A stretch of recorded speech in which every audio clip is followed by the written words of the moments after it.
Welcome back. We'll just begin. We'll proceed ad seriatim. I'm not going to slow up. We'll just keep going. We'll take a break at 10. There'll be a vote at 10:30. I'd urge my colleagues that if we could arrange for some to leave early and the next questioner to leave earlier, and so we can get, just keep right on going if we could. Our first questioner this morning is a distinguished senator from Ohio, Senator Messenbaum. Thank you, Mr. Chairman. Welcome, Mr. Barr. Nice to see you again.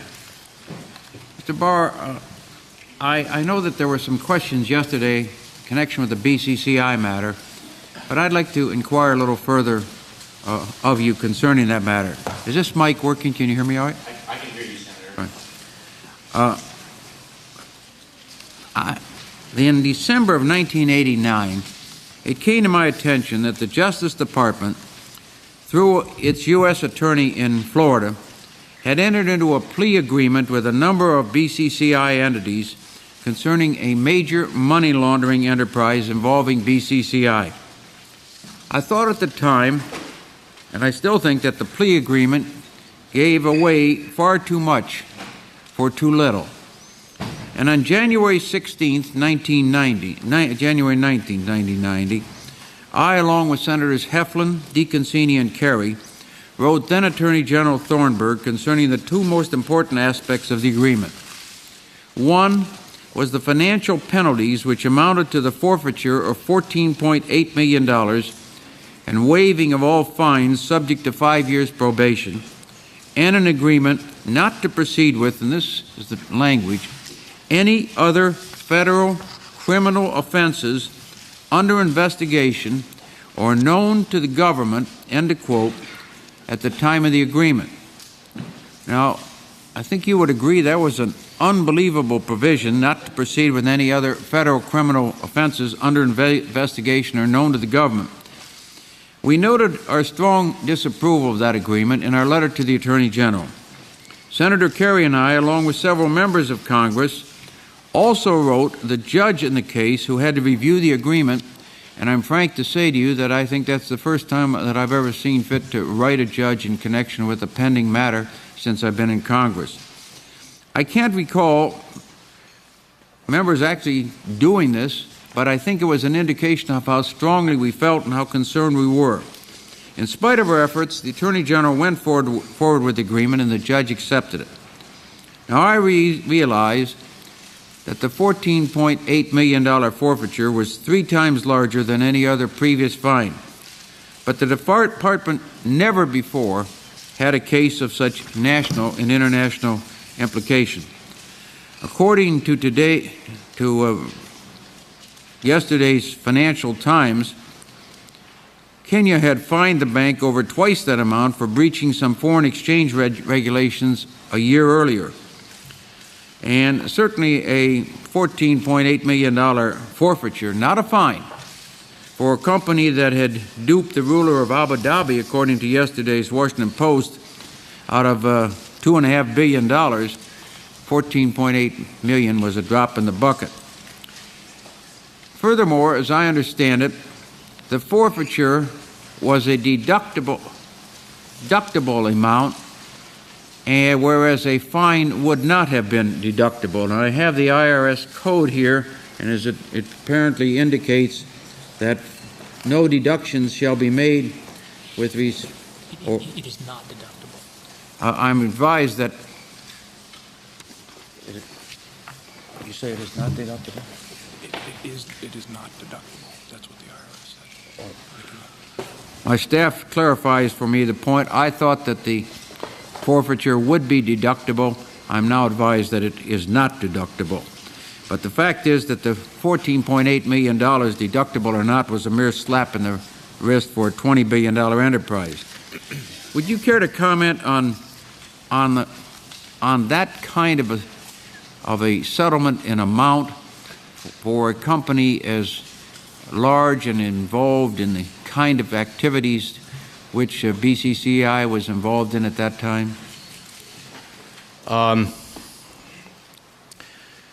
My understanding of the plea agreement was that, or is that we faced an adverse ruling by the judge in that case that would have substantially limited the amount that we could forfeit. And we're faced with a situation where the amount that we could ultimately get would be limited to the bank's profit, which would be in the range of $220,000. Faced with that ruling, we went after a plea agreement where we would get the full $15 million we were seeking, which I think correlated to the amount we could prove being laundered by BCCI. And so I think that was, in the opinion of the professional prosecutors who were doing the case, an excellent deal for the government. We were able to avoid that adverse ruling. Second, I am informed that the language concerning matters known to the government is relatively standard language and bound only the Tampa office. So it does not bar the United States, either any other U.S. Attorney's Office or the Department of Justice, from pursuing BCCI as a company. It only binds the Tampa office, and I'm told that's relatively standard.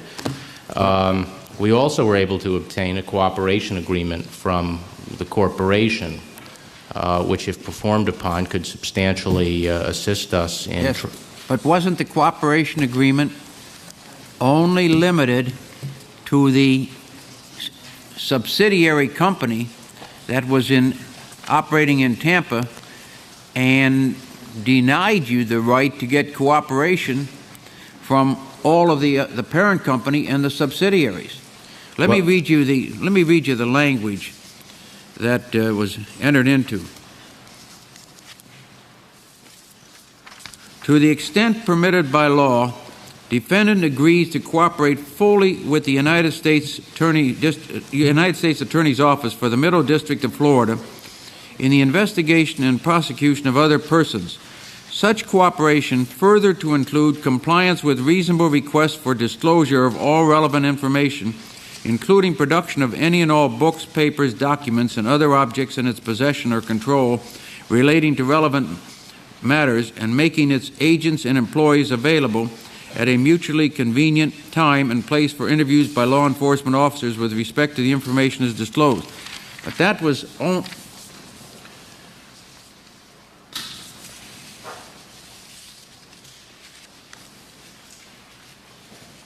only with respect to that subsidiary, whereas it's my understanding that in the original filing it encompassed much more, because that subsidiary was just a very small participant, very small part of the whole corporation, and you didn't get any agreement for cooperation from the parent company, from the other subsidiaries. And I just ask you whether or not, in a matter as significant as BCCI is, whether the department wasn't remiss in its responsibility to really get the kind of cooperation needed from the parent company, because certainly the parent company's activities involve a whole host of matters that may be of criminal significance. As I said yesterday, my focus since getting involved in BCCI is the prospective task of prosecuting this case forward with every resource available and as aggressively as we can. And while I'm generally familiar with the allegations about the way it's been handled in the past, I haven't immersed myself in all the details.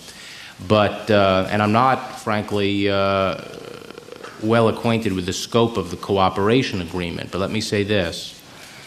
We were faced with a situation, this is my understanding of it, where we were going up against a company and 5 individuals, and they were waging a scorched earth defense paid for by the company. And even after that plea agreement... Would you explain the scorched earth defense as you There were define it? hundreds of motions. Every delaying tactic, every claim that could be made was being interposed. It was putting a tremendous strain on the prosecution team. These people were fighting tooth and nail. And it was, we had a situation where we had an adverse ruling against the government that would have substantially limited our ability to forfeit property. What- We ended up Had that ruling getting the bank out of the case, getting $15 million, which was 3 times the fine level that is the forfeiture level that has ever been imposed on a financial institution in this country, and getting whatever the scope of the cooperation agreement. It's more cooperation than we were getting before we entered into the plea agreement. What was the adverse ruling to which you refer? My understanding is that it limited us to the profit. It threatened to limit us to the profit derived by the bank from the laundering transactions rather than the sums that were laundered. Are you saying that there was a threat to come down with that ruling, or that the ruling... No, I think it was a ruling. There was an actual ruling? That's what I'm told.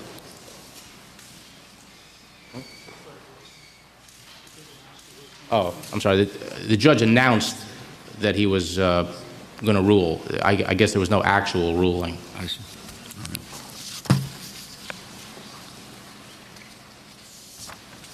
And tell me again... Let me just say, Senator, Congressman Schumer's been one of the committees reviewing this ongoing investigation, and while he may have criticisms in some areas, I think he did look into the plea agreement, and I think the conclusion of his report was that criticisms of the plea agreement were unfounded.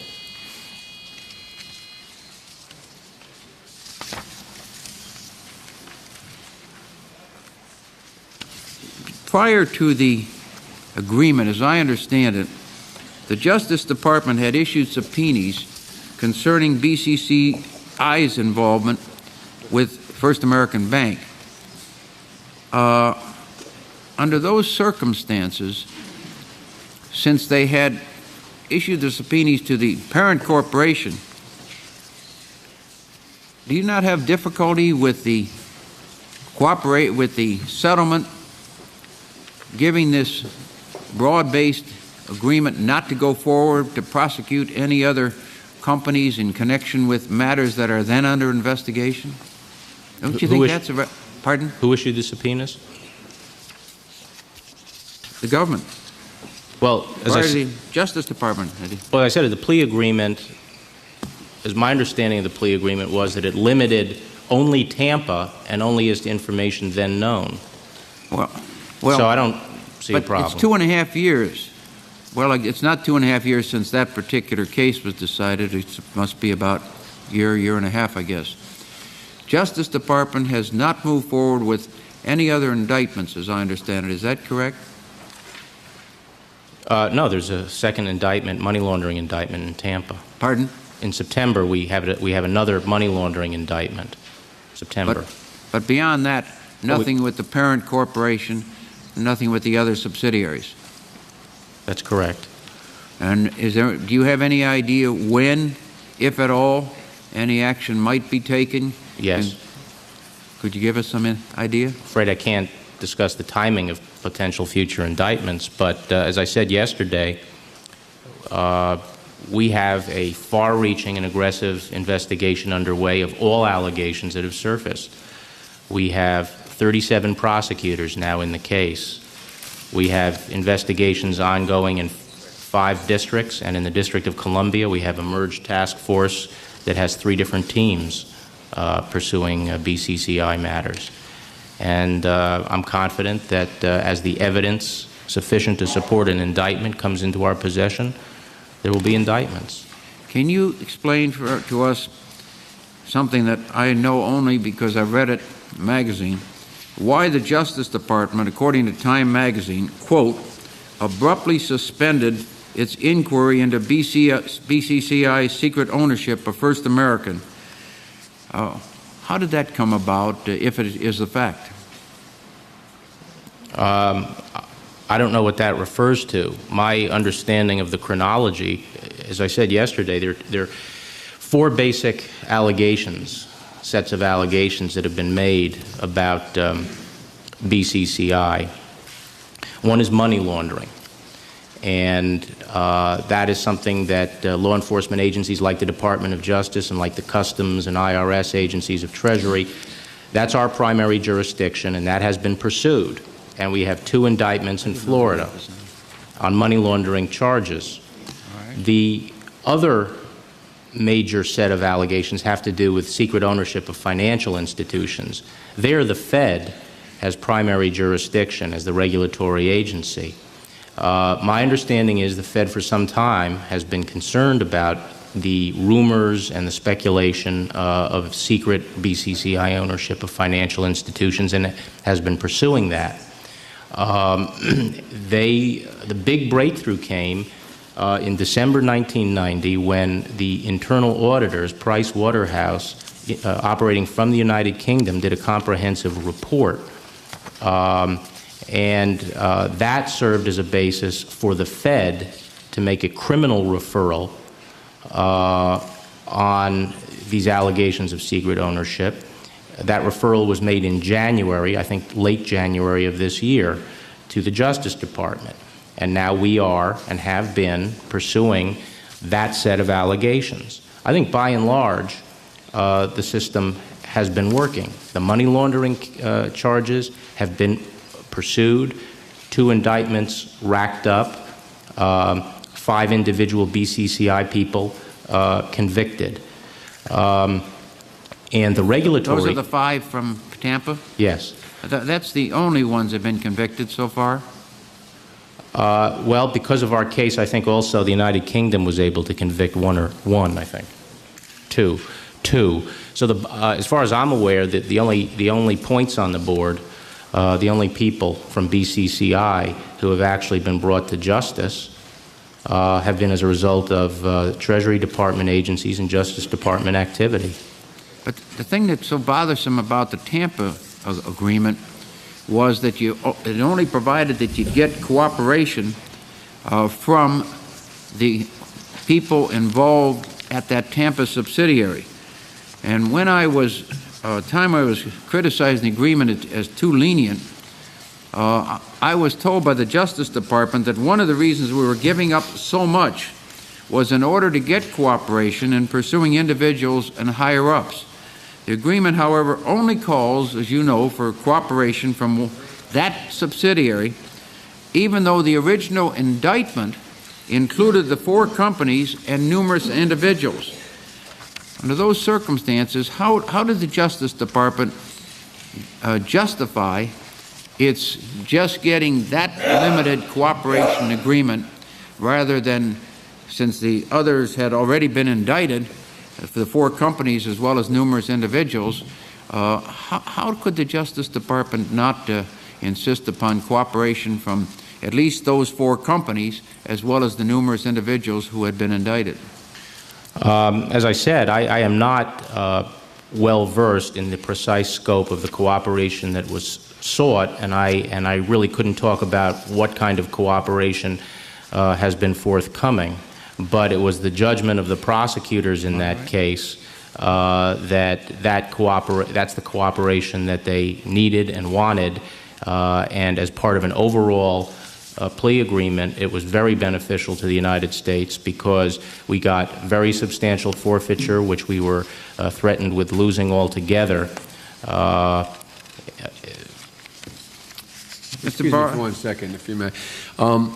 I am now told by staff there'll be 2 votes back to back. So with the permission of the committee, I'd like to just let the senator continue the line of questioning for a few minutes, because we're not going to get into another, rather than start with Senator Specter and interrupt him.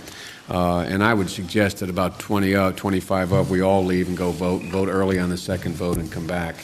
But if the committee doesn't mind, rather than have to go back over territory. I'm perfectly willing to take this out of my second round. No, I know you are. Well, don't worry about it. Just go ahead and finish up because for another 5 minutes, and then we'll, rather than start a new line of questioning. Is that all right? Thank you. Okay. Thank you, Mr. Chairman. Thank you. Mr. Barr, let me just ask you, maybe you were asked this yesterday about a totally different subject.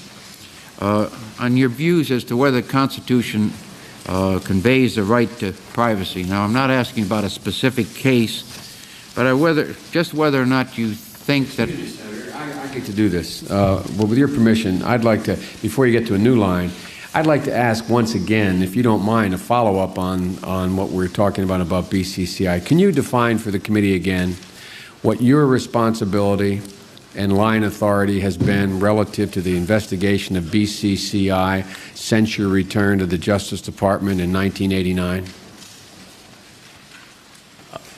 The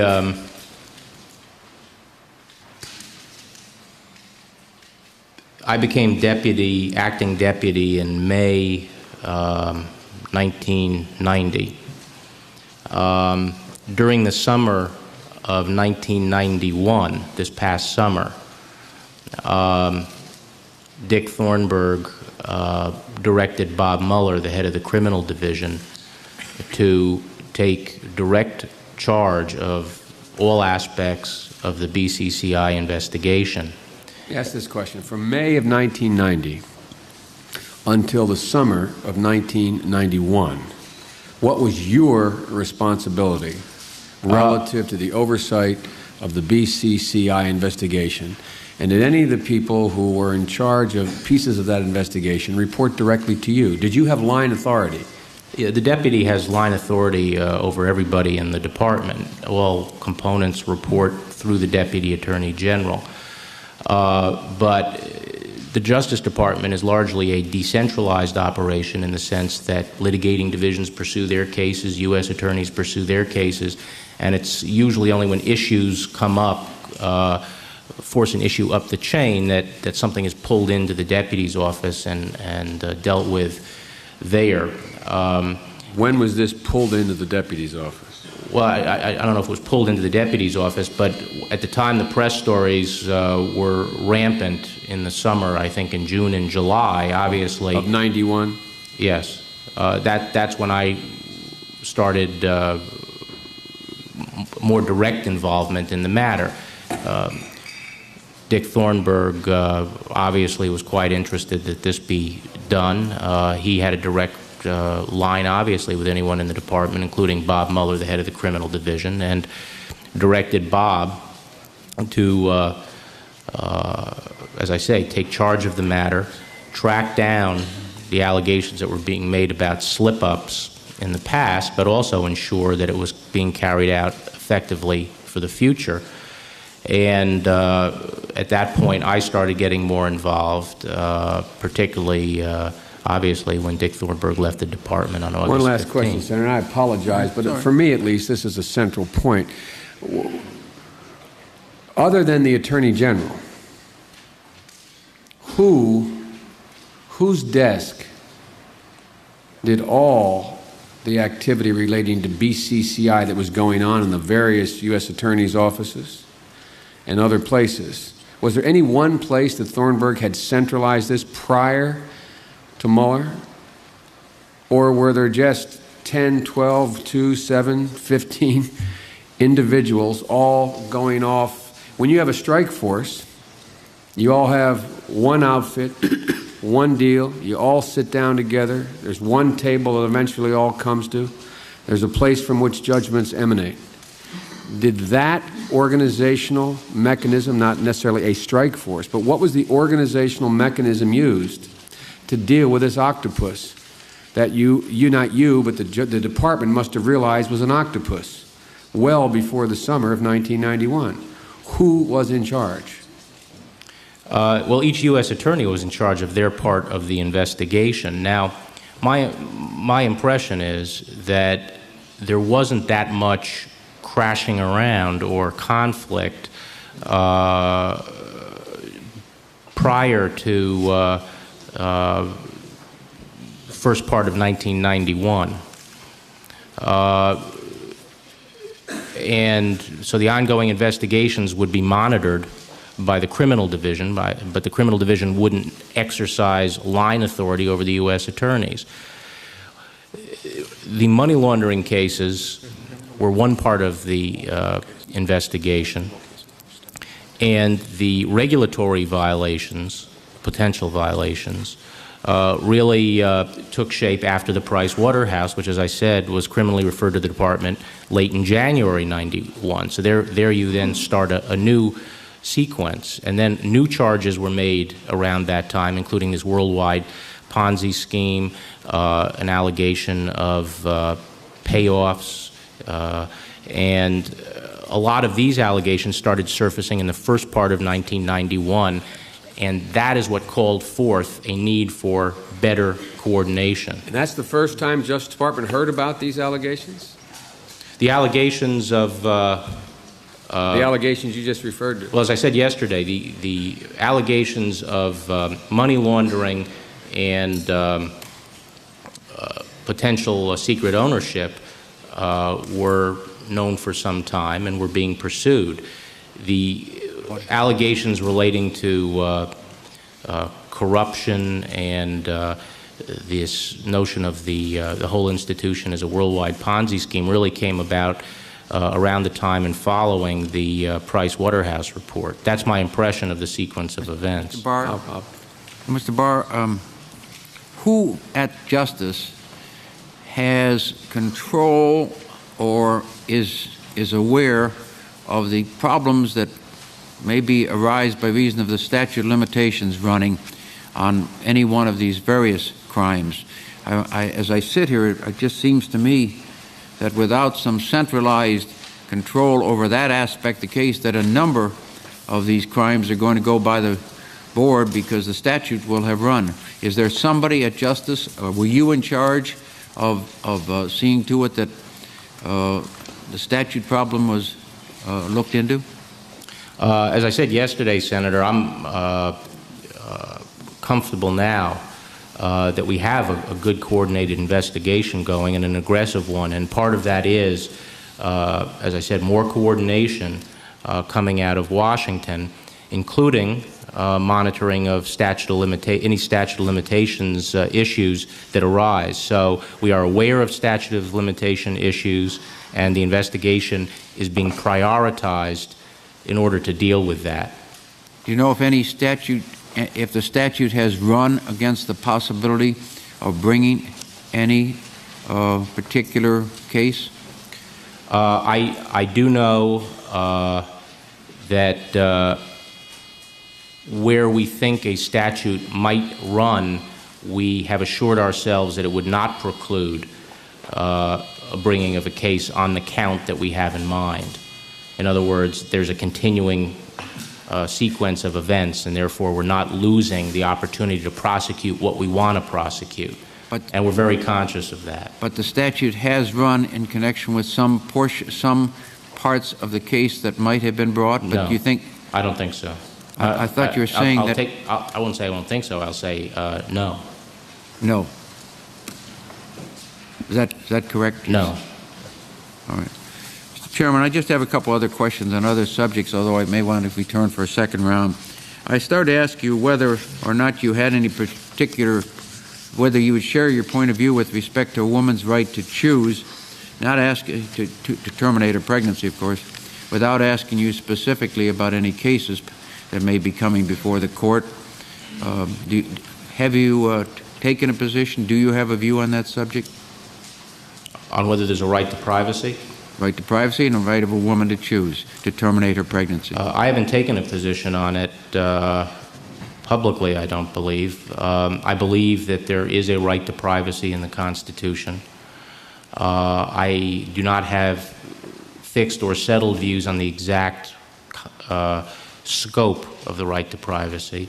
I do not believe the right to privacy extends to abortion, so I think that my views are consistent with the views that have been taken by the Department since 1983, which is that Roe v. Wade was wrongly decided and should be overruled.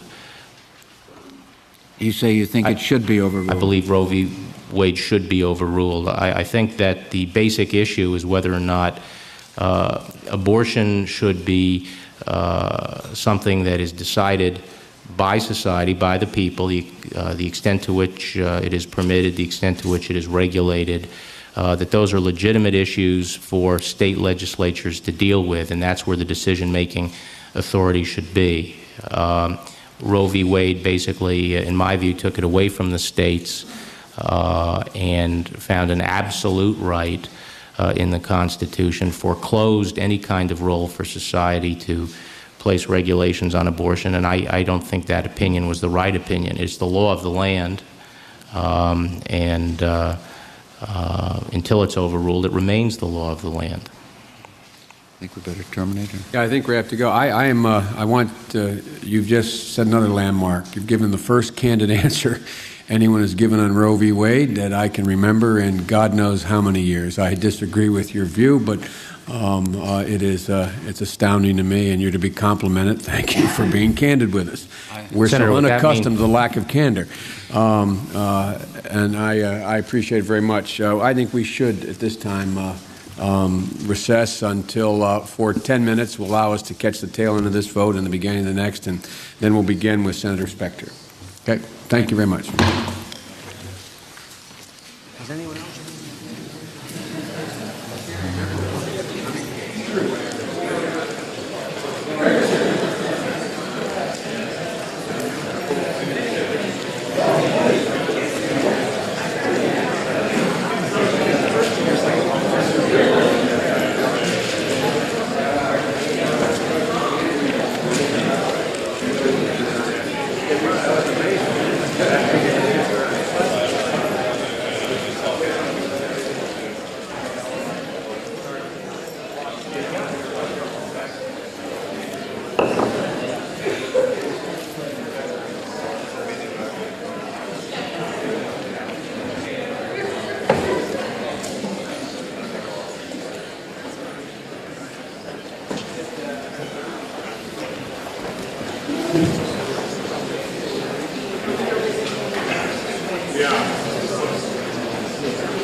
Senator Biden, the chairman, had expressed the view that we vote early and return, and we had awaited his arrival, but after consulting with the chief staffers, they think it would be acceptable to the chairman to proceed, so we will do that at this time. Mr. Barr, I was in Pennsylvania yesterday and arrived a little late for the hearing, so did not have an opportunity to join my colleagues in welcoming you here, which I do now. The position of Attorney General of the United States is one of vast importance. I do not believe there is a position of greater importance in government or a position of greater importance in the country than Attorney General of the United States, with the vast powers and the quasi-judicial, quasi-advocate's role of that position. The motto over the Justice Department, I think, says it best when it says that the government wins its case when justice is done. And that is a very, very high responsibility which you have. In our contacts so far, from your position in the Justice Department. I've been very pleased with your responsiveness and your professionalism, and I congratulate you on your nomination coming through as a careerist. I think that is a very strong signal and a good one, subject, of course, to confirmation by the United States Senate. And there are a number of questions which I have for you. And I begin with the issue of the respective roles of the Senate and the President in the Supreme Court nomination process. There has been a good deal of analysis as to what are the respective roles.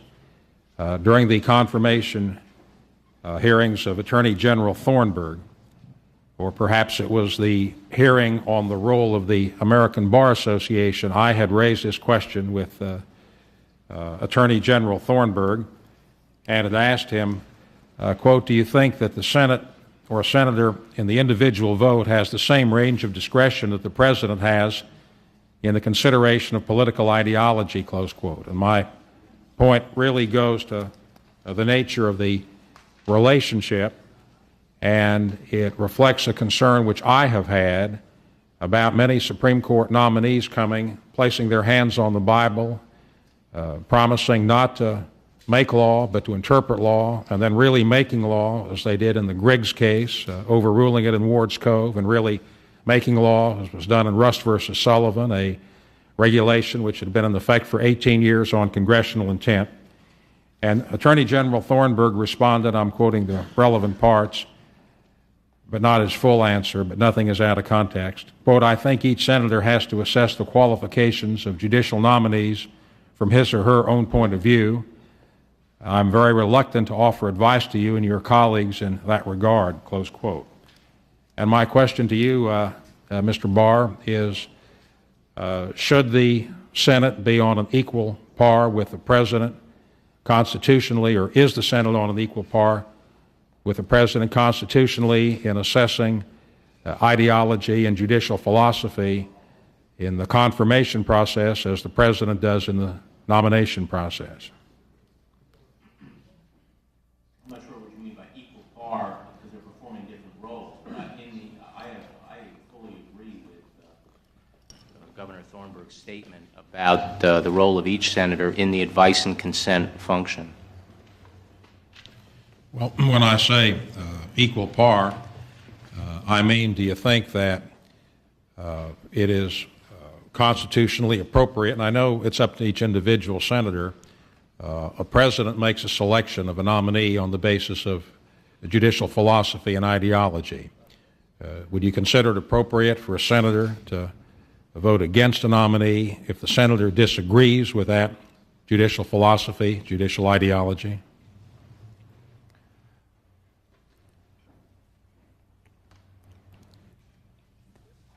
I think each senator has to decide for themselves in their own conscience how they carry out their responsibilities under the Constitution. I would urge senators to give deference to the President and not to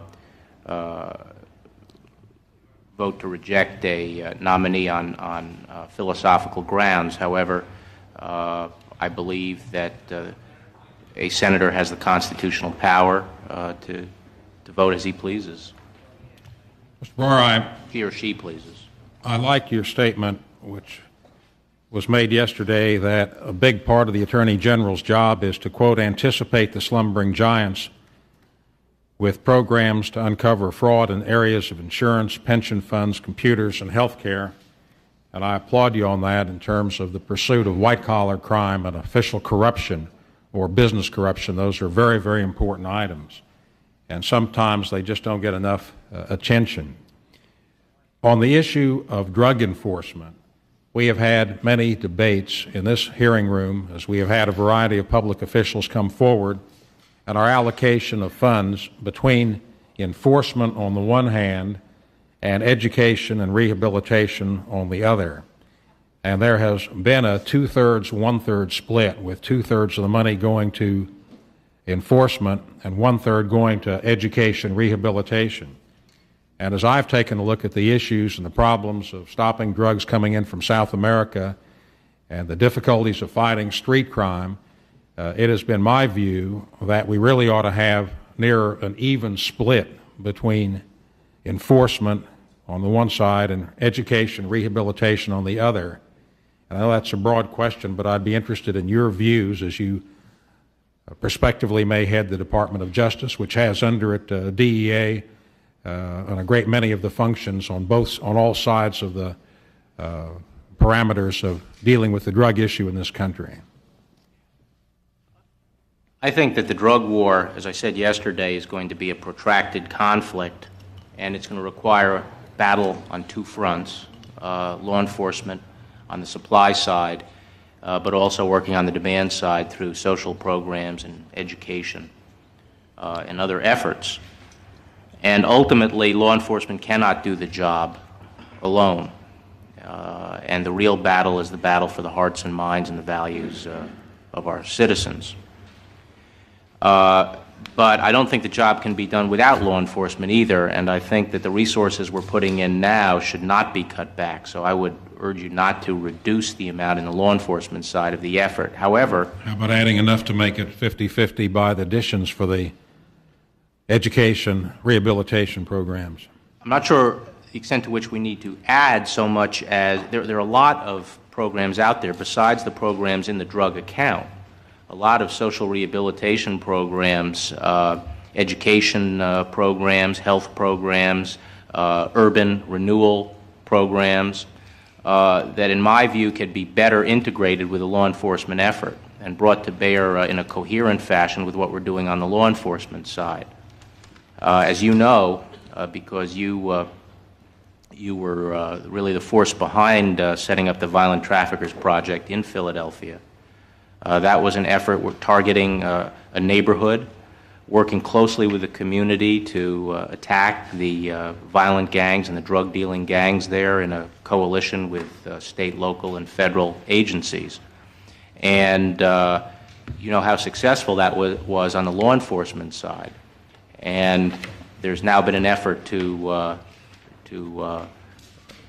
bring in, now that we've taken the crime out, bring in the social programs that will help rehabilitate that neighborhood. Well, we have, and I appreciate your good words about the strike force, which we brought into Philadelphia with legislation in 1986. It was a pilot program implemented in 1988, and it has become the model trigger lock across the country. I would be interested in your evaluation, speaking on that subject, Mr. Barr, as to the effectiveness of the Armed Career Criminal Bill.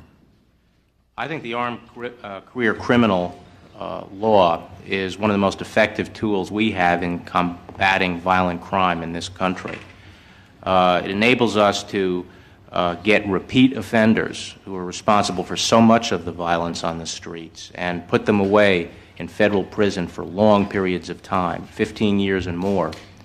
And the Bureau of Alcohol, Tobacco, and Firearms has done a study that clearly shows that these armed career criminals are responsible for a disproportionate amount of the violent crime. And if we can attack this violent cohort, we can have a real impact on the level of violence in our society. And the Trigger Lock program, which is using this as one of its principal tools, just since April, has charged 2,600 persons under these firearms statutes that we're talking about. And so far we are experiencing a conviction rate of 91%. One of the recent studies on career criminals concluded that career criminals commit as many as 700 crimes a year. Do you think that's a realistic figure? I think that is realistic. I saw another study that indicated that armed career criminals, people serving time now under the Armed Career Criminals Act, admitted 6 serious crimes a week during their criminal activity. That's another study. And each of them had 6 prior convictions, felony convictions. And these are the hardcore criminals that we should be going after, and the Armed Career Criminal statute is just the tool to do it. And in fact, using that really as a basis of experience and a model, we've sought tougher gun penalties in the new crime bill that the Senate passed recently. The federal courts have a unique opportunity to work effectively on drug crimes, and there has been a move by the Justice Department to prosecute more cases in the federal courts in Philadelphia, which is an adjunct of the strike force, which we've already talked about. The state court system in Philadelphia has many problems, and the federal system has the individual judge calendar, which precludes judge shopping, has preventive detention where appropriate, and then does have the tougher sentences. So when someone is brought into court in the federal court on drug violations in Philadelphia, it is a totally different atmosphere, and I thank the department for working with the Philadelphia DA, Lynn Abraham, and your outstanding United States Attorney, Michael Bailson, and also in conjunction with the State Attorney General, Ernie Priate. That has been a program which has produced much by way of results. Picking up on one other aspect of it, Mr. Barr, I'd be interested to hear your views on the weed and seed program, where it is just in the pilot stage, and what you intend to do to try to bring more funding so that after the so-called weeding is done and the drug dealers are ousted, what seeding efforts there will be on rehabilitation of neighborhoods to try to improve the conditions that led to the drug usage. Well, the weed and seed concept is exactly what I was talking about, the need to integrate law enforcement with social rehabilitation programs, not divert law enforcement resources away from law enforcement, but to make sure that the monies and the resources that we're spending on the social side are coordinated. We've spent $9 trillion in this country on social programs over the past 25 years, and a lot of that investment has been neutralized by the problem of violent crime in the cities. The concept of weed and seed is that we need an integrated approach of taking out the criminal element in neighborhoods and in communities in close association with the leadership of those communities, and then working with the private, the state and local, and the federal sector to help rehabilitate those communities. We have obtained in our FY92 budget some money for weed and seed projects. We also intend and are looking at the possibility of using some asset forfeiture money to supplement that, and we're working with other departments in the administration to get them involved in this program. My yellow light is on, so let me take up one more question before yielding to my colleagues, and that is an issue which I raised with Attorney General Thornburgh and am still concerned about, and it relates to the question about leased properties being subject to the same rules as properties which are constructed. And the issue relates to a decision made by the Department of Labor with respect to a lease of a building constructed for use as a VA outpatient clinic in Crown Point, Indiana. And the Department of Labor concluded that it was a contract for construction of a public building. The fact that it was leased does not mean that it wasn't a contract for construction. And that issue went to the Wage Appeals Board. And it's a very serious matter on two lines. First, as to the substantive issue, but more importantly, Mr. Barr, because the Department of Justice has not followed a court ruling, which is of great importance. But let me just take a moment.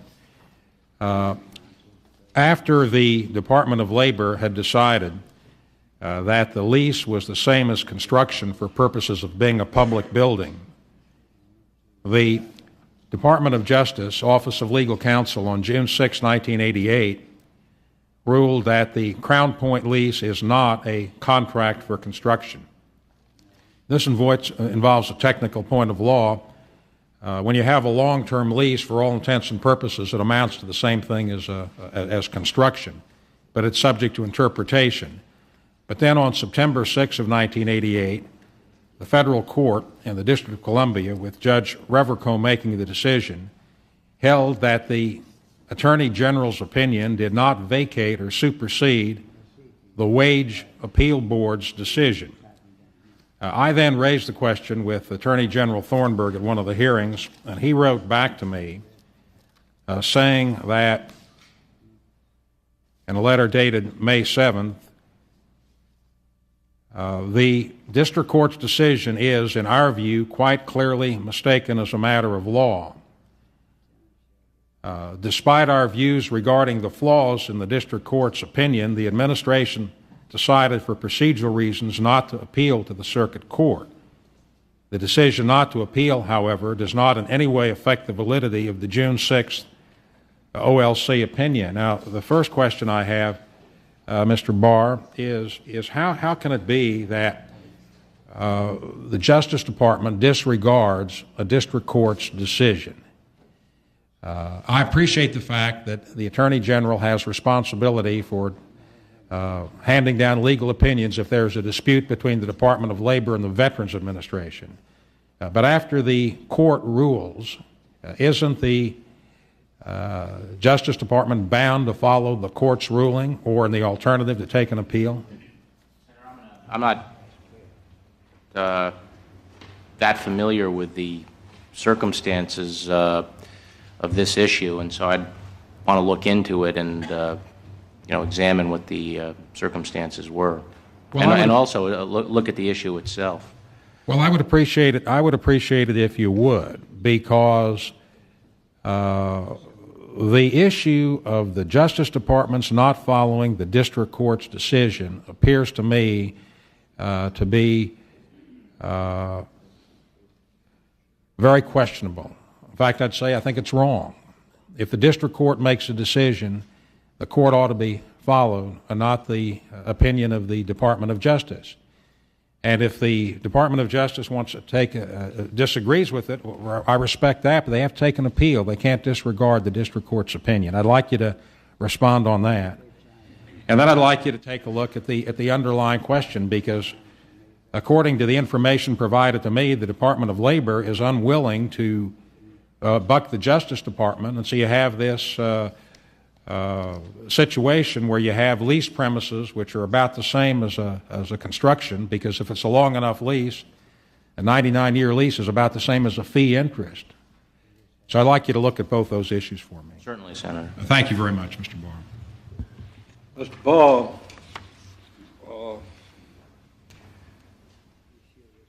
in my opening statement, which I didn't get a chance to present, but which will be made a part of the record, I mentioned that you had a very important role in the resolution of the Talladega prison crisis. With that experience behind you, what changes should be made to decrease the chances of something like that happening again?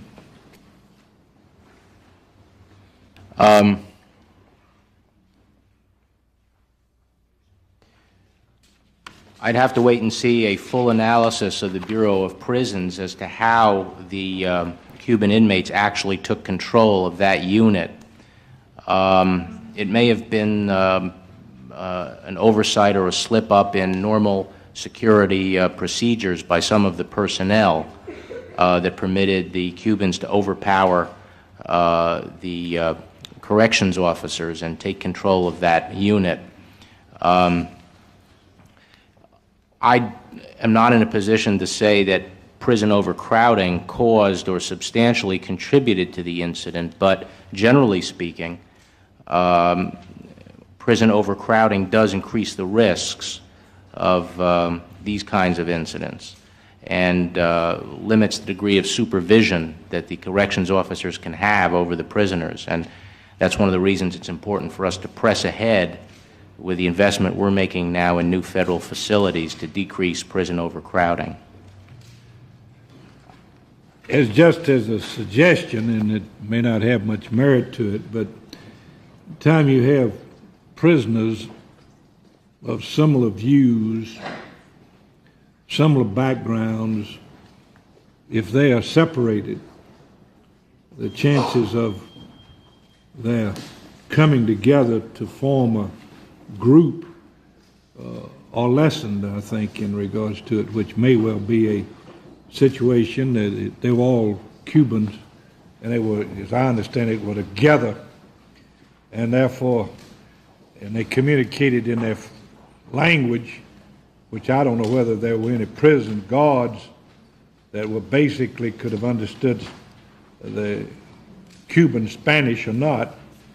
But I mean, there's some things like that that could possibly work out in regards to the future. That may be an isolated instance. That's a good point. I'm going to take it up with Bureau of Prisons. I understand on the other side of it was that our experience with the Mariel Cubans was that they trashed normal prison facilities, completely destroyed them, so that wings had to be specially fitted out and equipped to withstand the kind of wear and tear that this particular population had, and I think that was a factor for concentrating them in one facility. But I think the point you raise is a good one, and certainly talk to Mike Quinlan about it.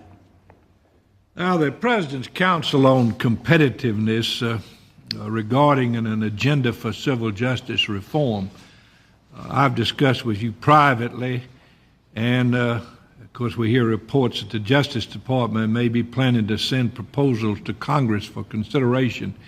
Do you have any idea as to when the Department of Justice expects to send these to Congress?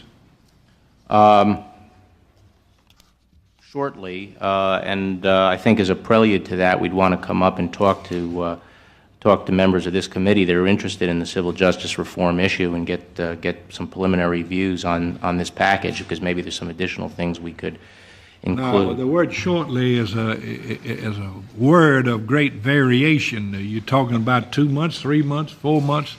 I think it is, I understand that you were talking about in the spring that the Solicitor General was going to be involved in. Can you give us some sort of fairly definite date? I can't.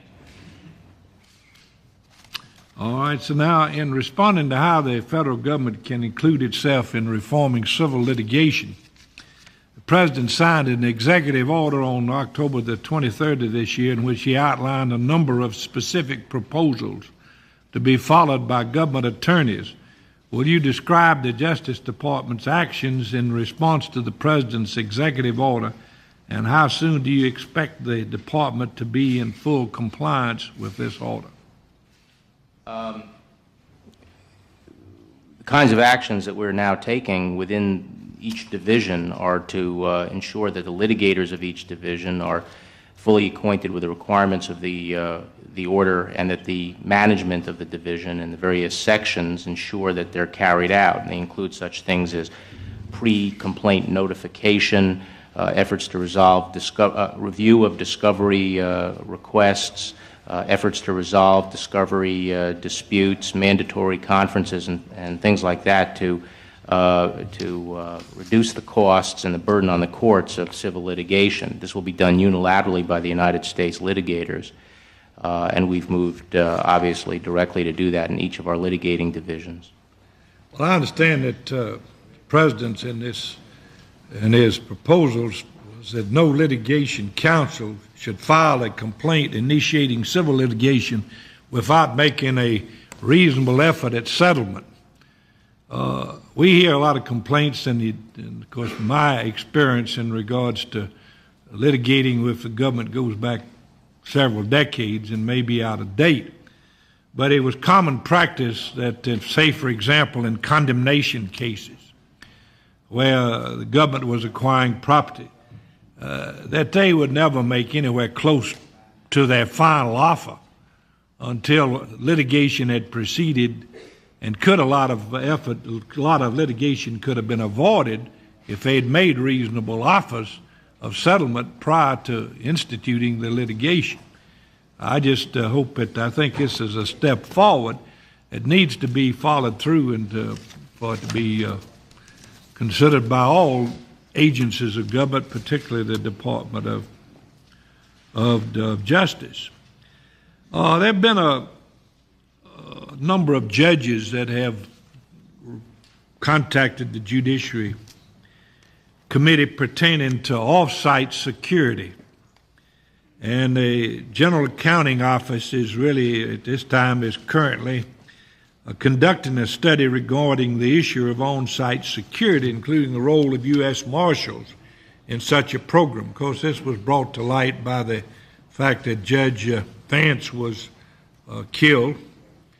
Now the question is of these, do you feel that the off-site security is necessary, and what support should the Department of Justice be willing to offer? We, in the wake of the Vance murder, we did work with the Judicial Conference Court Security Committee, the Marshals did, to develop a off-site security plan, and it had three components. One was home or domestic residential security alarm systems. Another was automatic car starters, and the third was cellular telephones for each judge. This was above and beyond the normal off-site security that would be provided on a threat-specific basis by the U.S. Marshals. So obviously if any particular judge had a threat against them, or there was a particular circumstance that suggested a need for additional security, then the Marshals would have provided personnel for that. But we're talking about now other generally available off-site security. My view was that that was fine, but I believe that that should be included in the court's budget, not in the Marshal Service's budget. And I felt this was consistent with 1987 understanding about what money goes in which budget. I felt that infrastructure investments like these, like the courtroom systems and the metal detectors and the kind of equipment that goes into the courthouse, is covered in the court's budget. It's part of the regular operation of that branch of government.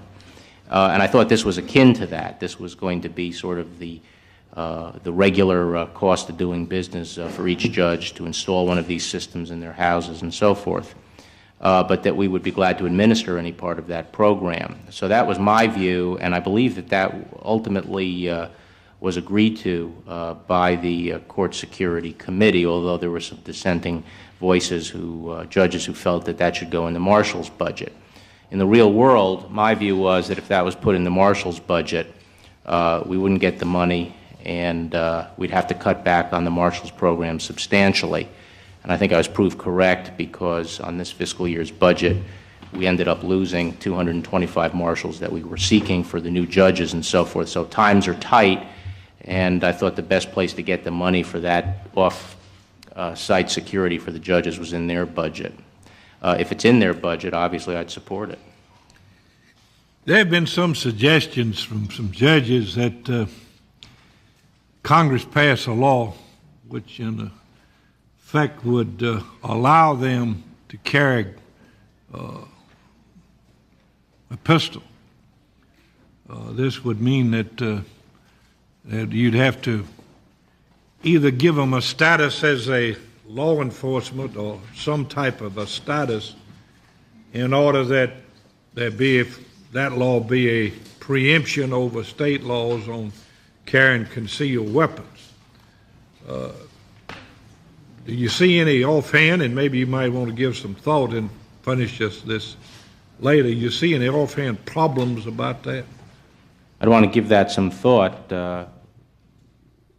I don't see any legal problems obviously with giving them that authority through a federal statute. I think it's largely a question of policy. Well, if you would give us some thought on this, and we'd like to have it, because this suggestion has been made relative to this. In the crime bill that recently passed, there's a provision relating to safe schools, specifically schools directly affected by crime and violence. And through this proposed program, in an effort to create a proper learning environment, the Bureau of Justice Assistance could make available grant money to these local educational agencies hardest hit by such crimes and violences. What is the position of the Justice Department on the program? And I'd like to hear what policy should be enacted to curtail violence and illegal drug use in our schools? I think it's critically important to directly attack the problem of violence that surrounds schools, not only in the schools, and there's a problem there, but also in the immediate environment of schools, the drug dealing and the violence that frequently occurs. That's part of what I was referring to before, the need to ensure that our social programs are not overwhelmed by crime. I think that sounds like an excellent grant program in concept. When you total up all the money authorized in the crime bill, it's probably more than we're ever going to get appropriated under current circumstances.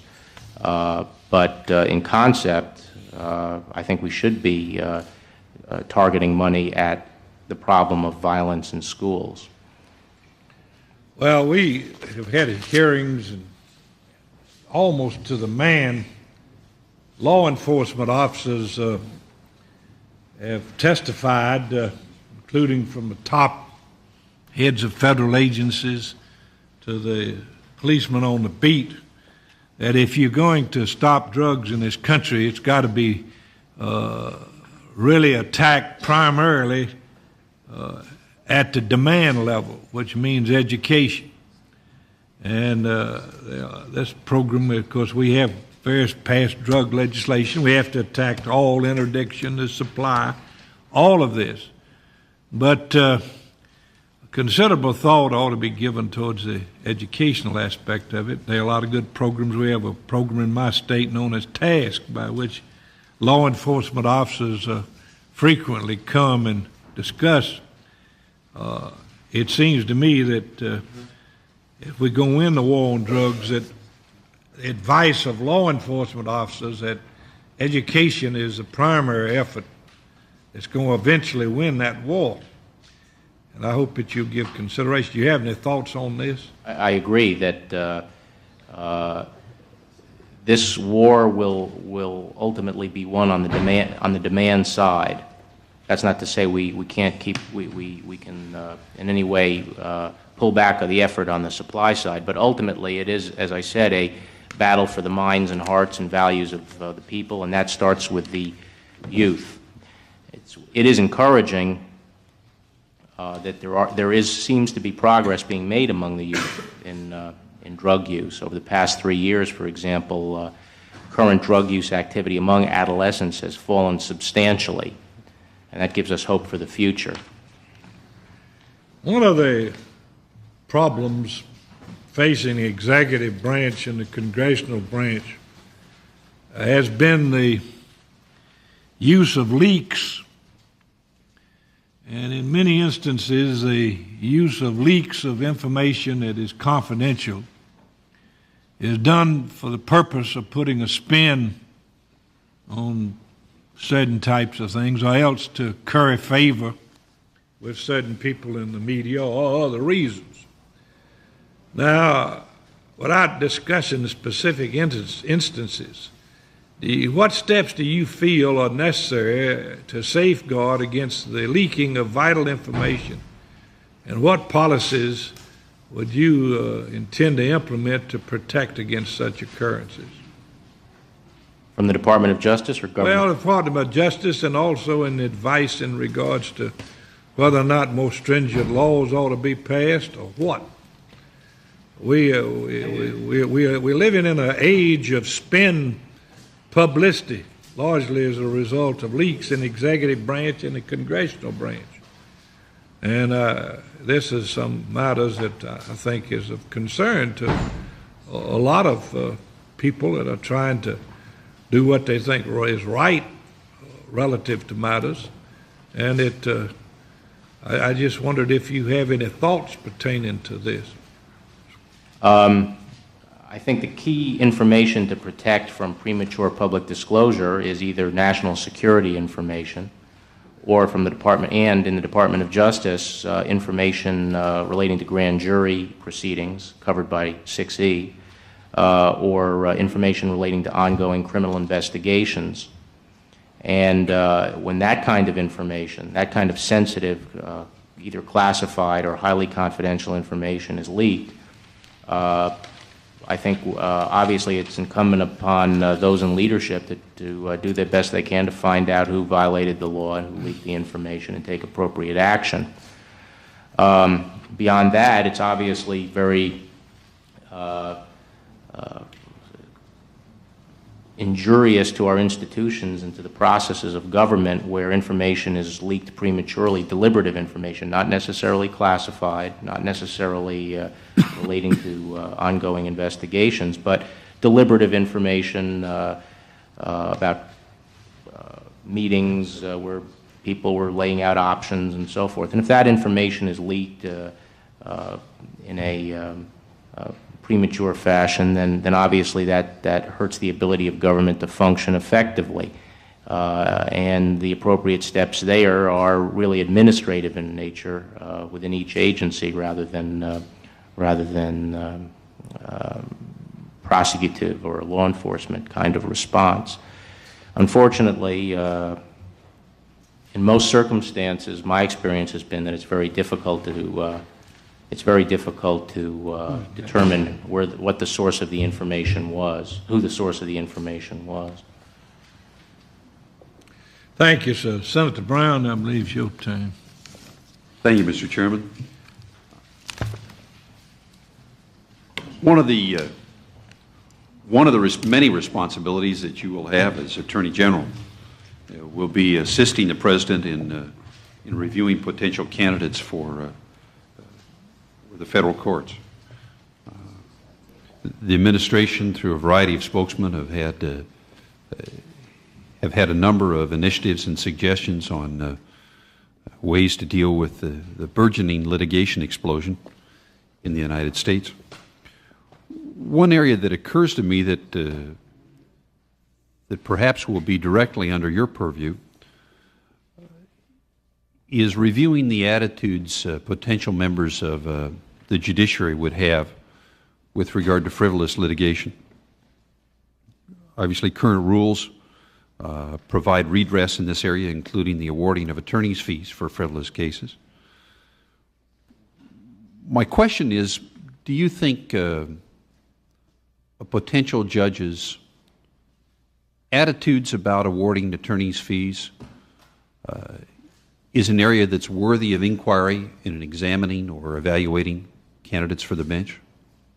I wouldn't focus solely on the awarding of attorney's fees, but I myself, when I've been involved in evaluating candidates, have looked at their record and talked to them about their views on a whole range of topics relating to case management, the handling of frivolous lawsuits, the extent to which they are following the guidance of the Supreme Court in the Celotex case, that is, the willingness of the judge to grant summary judgment where there really are no genuine material issues in dispute.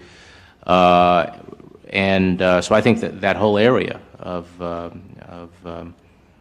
managing the civil docket and being willing to follow the leadership of the Supreme Court in dealing with frivolous lawsuits is a legitimate area of inquiry and should become more so.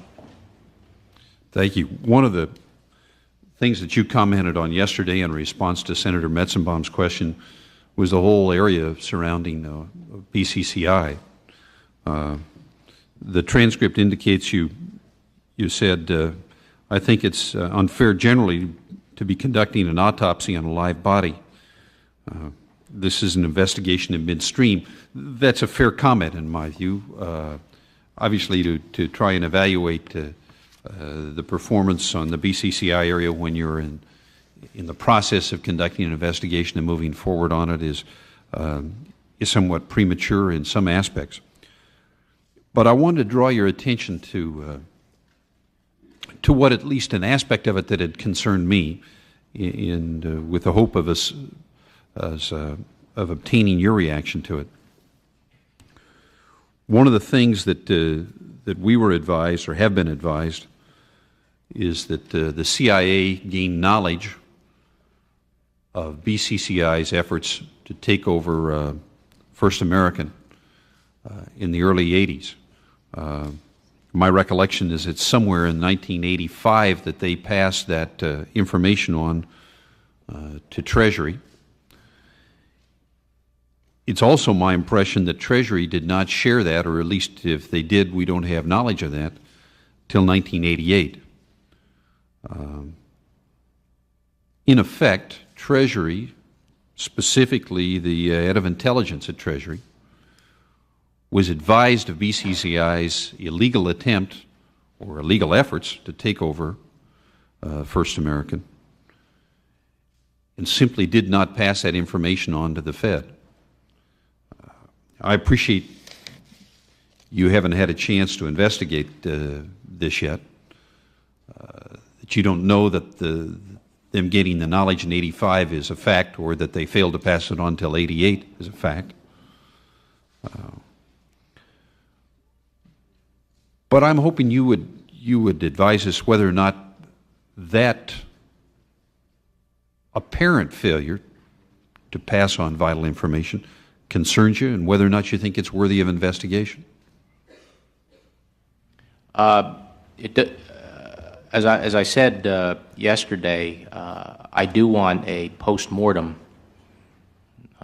done on how these investigations were handled by the government in the past, because I don't want these mistakes repeated if we can avoid them.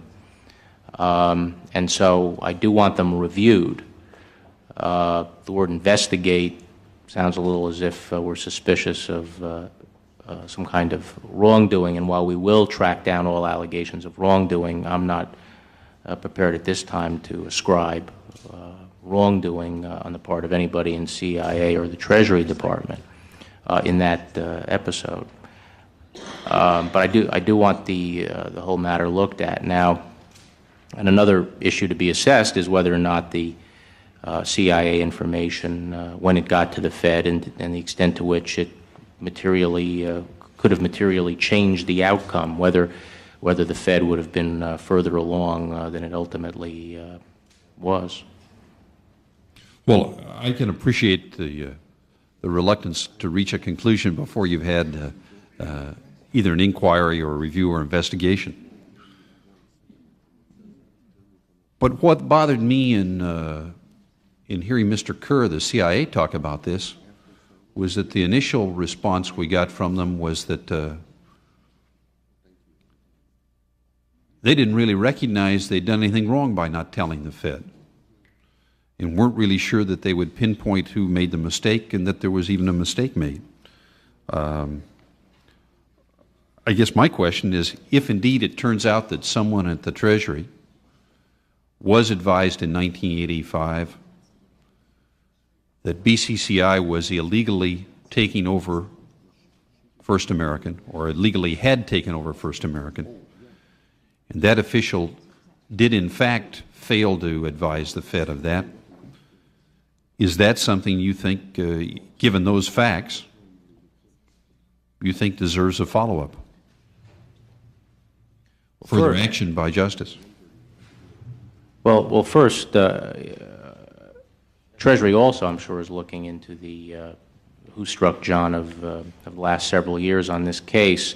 But generally, I think we have to remember that the CIA, we have fostered in the CIA an agency that is supposed to stay out of domestic law enforcement issues, and normally does not think of itself as part of the law enforcement community. And the process of using intelligence information, foreign intelligence information, for law enforcement purposes, and the interface of intelligence activities and law enforcement activities is a very complicated matter, as I'm sure you know. And it's only been in the last few years that we have been working out procedures and thinking our way through how to use intelligence better for law enforcement. A lot of this has come about in the drug war, for example. I think, and I'm just speaking now... Excuse me, when you say the last few years, you mean the last decade, don't you? Last decade, but I think we've made a lot more progress just in the last few years. What do you mean by few years? Before this, because it's relevant to this BCCI investigation. Well, there has been progress, but I think the most significant progress has been in the last 3 or 4 years. Good. That's all. I'm just wondering what you meant by few. Sort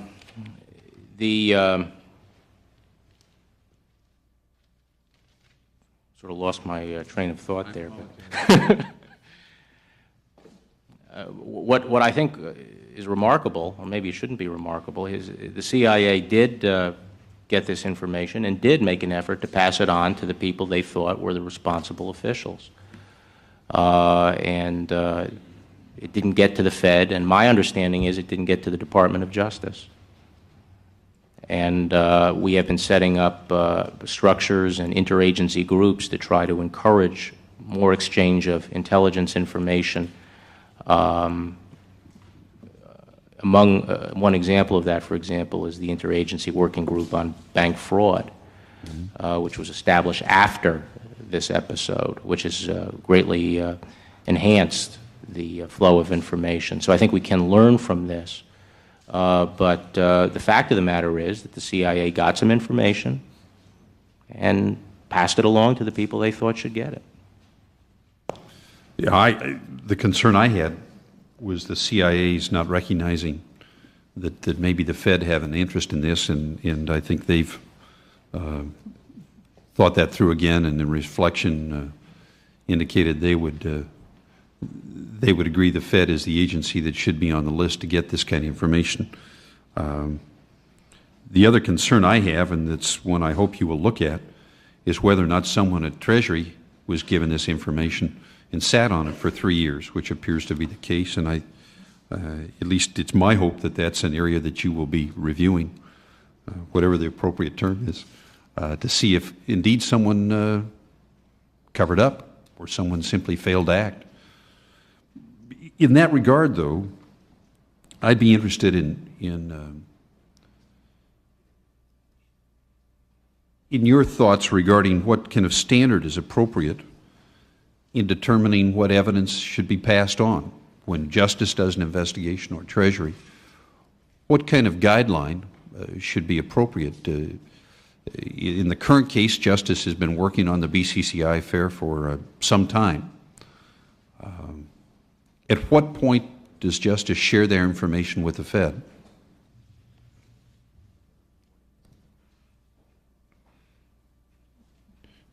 At the point where we believe we can share it without jeopardizing some other investigation, criminal investigation that we're carrying out, and where we have reason to believe that the information may assist the Fed in their regulatory responsibilities.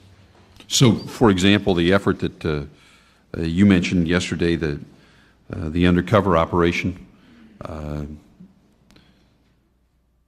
where you have an undercover operation that evidence disseminating information about that could jeopardize a criminal prosecution. It would.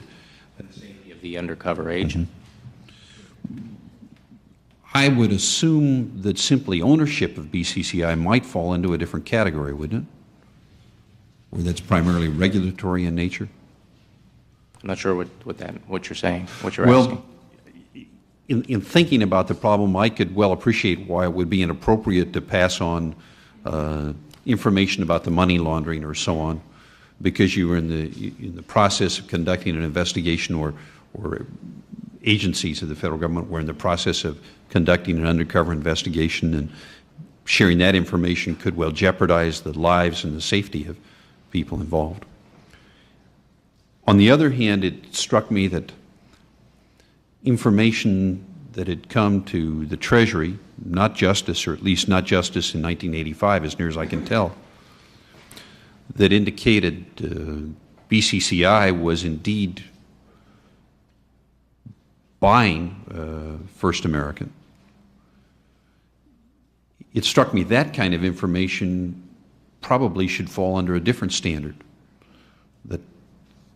that holding that information back wouldn't necessarily relate to any investigation, that it would relate strictly to the regulatory function performed by the Fed. So you're talking about whether Customs and IRS agents working on the money laundering should have passed along information sooner to the Fed?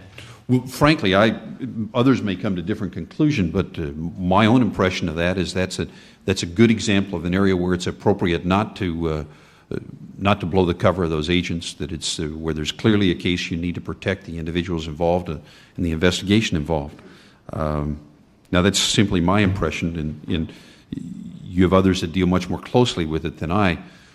On the other hand, the information that BCCI was buying out or had bought out First American at least strikes me as an area where the information indeed ought to be passed on, that it's primarily regulatory and its impact. Well, I think that and again, I can only give you my preliminary impression because I haven't, as I say, immersed myself in all the details of this yet, but my general impression is that the Fed at this time was aware of corporate rumor, gossip, suggestions, you name it, that BCCI was involved in the takeover of First American. I don't want to put myself in the heads of the customs and IRS agents who were involved in the money laundering case and the ones who were responsible for maintaining the integrity of the undercover investigation that was going on, but I really wonder whether they could have passed along any meaningful information to the Fed prior to the takedown of the undercover, because part of the use of information would involve who the source is and what they said, and you know, where they fit into the landscape, and why is this somehow evidentiary? Why does this carry any evidentiary weight? Mm-hmm. And I don't think those attendant facts could have been transmitted to the Fed, or you know, I question whether they could have been transmitted to the Fed without compromising the integrity of the undercover investigation. And I think soon after the undercover investigation was taken down, the information was transmitted, not in a as formal a way as it probably should have been, but it was transmitted. My own view, what's important here is not did someone act properly or improperly at the time. Clearly, these sort of things took place on someone else's watch. But I do think what is relevant perhaps to this committee's inquiry is the fact that you will be conducting at least a review of what went on here. I think that's important because it indicates a willingness on your part to look at problems and try and correct them. And as I understand your testimony, you are willing to take an independent look at what's happened here. That's correct. Thank you. I yield to my friend from Illinois. The line of questioning Senator Brown just pursued with regard to the CIA passing on information to Treasury. Can you state with certainty, do you know, and can you state with certainty that the Justice Department was unaware of the very information that the CIA passed on to Treasury? Can you affirm for us that the Justice Department knew nothing about that information in a contemporaneous time frame? I am told that at this stage we have no information that these CIA reports got to the Department of Justice. Right now, I don't think we got the reports, the CIA reports, but I don't think we've completed our review. To the best of your information, the CIA reports did not find their way to the Justice Department. That's the best information I have. Yeah, until recently. Yeah, no, I meant contempt. Back. Right. All right, thank you very much. Thank you. Thank you, Mr. Chairman. You're getting down toward the end here, Mr. Barr. First, perhaps a softball. If I can announce, I'm sorry to interrupt. What we'll do is we'll break after the questioning from the senator from Illinois, and we'll break for an hour for lunch. First, a softball question, but I think an important one. I was pleased with your response yesterday that politics has no place in law enforcement. The Legal Times has this paragraph in an article Sources familiar with Barr suggest that he shares Thornburgh's belief that the Attorney General owes allegiance to the President first and the people second. Now, they leave out the Constitution and the law in that equation. Just your reaction to that statement here. I think the Attorney General owes allegiance to the Constitution and the law above all else. And in the process, he will serve, or she will serve, the people and the President well. That's correct. All right. Shifting to another area, you answered Senator Metzenbaum yesterday on Roe v. Wade that you differ with that decision, and while I disagree with your viewpoint, I respect the candor of that viewpoint. The Rust v. Sullivan decision involves much more than the abortion question. It involves the freedom of speech question. I held a hearing on the Rust v. Sullivan question, and Leslie Southwick of the Justice Department testified, and in his prepared statement he said this: in a sense, when the government funds a certain view, the government itself is speaking. It therefore may constitutionally determine what may be said. Now, that's a fairly sweeping statement, and I don't know whether that was cleared with anyone or not. But let me take that statement. Do you believe that, for example, the federal government funds libraries through the Library Services and Construction Act?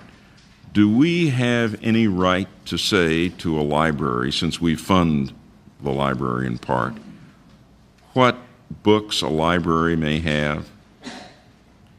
I don't think so. I think that would be an unconstitutional condition where restrictions were being placed on the recipient of funds, limiting their constitutional rights solely as a condition of receiving the fund. And how do you distinguish between that and the Rust v. Sullivan decision? I think in some cases the distinction may be clear. In others, I think these issues can get fairly knotty and the lines can be difficult, as in many areas of the law. I think it's important to recognize the Department in the Rust case was serving as the nation's litigator. We were defending regs promulgated by another agency. We defend statutes, we defend regulations put out by others. Now, the justification for the regs was that these were not restrictions on the recipient, they were restrictions on the use of funds. And there are a lot of clear cases, hypothetical cases, that would clearly fall on one side of the line, where you'd say, look, if the government is going to spend money on a particular activity, it can ensure that the money that goes into that activity is restricted to that activity. If people engaged in it want to do something else, they can do something else on their own time, but as long as they're spending the taxpayers' money, they're going to do what the government is spending the money to accomplish. And you can go through a series of hypotheticals, and some would fall more clearly on one side of the line. Others then start looking more like restrictions on the recipient rather than restrictions on the funds. And that's where a question arises as the unconstitutional condition. The Department of Justice argued that this was a restriction on funds and that the recipients could engage in abortion-related activity, provided it was not part of the same family planning program that the government was funding. That was a regulation which interpreted a statute passed by Congress, and that statute used language that was frankly ambiguous, I think. I think any fair-minded person would have to say the language was ambiguous in the statute. The statute said none of the funds shall be used in programs where abortion is a method of family planning. That's a restriction. Congress can always change the law if it disagrees with the way an agency is interpreted or wants to clarify exactly how they want the program run. But anyway, the Department of Justice's role in Rust was to defend this regulation. I think it made a sound argument that this was not a restriction on the recipient, but a restriction on the use of funds, and that position ultimately prevailed, and Congress, I believe, is in the process of readdressing the issue and working its will on it. Do you automatically defend any regulation if you think HHS or Department of Education has adopted a regulation that you believe is unconstitutional? Would you automatically defend that even if you believe it's unconstitutional? No. In fact, I've told agencies I wouldn't defend regulations, not only if they're not if they raise constitutional questions, but if I don't think the regulation is consistent with Congress's intent. If a statute requires certain action, and if a regulation, in my view, is not consistent with the statute, then there's a legal problem with it. Here, I think that the arguments supporting the regulation were very strong because they ultimately prevailed in the Supreme Court. So I don't think it was a frivolous argument. When you talk about engaging in activities, restrictions of engaging in activities, it seems to me that engaging in activities and expressing opinions are, there is a clear division there. And while you say the court decided, and it did on a 5-4 decision, my own feeling is that we have stepped over the bounds in terms of restriction of speech. And I would hope the Justice Department under your leadership would be sensitive in that area. I believe strongly. I'm very concerned about the government using the power of the purse and money to as leverage to get people to surrender their constitutional rights. So I am always concerned about unconstitutional conditions being imposed, and I will be sensitive to that issue. I thank you. Let me shift over to the Inslaw matter that I'm sure you're familiar with. Inslaw is a small Washington-based software company. In a federal bankruptcy court suit, Judge George Basin found the Justice Department used, and I'm quoting him, trickery, fraud, and deceit to take Inslaw's property and awarded $7 million in damages to Inslaw. The Court of Appeals set aside that ruling on the technical basis that bankruptcy courts have no power without making any comment on the specifics of the case. One of your predecessors, Elliot Richardson, wrote in the New York Times, let me just read here a couple of paragraphs. New claims allege that Earl Bryan, California Health Secretary under Governor Ronald Reagan, and a friend of Attorney General Edwin Meese III, was linked to a scheme to take Inslaw's stolen software and use it to gain the inside track on a $250 million contract to automate Justice Department litigation divisions. Mr. Meese's confirmation fight, it was revealed that Ursula Meese, his wife, had borrowed money to buy stock in Biotech Capital Corporation, of which Dr. Bryan was a controlling shareholder. Biotech controlled Hadron, Inc., a computer company that aggressively tried to buy Inslaw. Evidence to support the more serious accusations came from 30 people, including Justice Department sources. I long ago gave the names of most of the 30 to Mr. Meese's successor as Attorney General, Dick Thornburgh, but the department contacted only one of them, a New York judge. Meanwhile, the department has resisted congressional investigations. The Senate Permanent Subcommittee investigation staff reported that its inquiry into Inslaw's charges had been hampered by the department's lack of cooperation, and that it had found employees, quote, who desired to speak to the subcommittee but who chose not to out of fear for their jobs, end of quote. The department also hindered the interrogation of employees and resisted requests for documents by the House Judiciary Committee and its chairman, Representative Jack Brooks. Under subpoena, Mr. Thornburgh produced many files, but the department said that a volume containing key documents was missing. In letters to Mr. Thornburgh in 1988 and 1989, I argued for the appointment of an independent counsel. It became obvious that Mr. Thornburgh did not intend to reply or act. The first question in this connection is, do you feel that an appointment of a special prosecutor is necessary or is desirable? I don't think appointment of an independent prosecutor at this point is either necessary or desirable. I think that the heart of this, it appears to me, is a contract claim against the United States, against the Department of Justice as an agency. And my general view is that claims should be litigated in court, and if people have evidence, they should go to court and prove their case.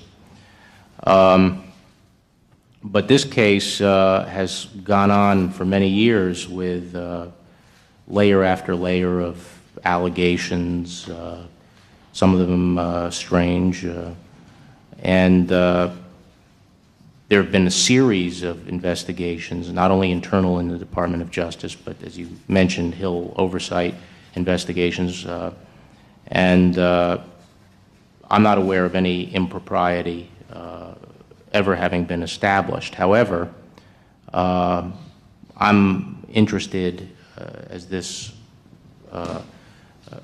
case goes on and on, to get to the bottom of it and bring it to some kind of resolution. And so I have asked a distinguished retired federal judge, Nicholas Bua, who I think you probably know. I know, and he is a distinguished. Exceptional reputation. Yeah. He was appointed by Jimmy Carter to the district court. He served on the district court for 14 years, and he's a state court judge for 12 years before that, and a tremendous reputation in the Northern District of Illinois. I've asked him to serve as a special counsel to me and do a complete top-to-bottom review of the case and let me know what he thinks, if anything, should be done further by the Attorney General. I applaud that appointment, and I applaud that, and I assume he will have your full cooperation in terms of missing documents or anything else. He has carte blanche, full cooperation, full support. He can select any support he wants. I appreciate that. I'd like to put the Elliot Richardson column in the record, if I could, Mr. President. No objection. And I see I'm just about out of time here. Let me ask just one final question before that light turns red. The process of advice and consent. We follow the consent side of it. We have not followed the advice side of it very much. You will be working with the President if there is another Supreme Court vacancy. My strong feeling is, and one that is shared by Senator Simpson, for example, is that the President would be wise to get together with a few key members of the Senate and say, these are among the people I'm considering, to get some input so that we can avoid the kind of acrimony that we have seen in the latest nomination. Do you have any reactions?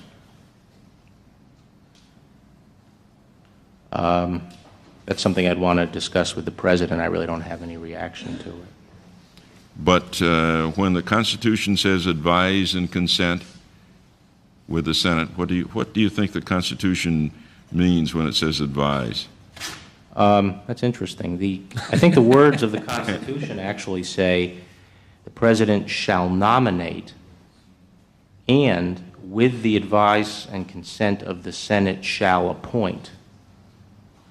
So I think the phrase advice and consent relates to the ultimate appointment.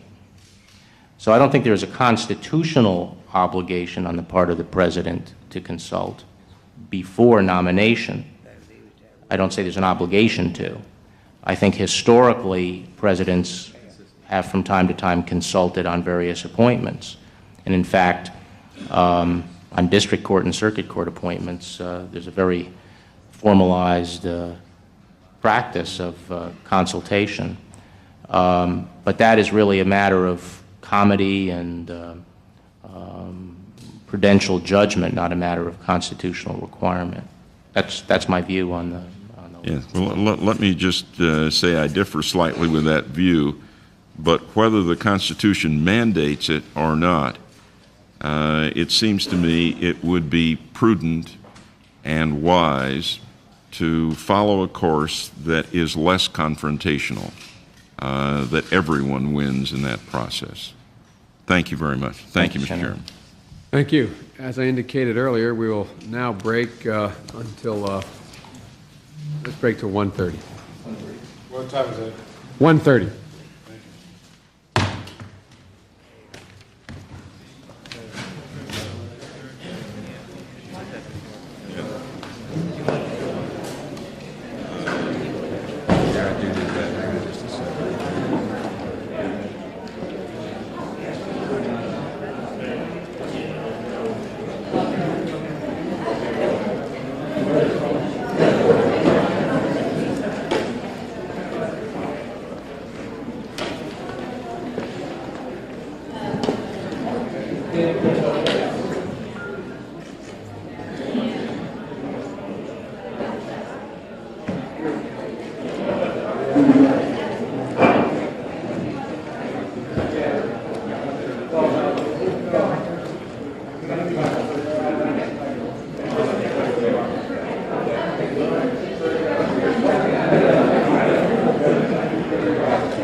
See the situation you've gotten yourself into when this is degenerated to the point where I'm now the acting chairman.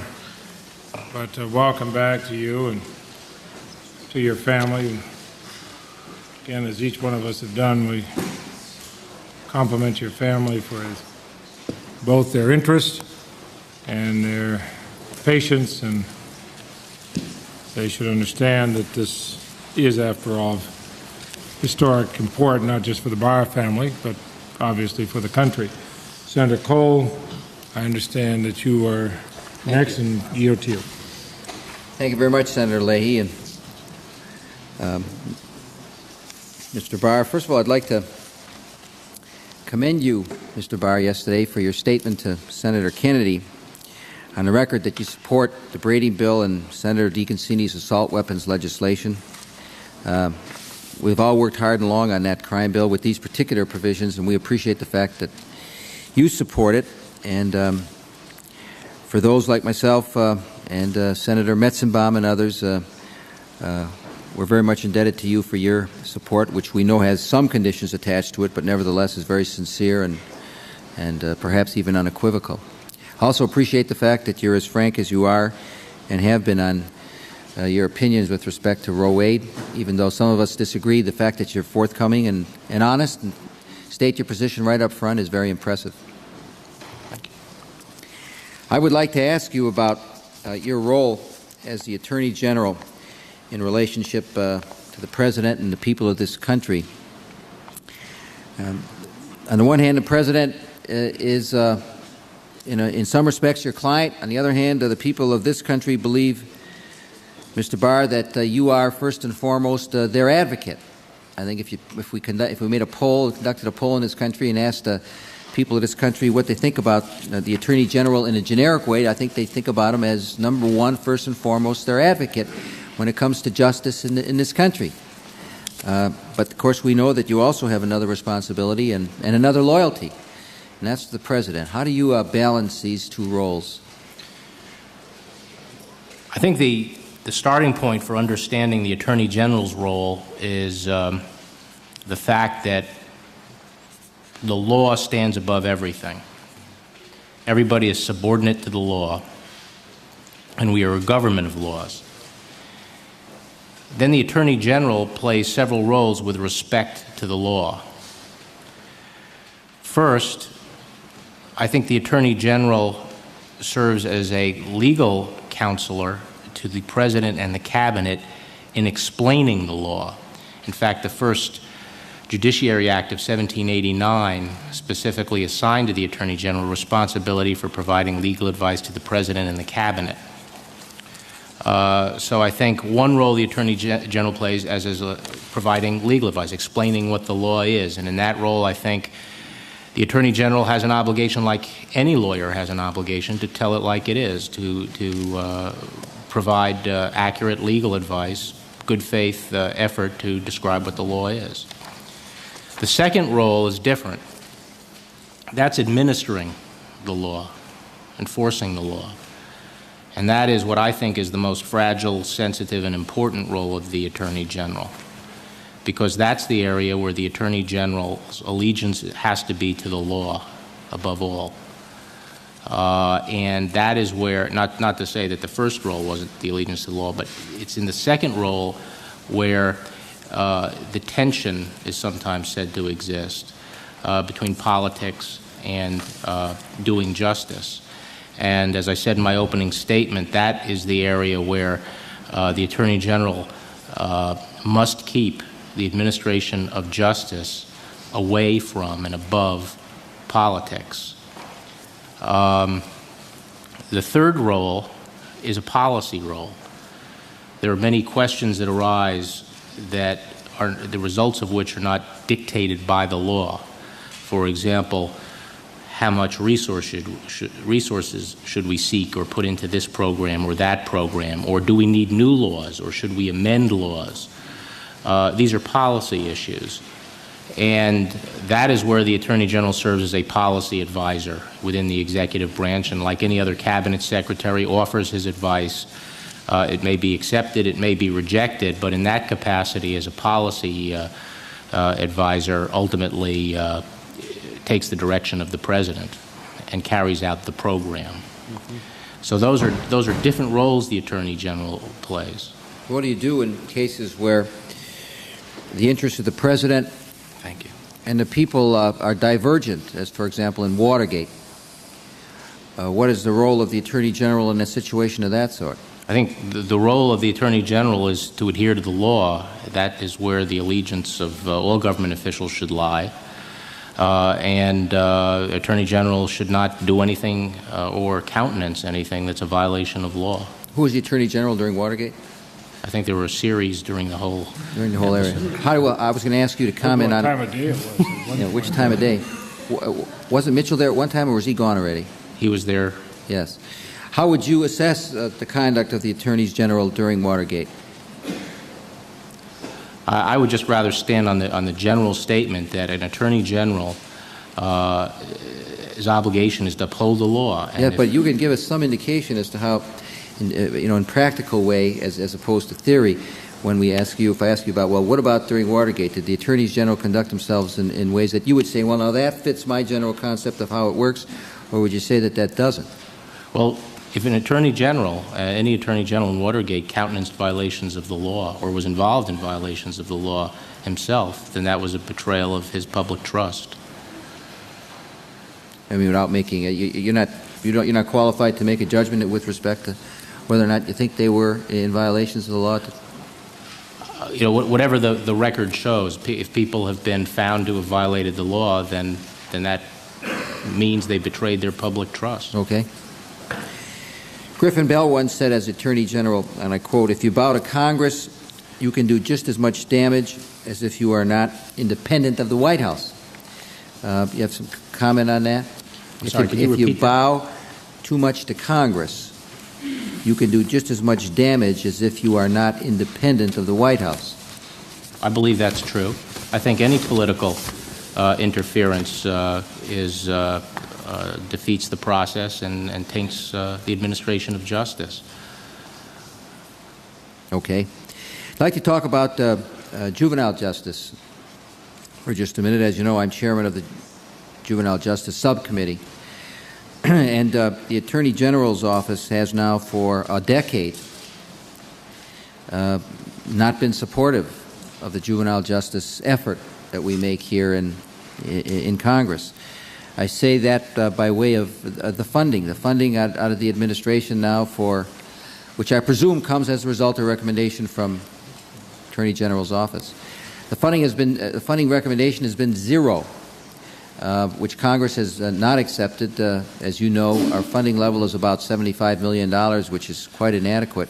But the funding recommendation has been zero, except for this past year. And this past year, the funding recommendation from the administration was $7.5 million. Now, you know what we try and do at juvenile justice is to get at what you've been talking about as so important in our society, the root causes of the problems we have in our society, and in this case with respect to our young people.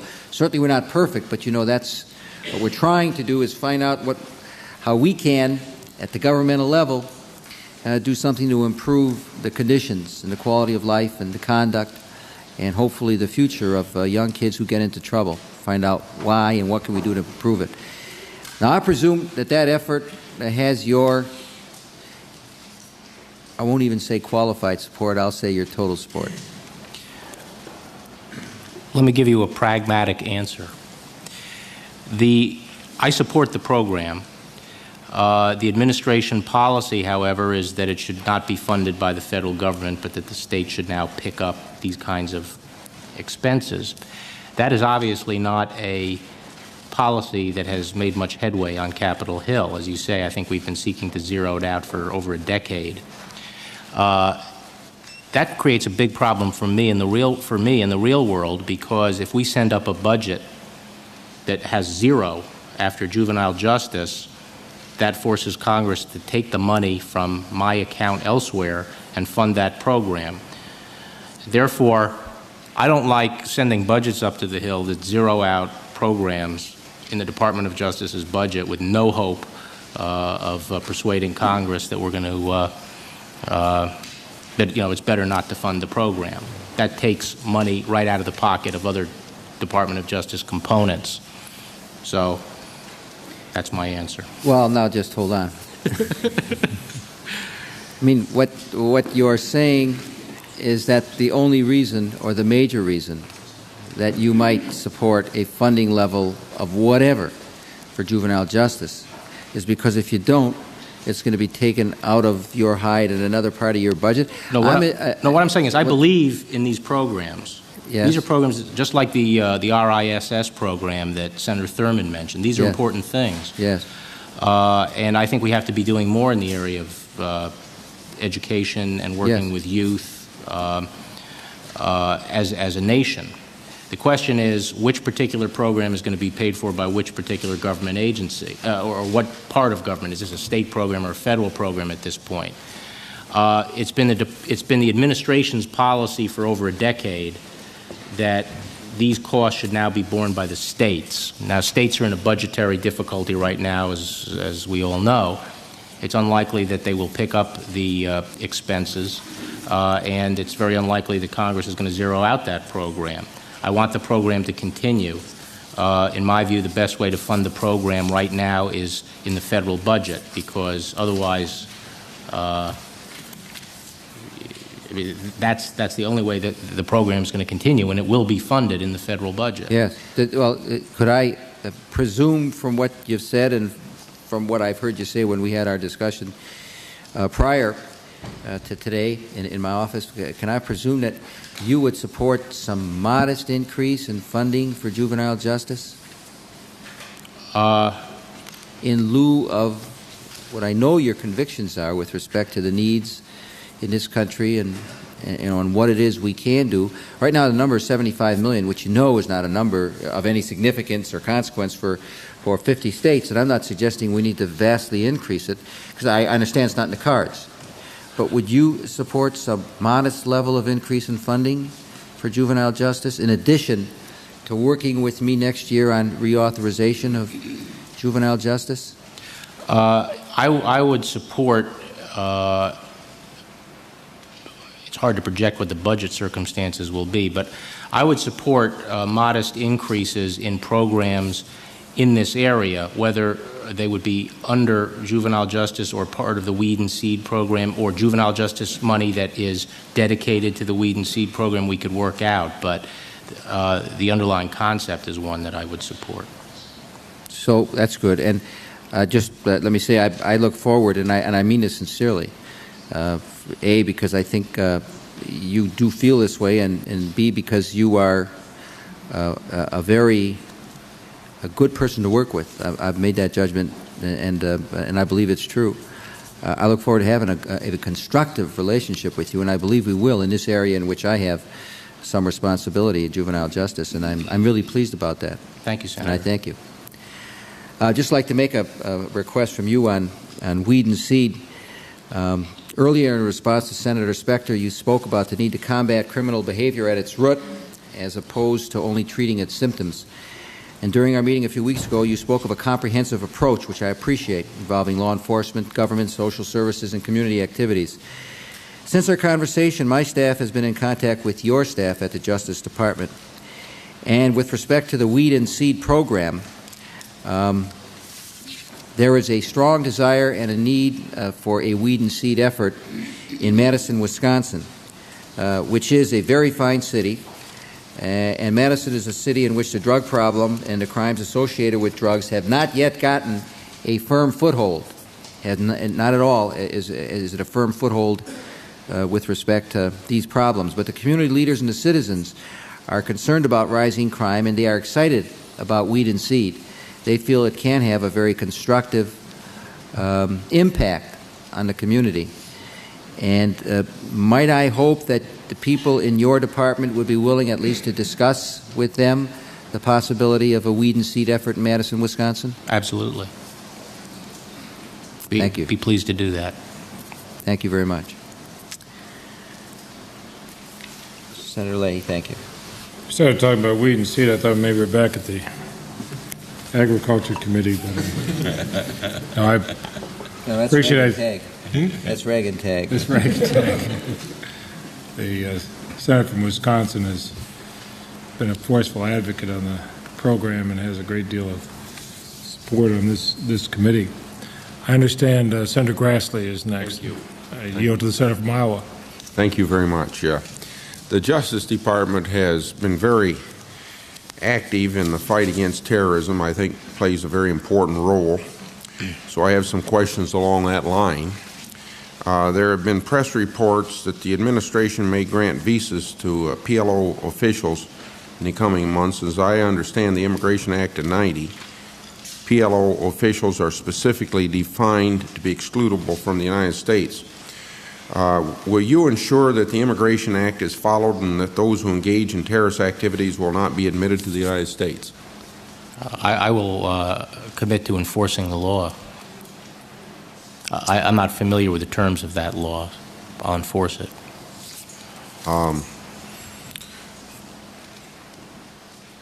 Okay, that's a satisfactory answer. We're coming up to the third anniversary of the Pan Am 103 tragedy, and yet we've had no indictments to this date. Could you tell us something about the progress of the investigation and what the prospects for an indictment are?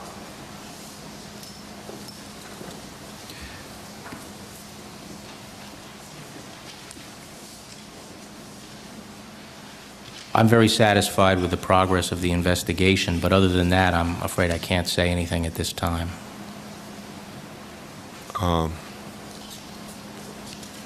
And that's because the sensitivity of the issue and not going public with information, is that what you're saying? Right, it's a open criminal investigation, and I cannot discuss the timing of any possible indictment. Okay. But well, since I don't want I don't want to jeopardize your, if you have a feeling that you're making progress in that area, obviously we are making great progress, and I think the American people will ultimately be very proud of the job done by the federal agencies involved. Okay, on another point, this is something that I picked up in our newspapers that I want to discuss with you. It's a visit to the United States of 2 Syrian generals. They were hosted by the U.S. Information Agency and taken on tours of facilities of the Drug Enforcement Agency at a time when I sense that Syria is known as one of the biggest traffickers of heroin in the country. Could you tell me why these individuals were given such red carpet treatment, and why are we showing off our anti-drug efforts to people who are known to be pushing heroin, other drug trafficking? I'd have to look into that, Senator. I don't know the answer. You would submit answer then in writing? Certainly. Okay. One other point, and here, admittedly, I have even less information. But I hope that you can shed some light on it. I have learned that a well-known Syrian terrorist who goes by the name of Yosef Haider visited the United States. He'd been implicated as a payoff person in a number of terrorist activities. I can't get confirmation of whether or not he was in the United States in late September. The FBI seems to deny that Haider was in the United States. Do you know if Haider was allowed entry in the United States? I don't know the answer to that. Well, okay. Let me ask you this then. Let's suppose Haider was in the United States. Could you comment on what policy could possibly be served by letting an individual like Haider into the United States, following my description of him? I think it's an accurate description. Unless, of course, if he were in the country while he was here, he was arrested and prosecuted for crimes that he's committed. Senator, I don't want to speculate about a circumstance I don't know about. I'd want to know the facts. I'd want to know more about the person and more about the circumstances of his being here. Well, if he was here, I will submit to you. I mean, I'd appreciate responses in writing. Okay. Okay. Let me return to a subject we discussed yesterday, and that's the role of bar associations in the nomination and confirmation of federal judges. You made clear to my satisfaction your intentions to monitor the objectivity of the ABA in rating judicial nominees, and I thank you for that. But my questioning today is because I'm unclear of what you consider appropriate for state municipal bar associations. You indicated, if I understood you correctly, that you're considering allowing judicial nominees to cooperate with local bar associations that wish to comment on the nominees' qualifications. Now, I'm concerned that such action would give local bar associations too formal a role in the judicial selection process. Private groups may have a right to give their opinion on a nominee, but their role as active participants in the governmental decision-making should be limited. We've expressed the limited but acceptable role of the ABA. Now we're talking about where that acceptable role ought to be extended to other organizations. Multiple investigations of nominees would be duplicative and I think very time-consuming. Such formal involvement by local bar associations would create an undue burden on nominees by requiring them to cooperate with an unlimited number of interviews and document requests. And as you indicated yesterday, there are already enough deterrents to an attorney's submitting herself to judicial confirmation process. I think we ought to be removing those impediments. It is for that reason that we've had several members of this committee, including Senator Thurmond, Senator Hatch, Senator Hips, Simpson, Senator Brown, and myself, write to Attorney General Thornburgh, and this was in June that we did this, commending his policy and expressing our opinion that state and municipal bar associations not be granted a formal role in the selection and confirmation of federal judges. So could you please clarify your position on the role of local bar associations in the confirmation process? Do you disagree with our position that such groups should not have a formal role in the process, that nominees should not be required to cooperate with redundant investigations by local bar groups? Would my colleague yield to put an addendum onto your question? His question is about a formal requirement, formal process. I think part of the question is also whether nominees should be permitted to go to local bar associations or a group like that.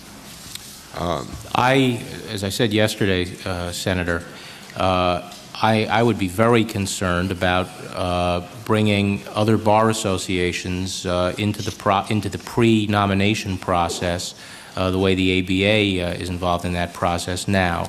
So I share your concerns as you've just laid out. Several of them were ones that I alluded to yesterday. I, however, am willing to talk to some of the bar associations and find out more about what their position is. Several have suggested to me that their chief complaint is that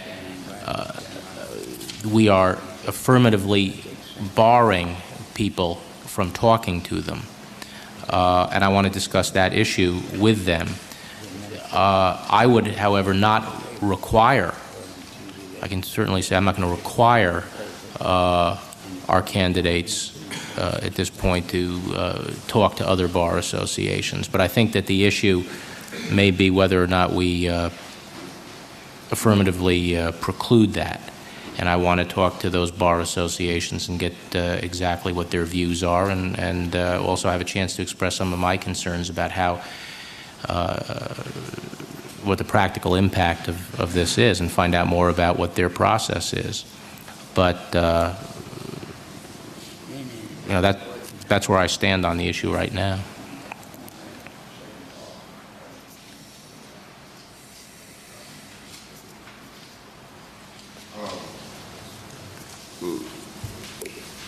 I guess the only comment or question I would have in regard to what you said, and I don't think you're announcing a change of position, that you were just going to look into it.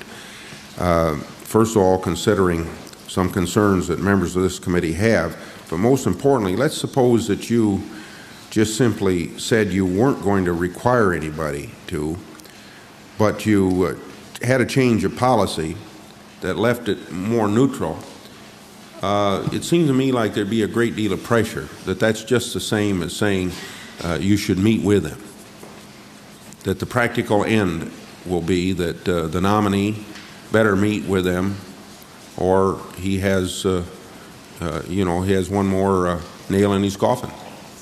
That's certainly a consideration, but at this point, I want to find out more about what they want, what they have in mind, and also have a chance to talk about some of my concerns. For example, the confidentiality. The fact of the matter is that prior to nomination, we try to keep these things confidential.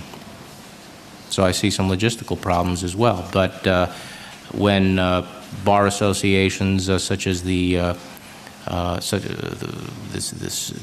City of New York Bar Association and so forth say they want to meet and talk, I see no problem with talking about it. Yes. One last matter, and it's not in the way of a question, but just to reaffirm you and I visited yesterday about the extraterritoriality of our antitrust laws.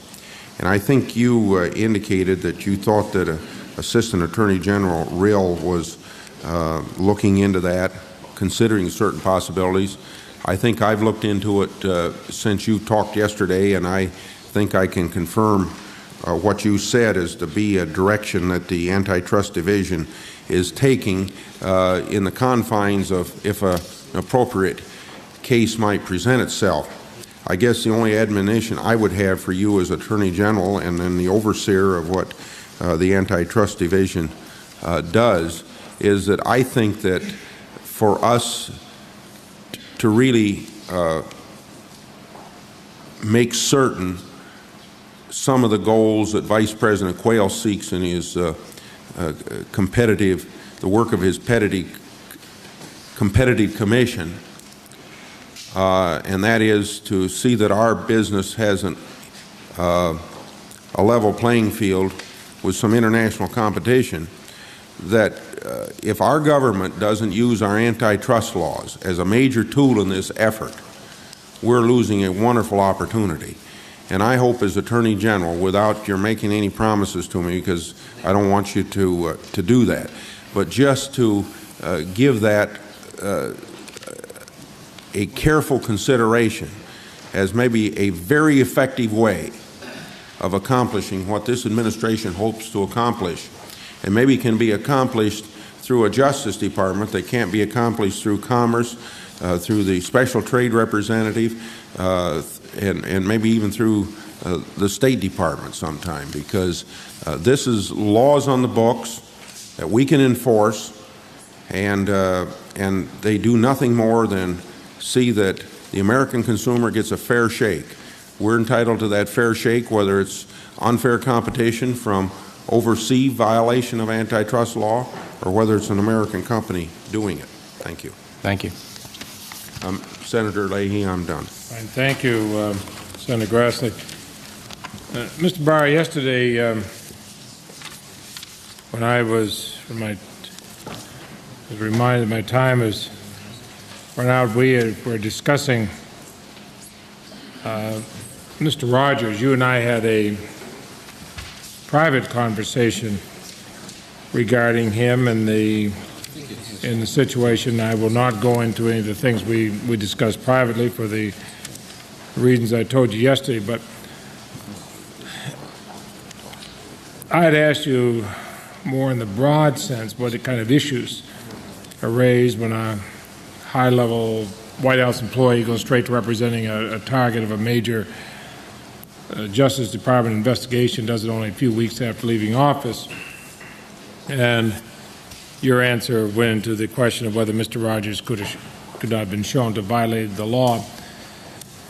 President Bush has said a number of times about the avoidance of even an appearance of impropriety, and I commend the President for that, and I've been there, as you have, at different times when he has stated that, both in small gatherings and large gatherings, and I don't think either you or I question the President's concern about that.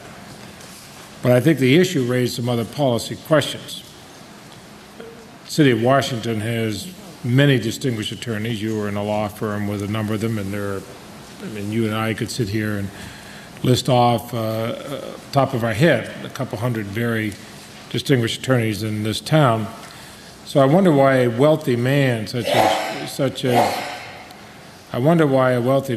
Sheikh Kamal would choose a legal unknown like Mr. Rogers, unless it was to obtain political influence. Do you happen to know how he picked Mr. Rogers? No, I don't, Senator. Has the Justice Department undertaken any independent factual investigation of how or why Mr. Rogers and Sheikh Kamal got into the legal arrangement that they got into? No, Senator. Have you undertaken any independent investigation into possible improper conduct or contact between Rogers and Sheikh Kamal, or between Rogers and present administration officials? Yes. You have? Yes.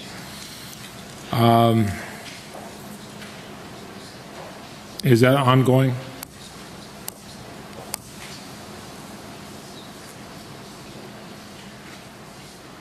The Department of Justice's review of that matter or investigation of the facts has been completed.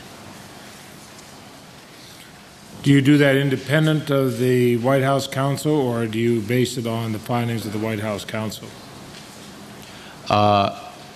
We conducted part of the investigation that we thought was appropriate to conduct ourselves.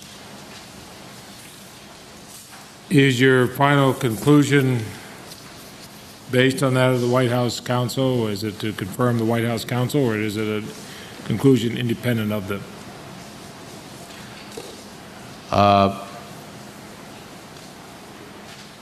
Could you repeat that? I'm not sure what you. When you say this has been concluded, or the Department of Justice investigation,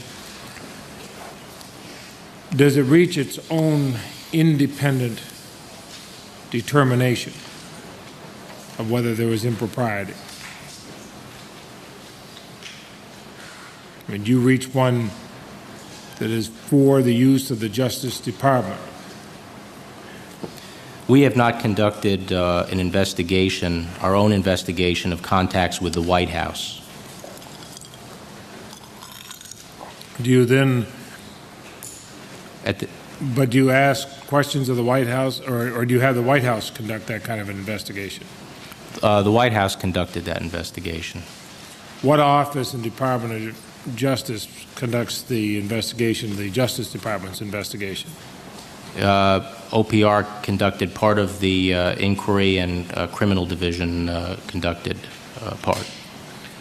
Now, on the question you said with respect to the department. Beg pardon? With respect to the department. Well, what part of the Department of Justice conducted any of the investigations involving Mr. Rogers? Well, there were certain inquiries and reviews were undertaken. The word investigation sometimes suggests... Whatever review was done regarding Mr. Rogers, who was my done answer by? Stands. It's the same? Yes. Thank you. Now, as far as the contact with White House officials, that the Department of Justice left to the White House counsel to do, is that correct? That's correct. Did I understand you? That's correct. That would be normal. And not only normal with the White House, but normal with any agency on an Ethics in Government Act question.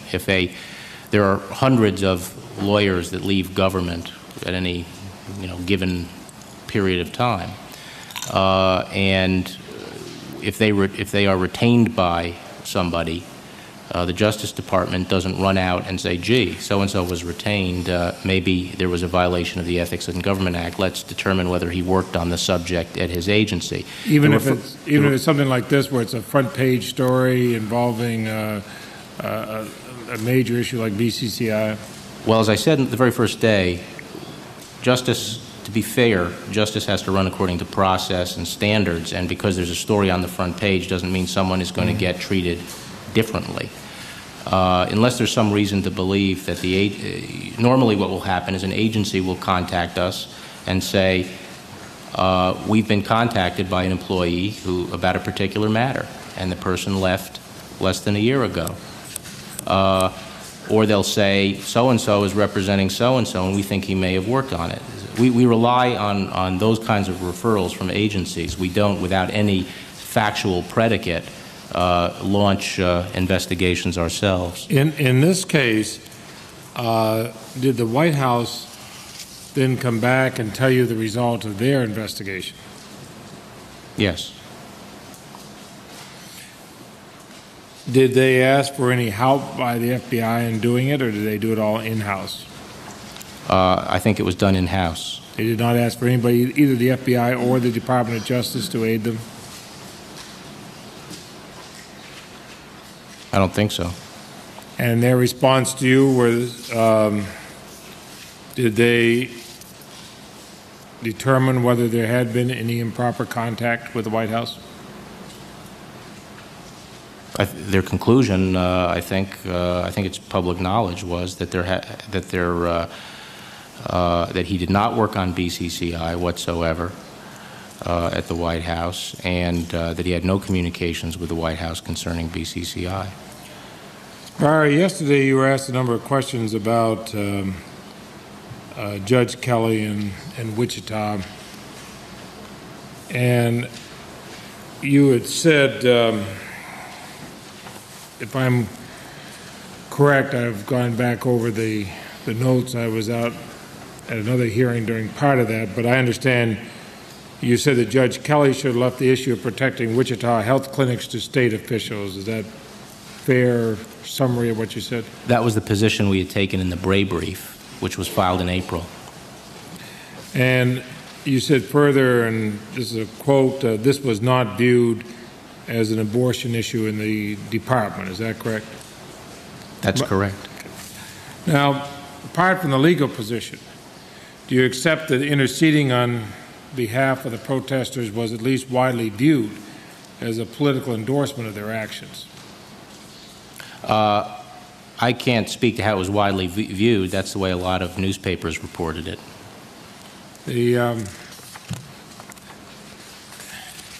Does it trouble you in the broader sense that a federal judge who is able to really enforce the law based on respect for his rulings and the position of the federal judge, they don't have troops to back it up, they don't have an army or anything else, they consider the fact that a federal judge must have the force of his moral suasion and legal status? Does it trouble you that the Department of Justice would appear to be undercutting that same type of moral authority and legal authority the federal judge should have? We wanted to stand by the judge and obey the judge's order, and that's exactly why we instructed the marshals to obey the order, carry out the judge's directions, and make the arrests. Well, you couldn't tell the marshals to do otherwise, could you? At that point, it was a valid order. It had not been reversed by anybody else. I mean, the Department of Justice couldn't call up a marshal and say, judge has just given you an order which is at least valid on its face, don't follow it. Is that correct? That's true. So are you sending contradictory signals to the populace at large? What are the contradictory signals? The impression was that the Department of Justice was stepping in and saying, we're going to get rid of that pesky federal judge's order just as quickly as we can. I don't think that's what the Department of Justice said. We did not become a party. We filed an amicus, and we filed a copy of the brief that we had filed 3 to 4 months earlier. We made it public that our marshals were going to carry out the court's orders, and we called on everyone to obey. And my impression was, and I can't remember that clearly, the sequence of events, but I think for a period of days after that, there was no blocking of any of the clinics. Barr, earlier this year, the FBI came to the Congress. They had a proposal involving telecommunications and computer services.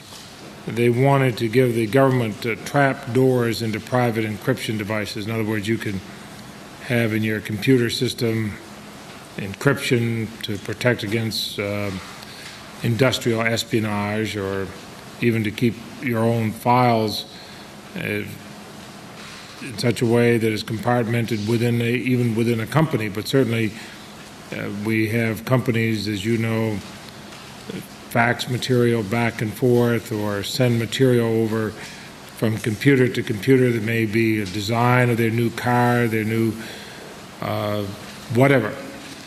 And so they encrypt that because we found industrial espionage, it's off stolen.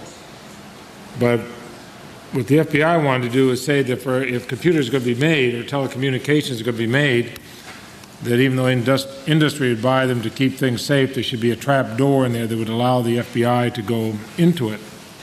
Now, we've heard from the phone companies and the computer industry and computer scientists, academics, many others, they're in uproar about the proposal's potential impact. Now, I understand, and the reason I asked you this question, I understand it ended up on your desk, and the number of agencies, including the FBI and NSA, Commerce, OMB, are involved in discussions over what should be the administration's policy. How do you proceed with that? Can you give us some idea of how you sift out the obvious law enforcement requests the FBI is making, balanced by those who say this is my business, my commercial interest, and I don't want to give a trapdoor to anybody else, and then others, civil libertarians, who are just concerned about the obvious big brother aspects. How do you sift that out? Senator, first let me say this matter is still under review within the executive branch. Second, I recall several months ago, or I forgot when you said this proposal surfaced, but at some point I conveyed or I instructed people to convey to you or your staff that nothing was going to happen on this until we came up and had a chance to sit down and talk to you and consult with you before anything went. I don't know if you recall. Oh, I do indeed. Okay. That's why I asked the question. Okay, and so I knew it'd be an area that you were familiar with, so that I wasn't trying to toss you any kind of a trick question. I know that you're the one person down there is aware of this. So nothing is going to be coming down the pike by surprise. I'll be up to talk to you well before anything is proposed. But as to those details, I would be glad to discuss them either in executive session or privately with you, but I don't want to discuss them in public. No, I'm not. I don't want to go into the obvious law enforcement aspects, and we will have to have, and I suspect the technology and the law, subcommittee may have a closed-door hearing on that. Certainly some of the senators who are involved in it, maybe sometime if you're coming up here to talk about it, I could notify some of the other senators who are interested, and we could do that. My question was not to ask you to tell us today how you're going to finally work that out, but rather more of a process one. Are you making an effort to go to all the different parties involved, not just the obvious, the NSA and FBI, but the computer manufacturers and those who have civil libertarian concerns about it, the telephone companies and so on? I've been contacted by some private sector interests that have obviously a deep interest in this issue, and I'm planning to sit down and talk with them and be accessible to them on the issue. But right now it would be premature because I'm not sure what direction we're going in, and in a way it would be a real waste of their time to come in when we really haven't formulated our thoughts completely. But once we do get an idea, my plan is to consult on the Hill and to consult with the private sector and see if we can come up with a consensus view. And if not, and if there are differences, then we'll see where we go from there. Thank you. I've been intruding, and I know Senator Simpson is waiting, but I think that this is also an area that he's interested in too, and I would all want to hear about that. Senator Simpson. Thank you, Mr. Chairman, and thank you for your courtesy. Good to have you here, and you're a very patient family. I see still at your side. Hard to believe, isn't it? Well, they get out of school by doing this, Senator. The best thing he's got going for him, Al. I think at 3:30 they disappear. I see. Oh, just like a puff of smoke. Well, anyway, they're very attentive, and it's good to have them here. We have been talking, and this is my first round of opportunity.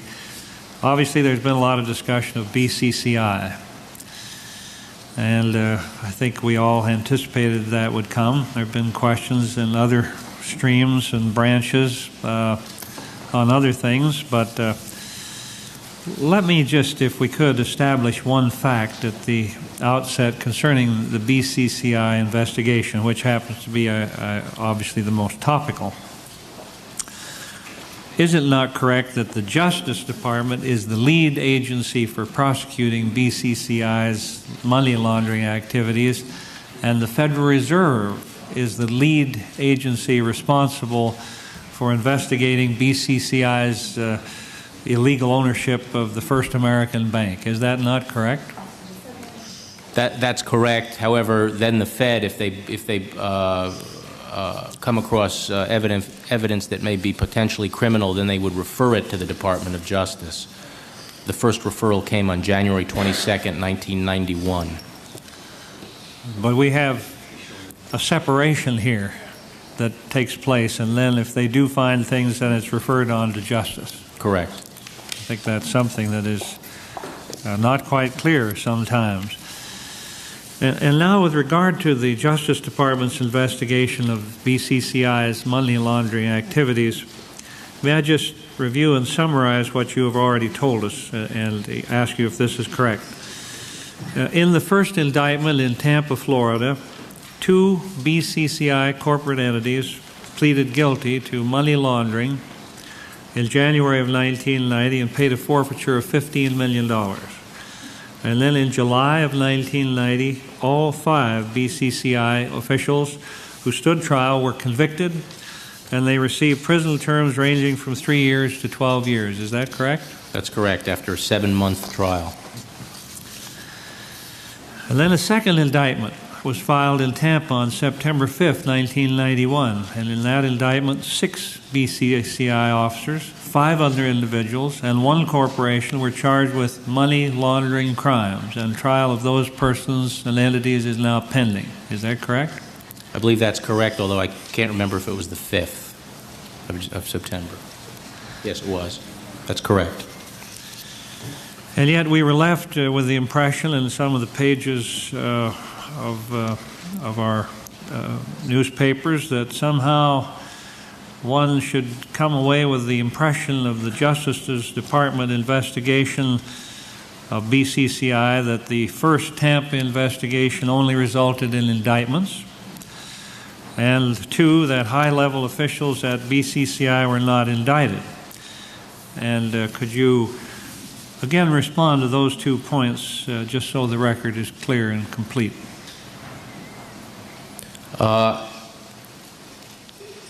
A lot of the press commentary on BCCI has failed to distinguish among the different kinds of criminal offenses that are alleged and when those allegations surfaced. Prior to January 22nd, 1991, the allegations that were properly within the jurisdiction of the Department of Justice and being followed were money laundering allegations, and they were followed. They centered on Florida, and the Department of Justice prosecuted a case developed by the Treasury agencies and achieved very substantial success, one of the greatest successes we've had in the money laundering area. It seems to me that in listening to the questions and your responses, that it would seem to me that some of the critics of the department are overlooking the extremely complicated and difficult nature of this type of investigation. Obviously, this money laundering charge and this case involves complex, highly complex financial transactions occurring around the world. And that is correct. That's correct. The bank operated, I think, in 72 countries or in that range, and the operations seem to have been structured in a way that avoid regulatory review. One of the interesting statements made in the Washington Post editorial a couple of days ago was that all this conduct was going on right under the regulator's nose, and I can't think of a less apt description of what was happening. The Price Waterhouse were the internal auditors for this bank and had access to witnesses and people and documents within the institution. And it wasn't until November 1990 that the internal auditors, who had all those advantages, were able to piece together what was going on. And so, even then, it's only part of the picture. And so actually we have this huge network of an institution, a foreign institution, if you will, with only a very small presence in the United States. Isn't that correct? That is correct. It is a very small presence. The vast bulk of injury done was overseas to foreign depositors. And it is also correct that much of the records, many of the records, most of the records, and other material that would be evidence was located overseas. Isn't that correct? That's correct. The key personnel and the key documents are overseas. And it takes obviously a huge investment in time and energy to put together a prosecution of a case like this, does it not? Absolutely. A lot of preparation goes into preparing a case. Look at the money laundering case itself. It was a 7-month trial. And I think you said eloquently yesterday, you said it crisply too, that the Justice Department should not indict someone based on mere rumor, speculation, hearsay, or political pressure or uncorroborated testimony of a single witness. That it was and is your feeling, is it not? I think the basic safeguard we have in our entire system is requiring evidence before we hold someone to account under our criminal laws. We have to act on the basis of evidence. Well, there wouldn't be a member of this Judiciary Committee that wouldn't, who was practiced, that wouldn't believe that. That's one thing we can agree on from either side of the aisle. But it seems to me that... and I'll expand on that and say it's more than just evidence. It has to be evidence that's admissible in court. We have to be able to prove whatever counts we are going to indict someone on. Well, it would seem to me if the Justice Department were to indict the average violent criminal defendant based on mere rumor or speculation or hearsay or political pressure, I think there would be intense criticism of the department for overstepping the proper bounds of prosecutorial discretion. So it seems to me there's almost a double standard working here. If a criminal defendant deserves protection against unsubstantiated indictments, then so does BCCI or any other large corporation. I think the Justice Department would and should indict BCCI once it would obtain sufficient evidence available in a court of law to justify indictment. And if it takes some time to obtain the proper evidence, then so be it. I think that is what our Constitution requires. You concur? Yes. And I think it's just good to touch upon that, and as you'll get swept away in the sinister network of BCCI, which is certainly obviously has proven to be. Let me ask you a couple of other questions.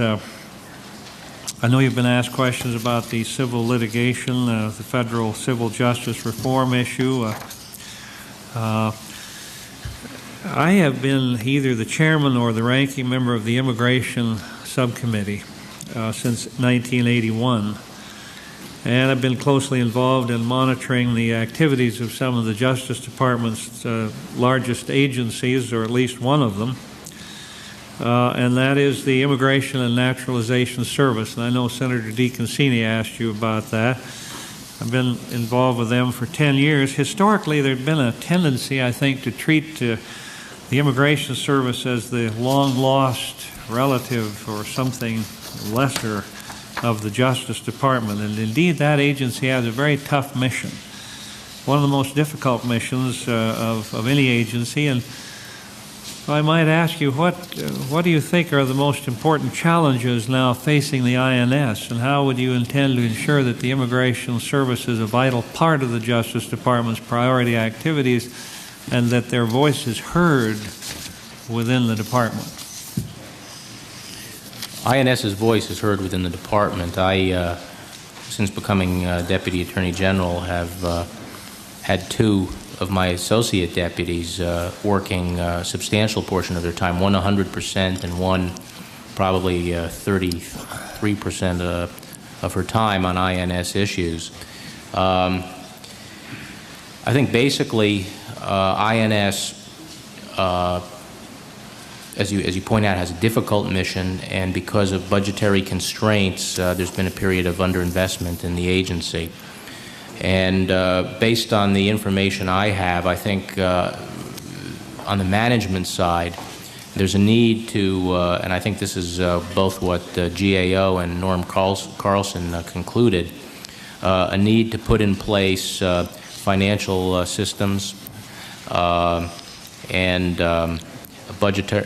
better budgetary process and accountability, computer systems and better integrated throughout the INS, record systems, the whole management side. And I got 6 more SES positions for INS, and those people have been are in the process of being recruited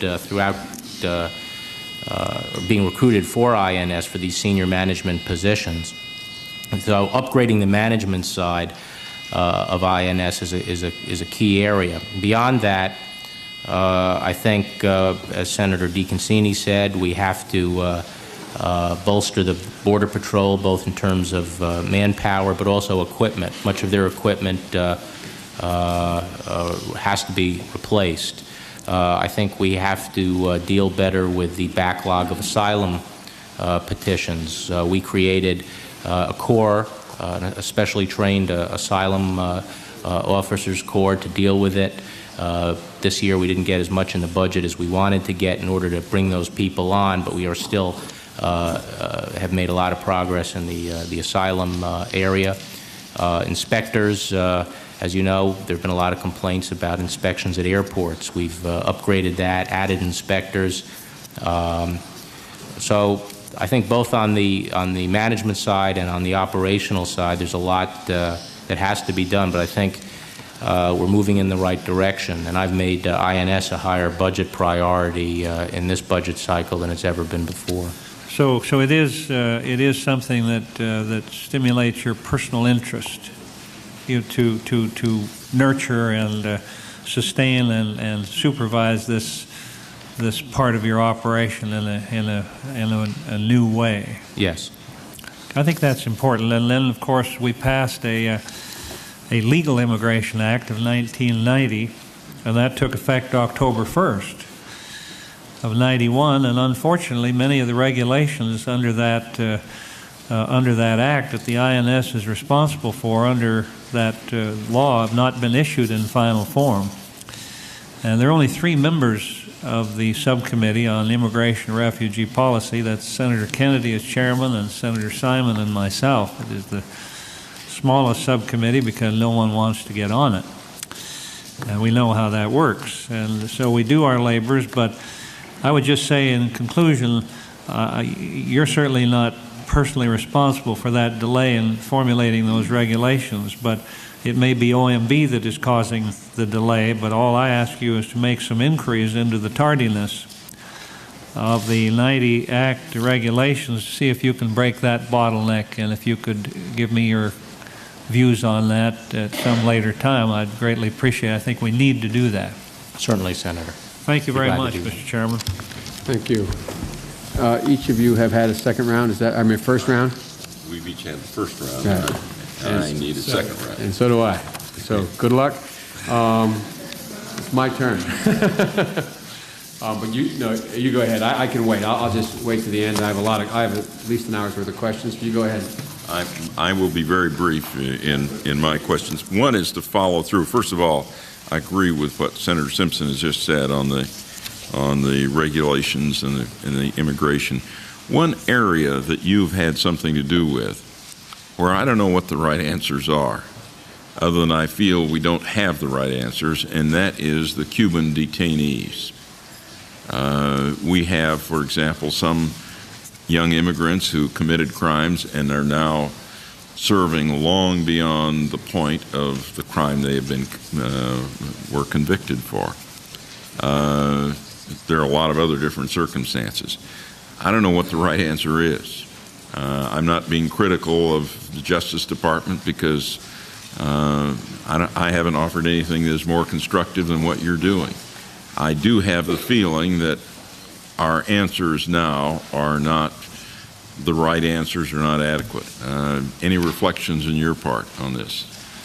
As I understand what we're trying to do, there's a hardened criminal element among the Marielitos that came to the United States, and we've tried to separate out those that we felt were incorrigible and posed a risk to our citizenry if they were permitted to get out on the streets. And that group numbers in the hundreds, and we are trying to deport them to Cuba as quickly as we can. And there was an appeals process set up in the wake of the Atlanta Oakdale prison riots, which was put in the Deputy Attorney General's office to run. It was the Mariel Cubans review process. And when I got down to the deputy's office, I asked that we expand the panels that were doing that and move along much more quickly on it, because these people were being detained, and I felt we had to go through the process and do it in an efficient way. And we are now nearing the end of that process for those that the Cubans have agreed to take back. And there are now several hundred more who are not on the list. They're not listed Cubans. And we're trying to persuade the Cubans to substitute. There's some people who were listed who are now being permitted to stay, and now we're trying to get the Cubans to accept these non-listed Cubans in lieu of some of the listed ones who we've decided can stay in the United States. It is a difficult problem. It's a costly problem. And we're trying to work through it as quickly and efficiently as we can. But I do agree with the general policy that hardened criminals, people who had problems with the law before they left Cuba and have had problems with the law sometimes here when they've been given a chance and let out, that these are people we should deport back to Cuba. There's no disagreement on that. I've just got a few wrap-up questions. Hate crimes, the FBI has been keeping track of statistics since the first of the year. When are we likely to get the first report on the hate crime statistics? I think the first report will be December of this year. It will be a partial report. The FBI, as you say, does have responsibility for collecting this data. They will be collecting it as part, as you know, of the Uniform Crime Reporting System. That is a system that requires state cooperation. The Bureau has carried out training programs now involving all 50 states.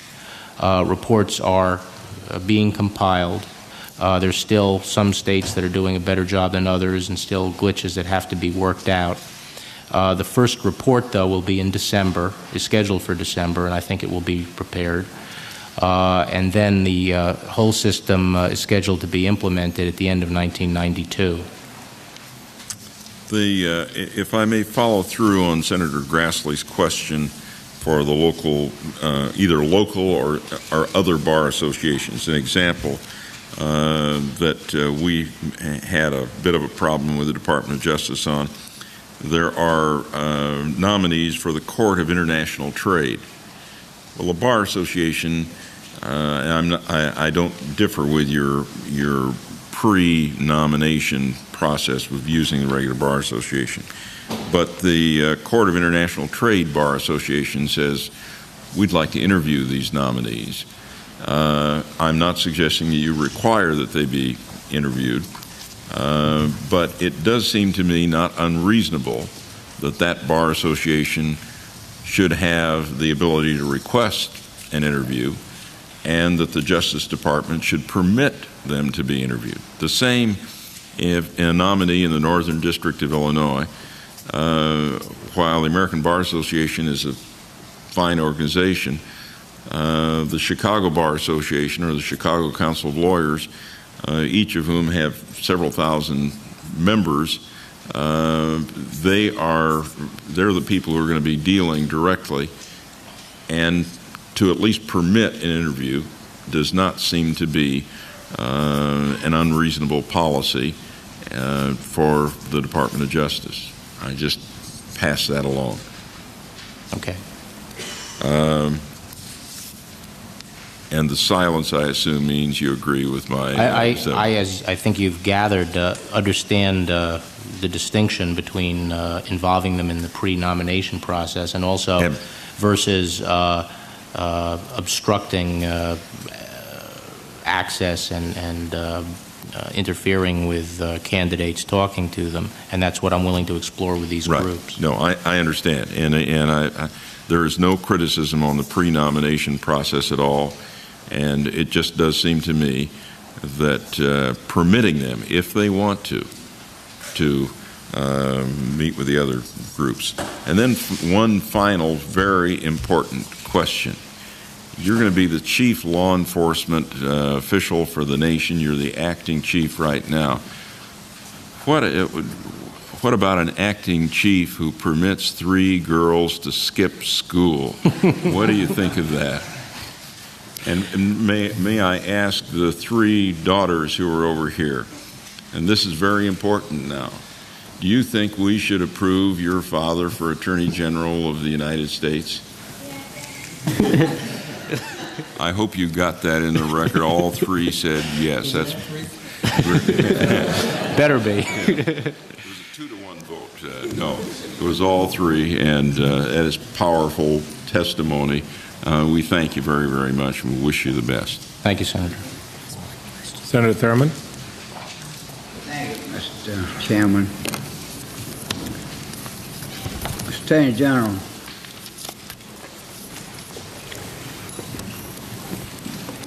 the Senate has passed a crime bill this year. The President recommended a strong crime bill, and the House has passed a bill.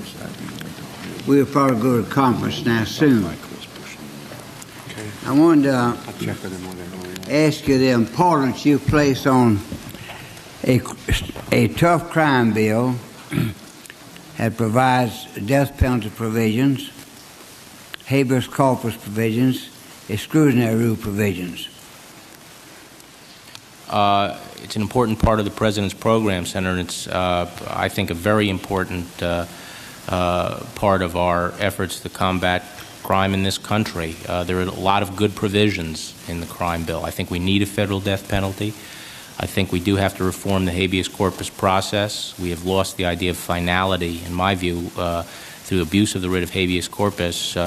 We've lost the whole concept of finality in criminal adjudication in this country. We never come to rest. Obviously, we wanted a reform of the exclusionary rule. We did not get that in the Senate.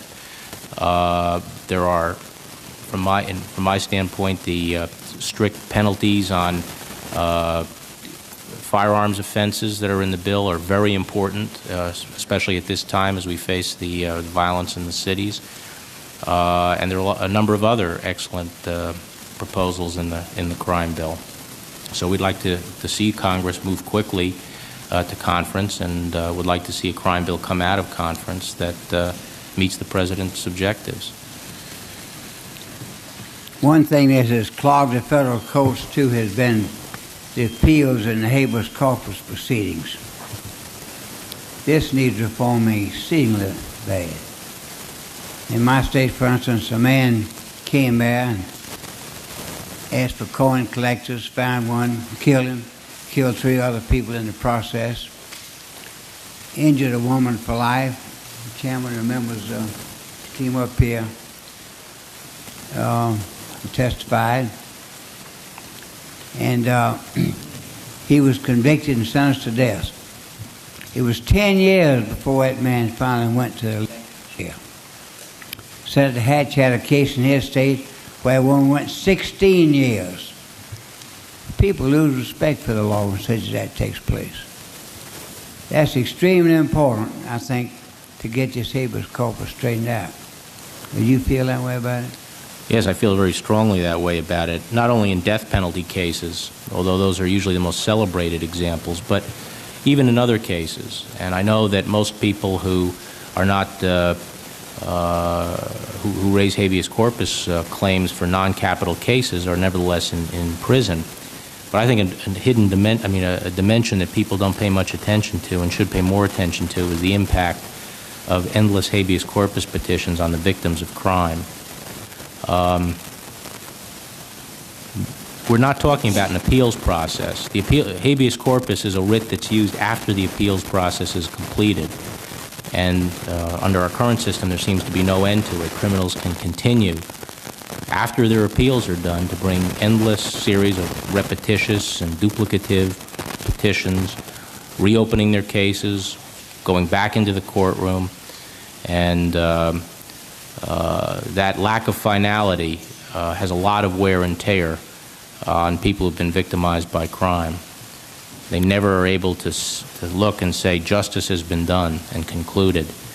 Each year, their wounds are reopened as they see the perpetrator again attempting to escape just punishment. In the case I referred to, I believe appeals went to the Supreme Court of the United States 4 different times in one case. Finality.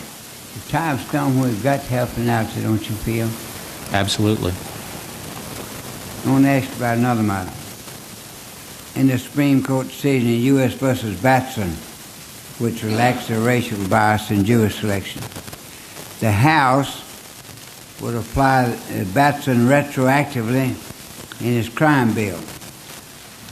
What effect would the retroactive application of Batson have if the House version is enacted into law, especially for those individuals convicted years ago? My understanding is that was defeated in the House, and therefore it's not in the Senate bill and it's not in the House bill, and hopefully it won't be in any bill coming out of the conference committee. But the practical impact, because of records not being kept and the expenses, that it would have upset virtually or all prior convictions, or many prior convictions, because the prosecutors would not have been able to meet the burden. But I'm hopeful we won't have to deal with that issue, since it did not garner majority support in the House. Wouldn't it be ridiculous where they'd been convicted years ago to go back now and review those matters? I think it would have placed an impossible burden on the government. I want to ask you about another question. In the next few years, we're going to close a lot of military bases. Had you given any consideration as to whether some of these bases could be used for federal prisons and save the taxpayers a lot of money? Yes. And some of them could be used maybe for drug addicts, for treatment of drug people. Mike Quinlan of the Bureau of Prisons has, I think, been very aggressive in looking for any opportunity to use military base, either for a prison facility or a camp, boot camp, whatever use it can be put to. That's all the questions I have right now. Thank you very much. Thanks. Mr. Chairman, thank you. Thank you. I have two sets. Did you want a question? I have some more questions, but Mr. Chairman, it's your turn now. Right. I will pursue one area that I hope I can finish with, and that's some additional questions with regard to BCCI, if I may. Mr. Barr, as I indicated in my opening statement, I opened a set of questions to you yesterday that I asked you about the NBC News report on the department's investigation of BCCI. And I'm going to make it clear that I'm not suggesting the department should be bringing indictments without the necessary evidence to support them. But the allegation has been made that the Justice Department has not put the full weight of its resources, including the personal attention of the Attorney General behind this investigation, into the largest bank fraud in history. And the NBC report, in addition, suggested that high-level department officials, naming Thornburgh and you personally, have purposely acted to delay or impede action. NBC reported that key BCCI indictments developed by the IRS in Miami have been stalled by the Justice Department since August 23rd, almost 3 months ago, approximately the time that you assumed the role of Acting Attorney General. Do you know, Mr. Barr, whether the Justice Department has been sitting on these or any other indictments? Yeah, I do know the answer to that, and if I could use this question maybe to lay out what I think has been the course of activity and where these indictments or potential indictments and others fit into the picture. Sure. Could I have that opportunity? Yes. And I think the best way to start is to understand how the department is normally structured and then see how this case went up against that structure and what changes were then made to respond. The Department of Justice tries to walk a delicate line between decentralization and centralization. There are a lot of advantages to decentralization. By that I mean we have 92 U.S. attorneys out in the field with their own staffs and offices, and normally U.S. attorneys, the chief law enforcement officer in a district, has a lot of independence and works directly with the investigative agency. So Customs or IRS or FBI or DEA brings the case to the U.S. attorney. U.S. attorney just handles the case. That's a decentralized operation. Usually you get expedited handling of cases. They're closer to the action. There's not a lot of bureaucracy, and you can make a lot of progress. Now, that's the normal system in the department. Then the U.S. Attorney's Manual and other guidelines in the department require U.S. attorneys on specific matters to come back to headquarters for various kinds of approval. Some examples of that would be, there's a standard requirement. If a U.S. attorney is going to bring a RICO count, he has to go back and let the criminal division look at it in Washington. A tax case has to be reviewed by the tax division before a U.S. attorney brings it, certain kinds of tax cases, so you have a national policy. If another district gets a case that's related, so you have two districts working on a similar or related matter, then those U.S. attorneys are supposed to coordinate between each other. And if there are disagreements between them or decisions that have to be made that they can't agree to, then they bring it to Washington for arbitration. That's the decentralized system we operate under, and I think generally it serves us well.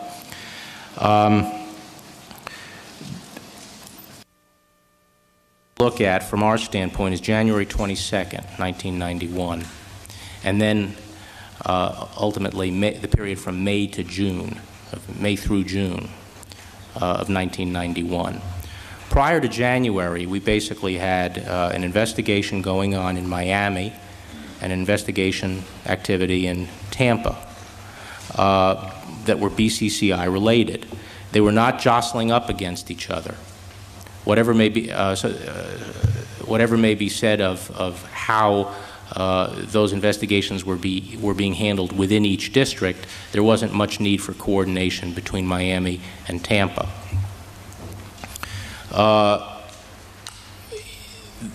The old decentralized model prevailed during that time. The U.S. attorneys are in charge.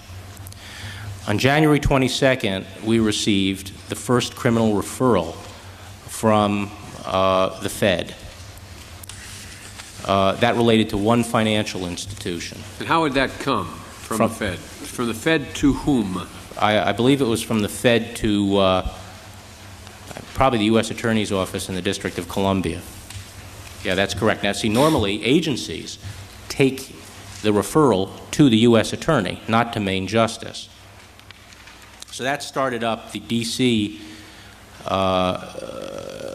Activity on that particular referral, which related to the alleged secret acquisition of one financial institution. So from January forward, then, we had three offices operating. D.C. on a regulatory violation, alleged regulatory violation, and Miami and Tampa going along. This is in what month now, roughly? This is the period from January to May. We had three different districts. There was no apparent reason for any change in the system, any more active coordinating role or centralization by Main Justice. We didn't see any coordination problems at that time. May is where things started to change. In May into early July, the first week of July, we quickly This had... is of 91. 91. This is just several months ago. We got 2 more institutional referrals relating to separate financial institutions. So we then found ourselves with 5 districts going. Also at that time there was a minor turf fight between 2 of the districts, the U.S. attorneys, and they weren't shoving the case away. 2 U.S. attorneys were fighting to take the case. So it was at that point, at the very beginning of July, where we had 5 districts going, some immediate coordination problems as these new offices came out of the chute and wanted to start interviewing the same people. And during this period, it became evident to Bob Mueller, the head of the criminal division, that it started to become evident that we're going to have coordination problems now. Let me ask you, this is about coordination now. I want to make sure I get it. Where did Sappos fit into this picture? He was from the Justice Department's Narcotic and Dangerous Drugs Division, right? That's right. And as early as back in February of '90, he picked up the phone allegedly and called folks in Florida. Right. As I said, you will have a U.S. Attorney's Office will be running a case, and there are times where they go back to headquarters to get approvals, to have reviews done, or to get the support of expertise back at headquarters. But the person running the case is the U.S. Attorney. Sappos' involvement, as I understand it, and there are people here to correct me if I'm wrong, was to he got involved because we wanted to maintain some essentially undercover. We wanted to let some accounts go as sort of an undercover operation in BCCI as part of a money laundering investigation. And I think he got involved to see if we could keep those accounts going, even though they were technically in violation of law as part of that undercover operation. But that doesn't mean that the drugs section in the criminal division was running the case in Florida. Did the U.S. attorneys know that Sappos had called and said and told the Florida requested the Florida regulators not to shut him down? That's not what he requested. What had he requested? He wrote 2 letters. The first letter was inartfully written, and what he was trying to do is say, look, we went to I think we went to BCCI and said, as part of the cooperation, we want you to keep these accounts going. Okay, as a sort of a sting type operation. They said, these accounts are in violation of law. We'll get killed by the Florida regulators and get shut down by the regulators if we allow these accounts to go. Sappos was saying to the regulators, we want to tell you that these accounts are okay. They're part of our undercover operation, so you should allow them to. The tacit message in the letter, and what was left out of the letter, was to the extent they're going to be permitted to operate, we want them to operate with these accounts going. When it became clear, when the regulator called up and said, are you saying that you want us to keep them open, or are you saying if we keep them open, let them have these accounts? Sappos immediately followed up with a second letter saying, I'm saying the latter. I'm not taking a position on whether they should continue to operate. I'm saying if they're operating, they're going to be having these accounts in there. So that was that episode. But to get back to the sort of the overview, it was in July, around the first. Now, something like this, though, Sappos' action, would that have to have been signed off by the head of the criminal, or the head of his department, the narcotics and dangerous drug? I mean, did he have to sign off with anybody else, or is that an independent action he could take? Just again, the mechanics of how it works. Sign off. He had to sign off.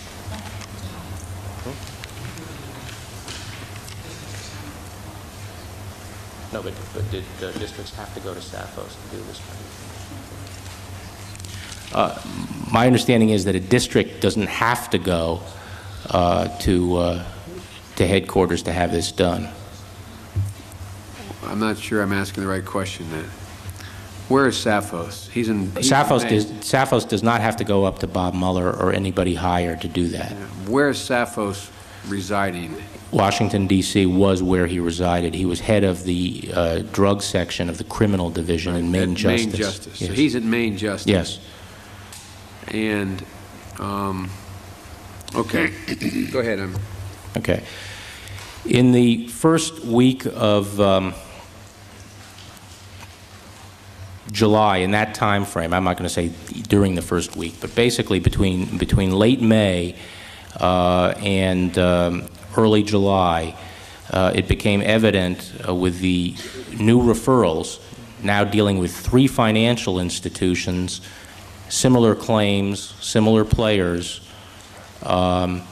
that we were going to have coordination problems, and this thing was getting bigger. Also, the international dimension rapidly became evident on July 5th with the worldwide shutdown, and the need to get OIA involved in helping us get what we needed overseas.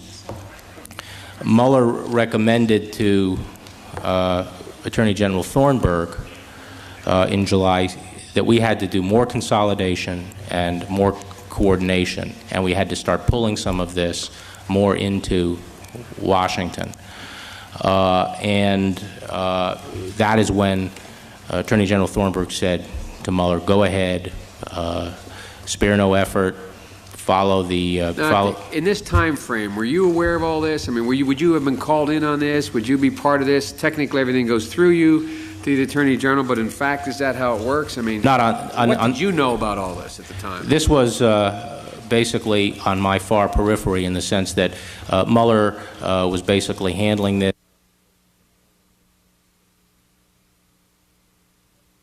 Taking over the budget hearings because we expected that, depending on Governor Thornburgh's future, that he may be leaving the department. And he told me, you handle the budget hearings, which take up most of July. I started getting into some other things. And basically, there's a division of labor. If Bob Mueller is working on BCCI and running that operation and reporting to Thornburgh on it, I had other things to do. I had my hands full on a number of other crises. So then Thornburgh gave Bob the marching orders to consolidate at that point, much more consolidation and coordination. Between that time and August 15th, when I became acting Attorney General, my role in the matter was to say to Bob Mueller a few times. That is when Attorney General Thornburgh said to Mueller, go ahead, spare no effort, follow the... In this time frame, were you aware of all this? I mean, would you have been called in on this? Would you be part of this? Technically, everything goes through you, to the Attorney General, but in fact, is that how it works? I mean, what did you know about all this at the time? This was basically on my far periphery in the sense that Mueller was basically handling this and dealing directly with Thornburgh on it. In the July time frame, I started taking over the budget hearings because we expected that, depending on Governor Thornburgh's future, that he may be leaving the department. And he told me, you handle the budget hearings, which take up most of July. I started getting into some other things. And basically, there's a division of labor. If Bob Mueller is working on BCCI and running that operation and reporting to Thornburgh on it, I had other things to do. I had my hands full on a number of other crises. So then Thornburgh gave Bob the marching orders to consolidate at that point, much more consolidation and coordination. Between that time and August 15th, when I became acting Attorney General, my role in the matter was to say to Bob Mueller a few times, if you need any support from me, any additional resources, if a U.S. attorney gives you a hard time, If someone's blocking this, and being obstreperous, come to me and I will give you full backing on this thing, make it clear that you have full backing on it. And then on August 15th, or a week or so before that, at a time it was clear that Thornburgh was leaving the department, I told Bob that I better start getting some briefing books and get up to speed on BCCI, because with the Attorney General leaving, obviously I was going to have to get on top of this. Did you have any sense prior to June that this was a big, big deal? I mean, personally, I mean, did you? No. I mean, this thing is, did you have a sense it was as significant as it may be, turn out, that it's touched so many people, places, and things? No, I did not until in July. Well, my time's up. Let me just conclude with one very quick question, and I'll come back to this. Then I want to get on to separation of powers, which I want to talk a lot about. But can I say something? Oh, yeah, anything you want to because say. Because you asked about the IRS ones, and I want to Yes. get to that because it shows you the delicate line we have to walk. Basically, as I say, the between May and through June is when we had to ratchet up the effort because of these new referrals coming in. We understood the thing was getting significantly bigger. We then started greater coordination and consolidation. After I got into it more formally and getting up to speed on it, I suggested to Bob in August and September timeframe, we even have to do more consolidation. I did intervene on occasion with U.S. attorneys to take parts of cases and shift them around to where it made more sense to investigate them. Now, when you consolidate and you coordinate, you start running into some other problems that you didn't have before. And that is some of the hard chargers out in the field now have to go back to Washington before doing a certain thing. We had situations where we had, I am told, 15 different agents and prosecutors wanting to talk to the same witness. And so then you have to start setting some priorities and queuing things up, and that adds a little bit more time on occasion. Overall, the case as a whole moves forward better, but little parts of it here and there, it may appear to the person on the ground, well, wait a minute, why do I have to go and get approval to do this? So I think we're starting to pick up a little background noise because we have consolidated. It shows you the sort of the catch-22 you're in when you're trying to walk a fine line between decentralization and consolidation. Earlier we caught flack because it was alleged we weren't coordinated enough. Now we're coordinated, and now we're picking up a little flack that, well, now you have to go through some bureaucracy. On the IRS issue, there are potential tax indictments in the Southern District of Florida. Under uniform rules, U.S. Attorney's Manual, these cases have to be referred to the tax division for approval. This is not a special case. As a matter of course, tax division reviewed these cases. There was a dispute between the tax division and the Southern District as to whether the cases should go forward in the form in which they were presented. The person who is acting for me, essentially as acting deputy, reviewed the matter, made a decision, and I am told that both the tax division and the Southern District, the U.S. Attorney in the Southern District, are happy with the decision. So you're suggesting that that may be the genesis of the assertion made by somebody and reported by NBC that something's being sat upon? Yes. I think there was a legitimate professional difference, and I think it's been resolved. Well, I will yield with this last question. And I'm going to divert for a minute. I'm trying to get enough loose ends here before I open up other things. I asked you yesterday about your old law firm, its representation of Mr. Nakvi. I think I'm pronouncing it correctly, present representation. And I'm told that I'm under the impression that Mr. Webster, former partner of yours, is the one representing Mr. Nakvi. My question is this: has Mr. Webster of your old law firm or anyone else from your old law firm at any time contacted you about their representation of Mr. Nakvi? No. Have they contacted you at all about their representation of any ancillary issue relating to BCCI, direct or indirect? No. Let me just, you're not saying, confirming that there was a representation. You're talking about contacting me to discuss a case or ask. Correct. Yeah. Correct. Did they contact you to confirm that they were representing? Well, last night I asked whether or not there was any representation of BCCI, and I asked about the representation of NOCV. Right. I was told that there was no representation of BCCI at any point. Right. But there is representation of NOCV. Or can you tell us that? Do you know, based on your conversation? At least there was representation of NOCV. I don't know what the present status is. I got you. But no one initiated a telephone call to you at any time from the time you got back to the Justice Department from your old law firm about NOCV or anything else having to do with BCCI? No one has contacted me in any way from the law firm relating to the BCCI case, discussing the case with me or asking me to do anything about it. Thank you. Senator Kennedy. Thank you, Mr. Chairman.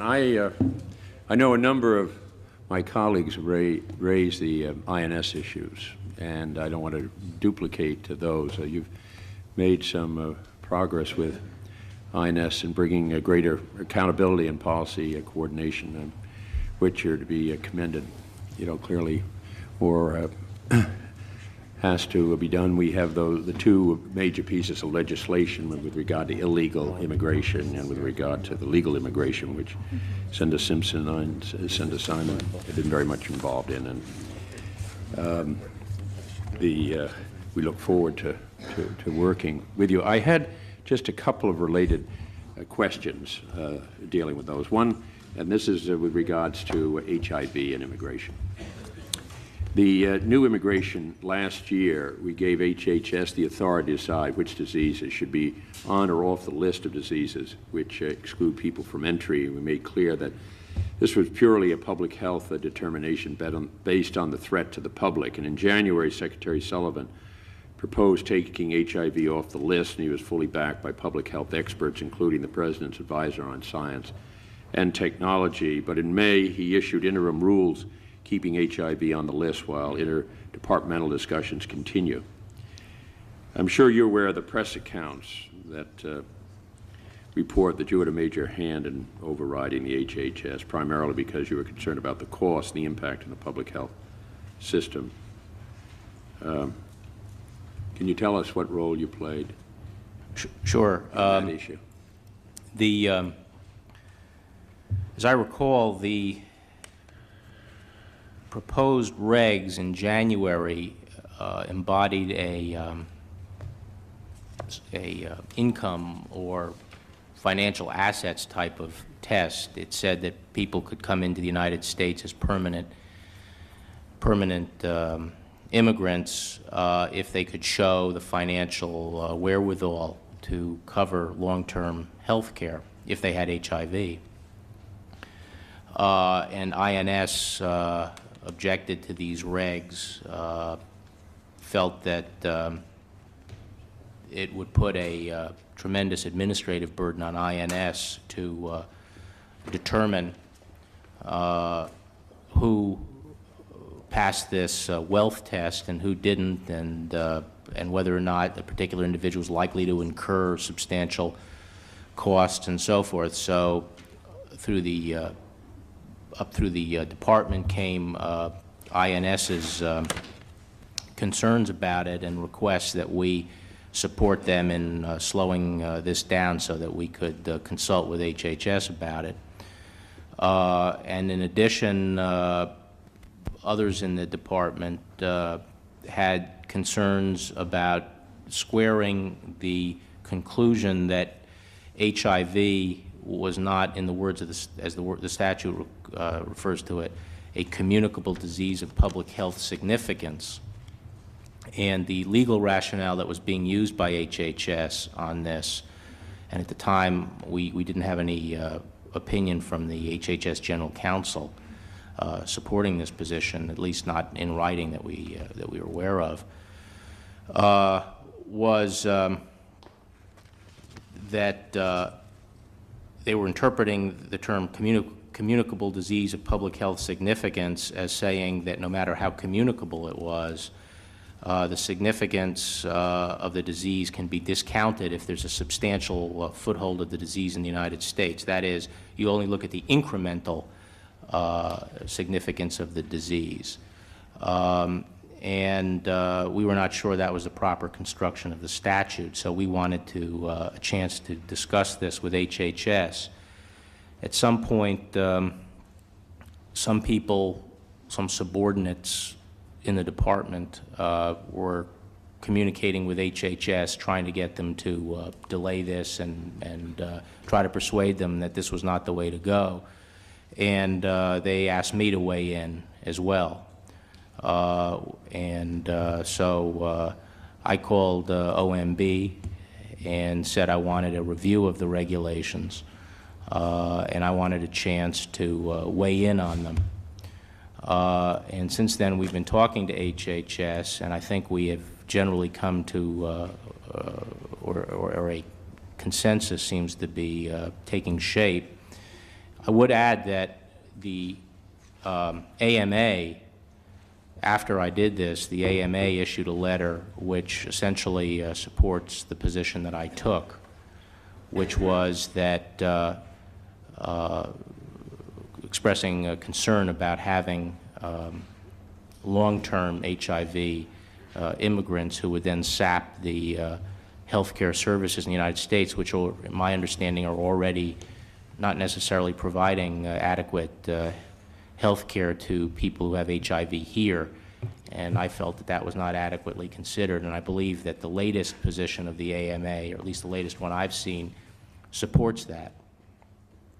Well, you have, of course, you have provisions under the INS to deal with what is considered public charge for Right. people that have various medical problems, so that they're not going to be an undue burden.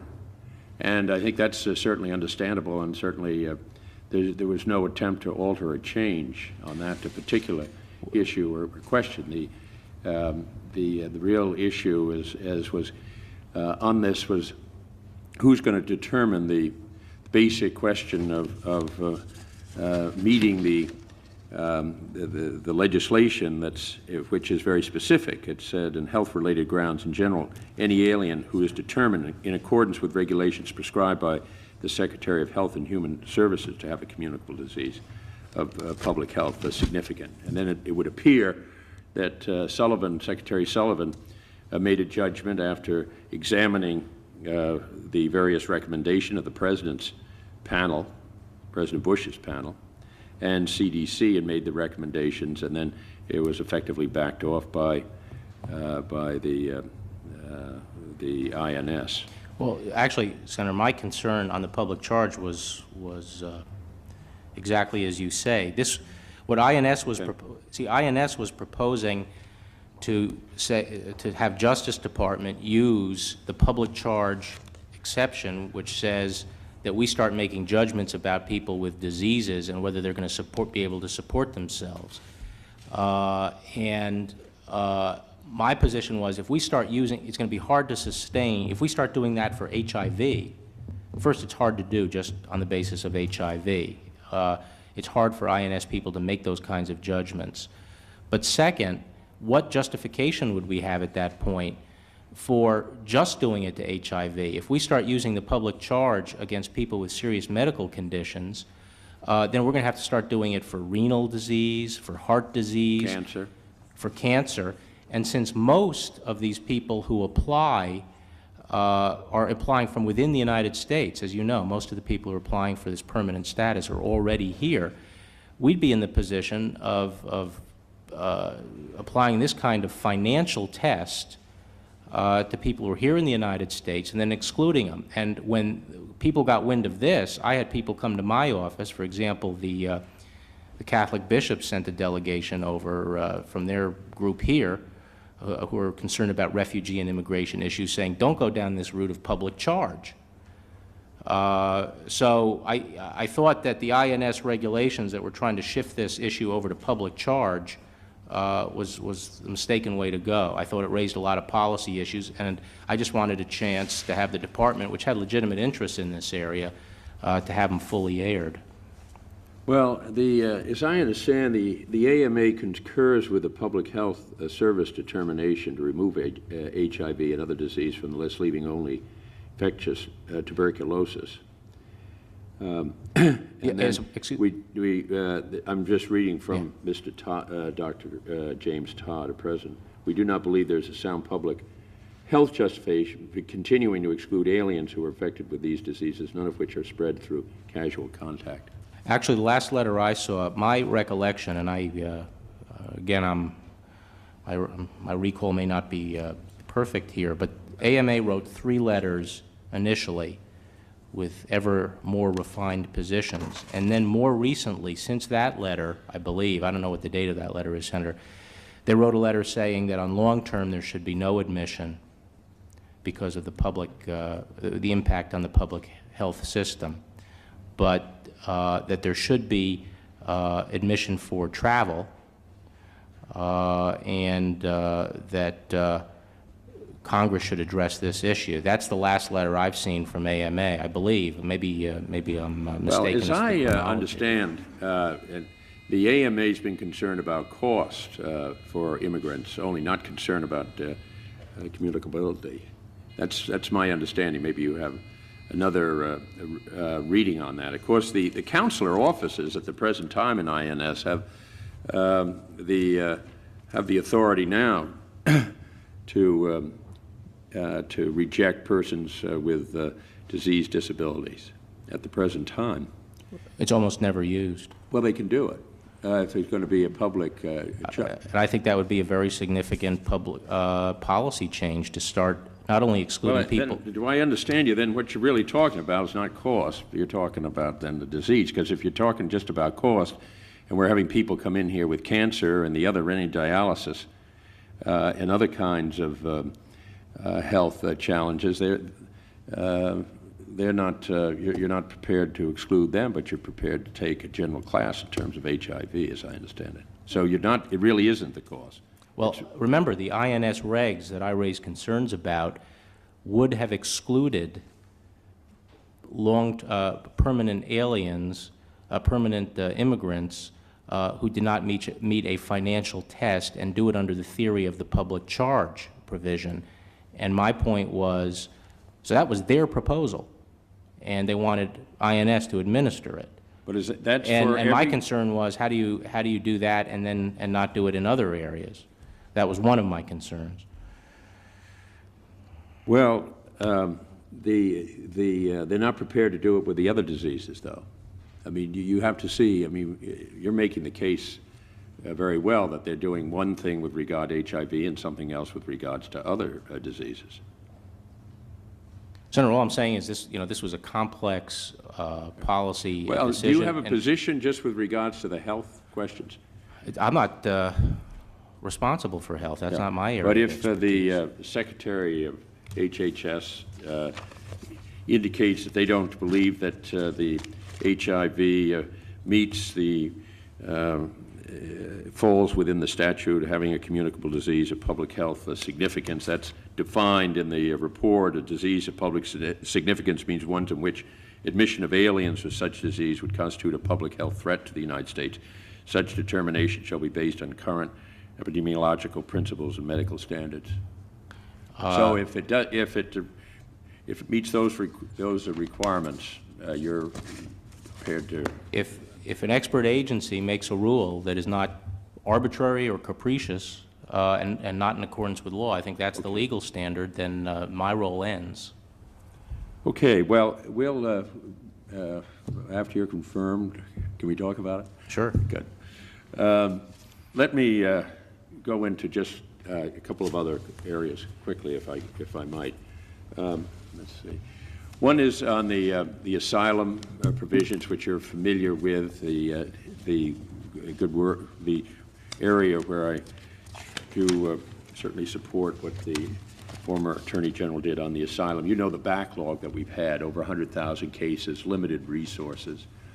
leaving people in in limbo. And I would hope you talked about limited resources earlier, but that's a place where we have to really give some attention. And I hope I just want to flag that for you now. Anything we can do in terms of priorities, because we did get good regulations established under that. A lot of people hanging out there case by case, and it's very, very slow moving. They've made some recommendation what's necessary to try and clear that up, and I'd hope you get a look at that. Yes, Senator. Can I ask you? Did you meet with Mr. Martinez at all, and as you've been acting Attorney General or Deputy Attorney General in terms of the war on drugs? Yes, several times. And did can you tell us what you were basically, just generally what the issues were that you're talking to him with? Well, the drug strategy and what shape the drug strategy should take, but more particularly, usually issues of coordination, how we can improve coordination within the federal government. Okay. In the one of the things, I see that time. I just had a couple of other areas. One of the things that we explored with Mr. Martinez is and this is just on our mandatory minimums. We talked about it in our office. I really hope you get a chance to look at both the Sentencing Commission's recommendation in this area and some of the administrative conferences. I'm not going to take a lot of time here, but with the enactment, particularly on, they've enacted in Florida when he was governor there, the various mandatory minimums, primarily in the areas of drug-related crimes. And what happened was the pre-release of rapists and criminals that were in the violent end of the criminal sector, squeezed out, all shorter in time, with the resulting reaction, at least of statistics, reflective of continuing escalation of the crime curve on it. I'd like to, at some time, not today, go through this with you, but I'd really invite your attention just in taking a look through that, of what happened down there on this. And we're going to have the study from the Sentencing Commission. And I welcome both your own review of that particular evolution there in Florida, and I hope that we are able to work. Can I have just one final question? If confirmed, can you give us assurance that the Justice Department will do nothing to delay the civil actions now pending against Mr. Keating, presently set for trial, I guess, in March of '92?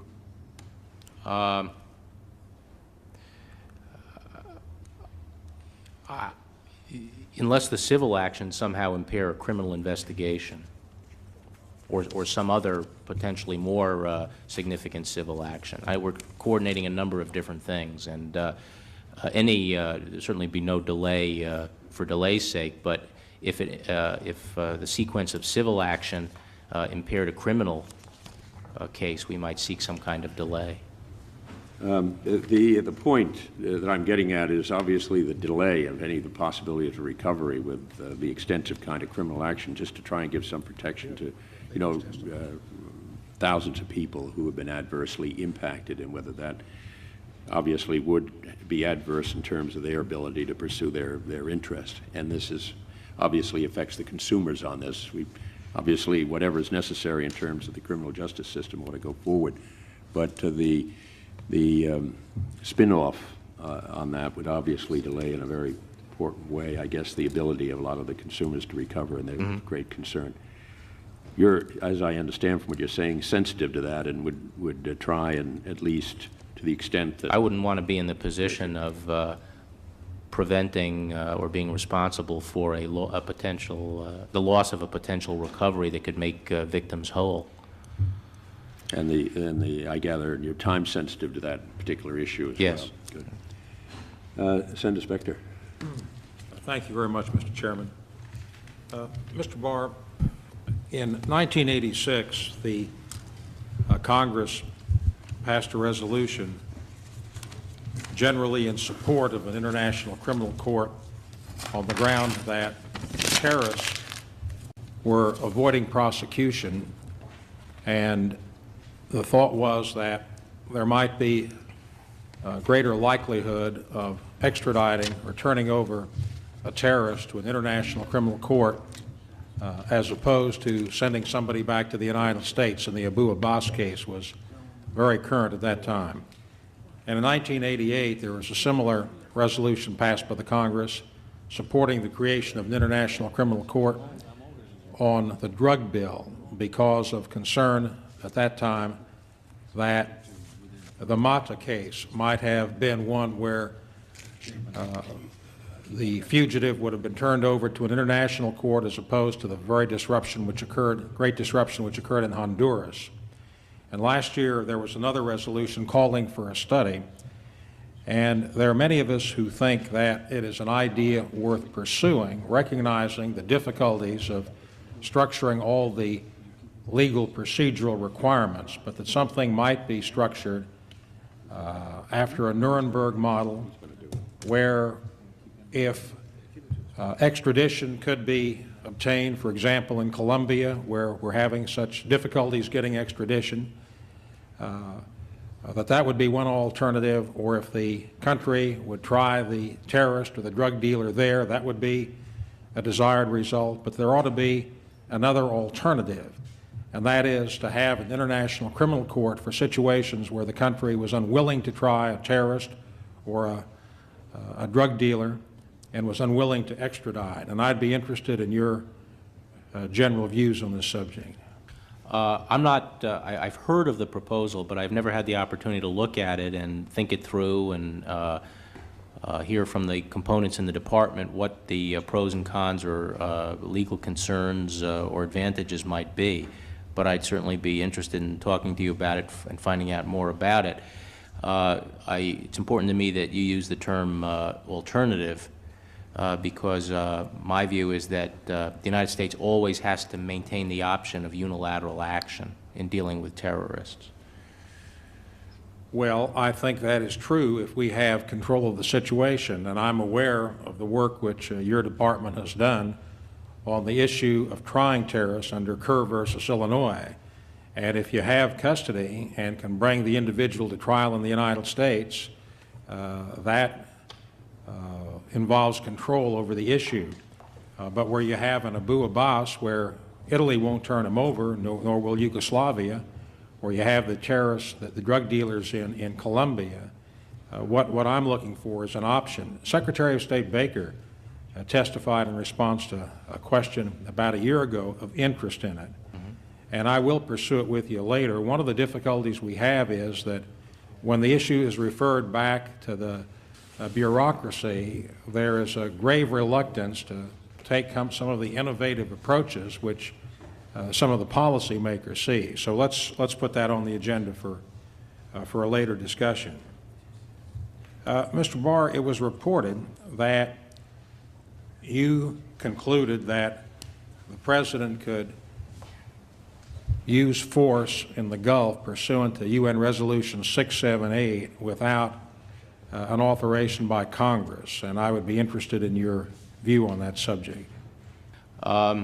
This may be impertinent, but I think Senator Biden indicated to me he wanted a full explanation of this, and I'm wondering, just to allow me to go through it once, if we could choreograph this so that he would be here when I talk about that. Well, if there's any impertinence, Mr. Barr, it's probably mine, not yours. I didn't know that he had raised that subject with No, me. privately he said he wanted to get into that this afternoon, so I'll defer to Senator Biden because I have quite a few more questions during my 10-minute period, and I'll await your answer to that. But if at the conclusion he hasn't broached the topic, I'll be glad to talk to you about it. I'm about to do that. But let me just give you my view that the Gulf was a war very much like Korea and Vietnam, and I was distressed that the Congress did not convene to take up the issue until January 10th of this year. But I find it difficult to see how the President can use force, which really is an act of war, without having congressional authorization. This is an issue which I will await your answers with Senator Biden. The crime bill is currently pending, Mr. Barr, and I would be interested to know your views on the efforts to put a time limit on habeas corpus proceedings.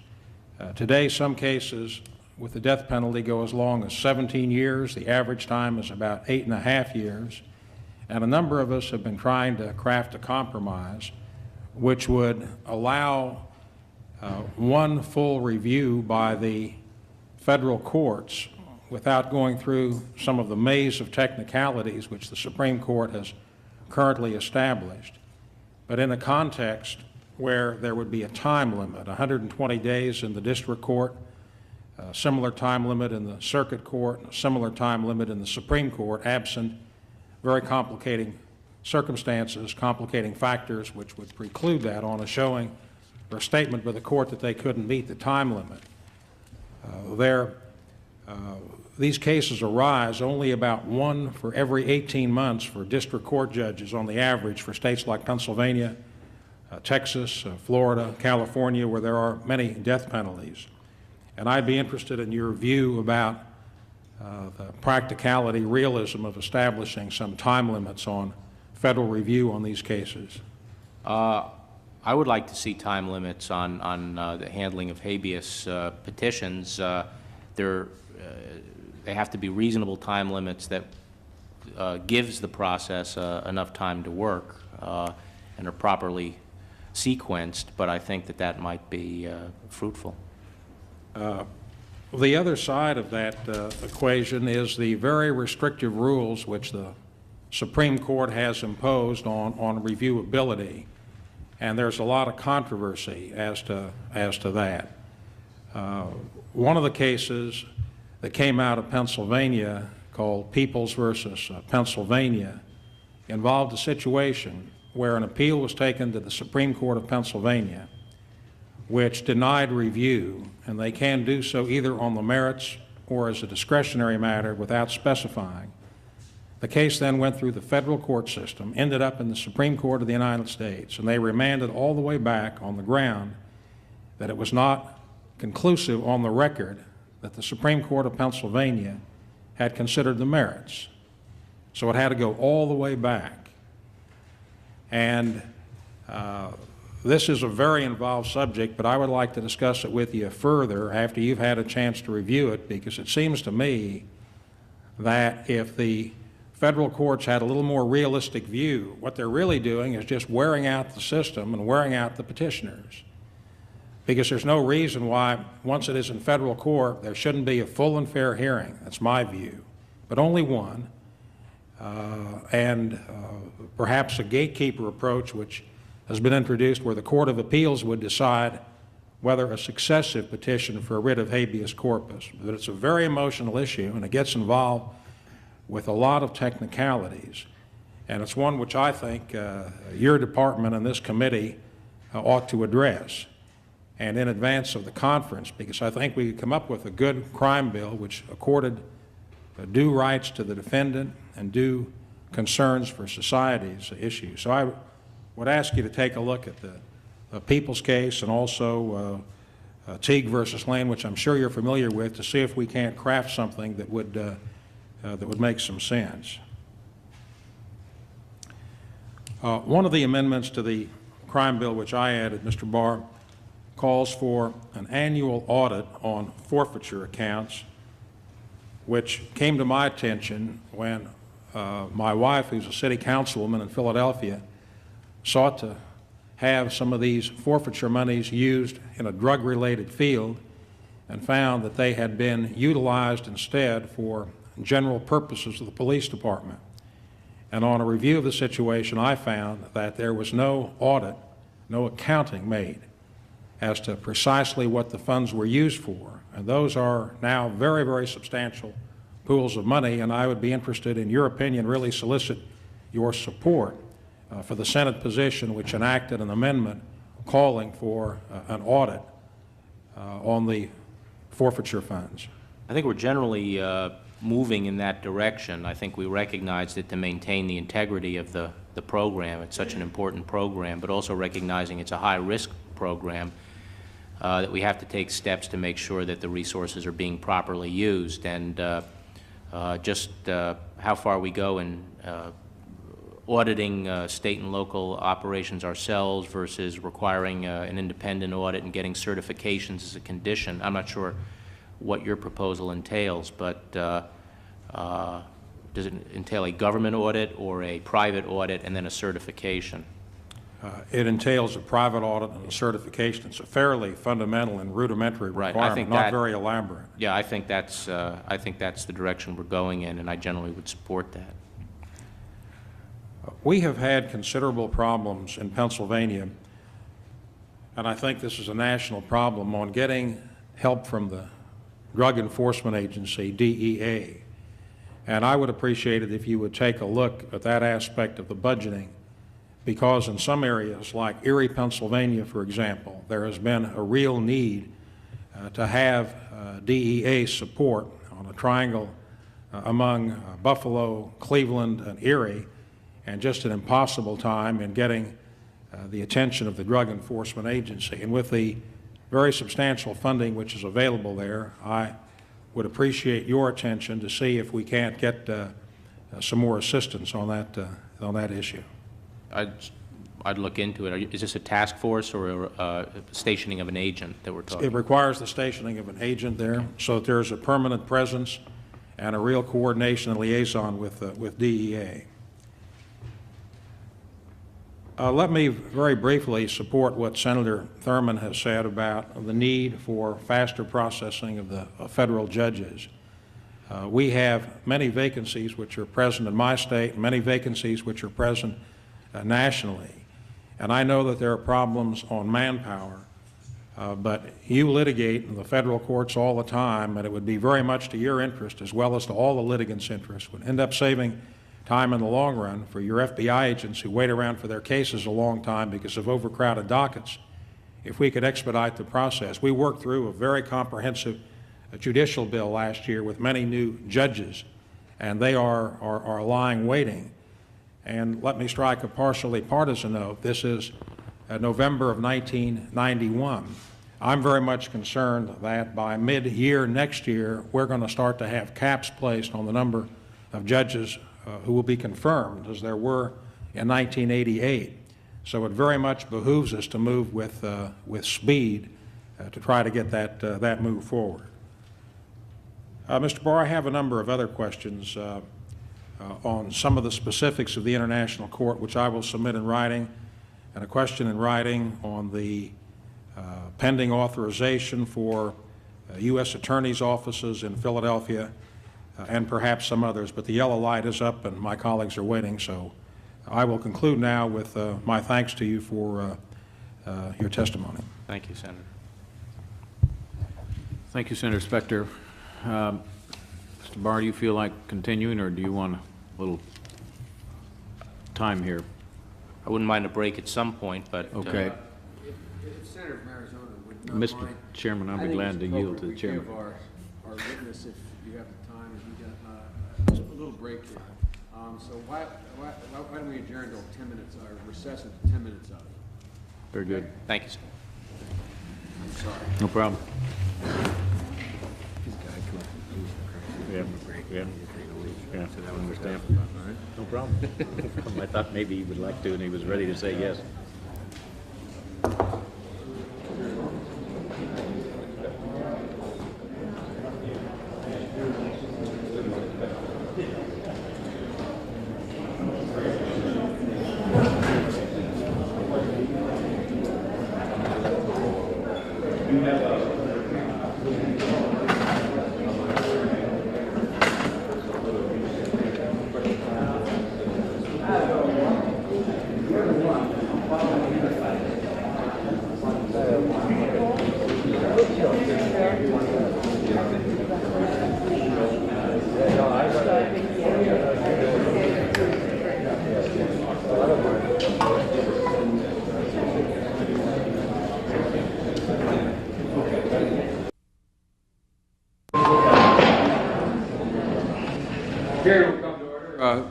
Chair recognizes Senator from Arizona, Senator DeConcini.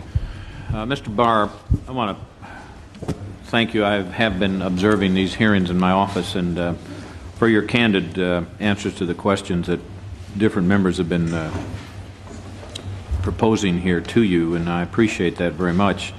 I realize these things are got to be a trying experience. Somebody might ask, why in the world would you even want the job and have to go through this? But that's a decision you've made, and I'm glad that you have made it. I want to follow up, Mr. Barr, on a question I talked to you yesterday in response to a question regarding the turf wars or battles between Treasury and Justice. You stated, with respect to the Secret Service financial institution fraud investigations, that there did not appear to you to be any problem, or at least that no one had come to you with any problem on the coordination of investigations between Justice Department and Treasury. And this is really more of a request for you to review these documents that I will give you, and that's the only purpose of it, to demonstrate that I think there is a problem, and I think it's worthwhile for the Attorney General to look at it. I have copies here which I will give to you, exchanged between the FBI field office and the Secret Service field office concerning the authority of the Secret Service to investigate financial institution fraud violations. I also have a copy of an internal memo sent to all FBI field officers from Director Sessions on this same matter, and I want to make these available to you for your review, because I believe there is a problem with respect to the FBI's interpretation of the types of criminal referrals which can be made to the Secret Service. And I would ask that you look at these and see whether or not you feel, as I do, that there's a flap here that ought to be smoothed out, and we ought to get the maximum out of Secret Service as well as the FBI, and we'll deliver those to you. Thank you, Senator.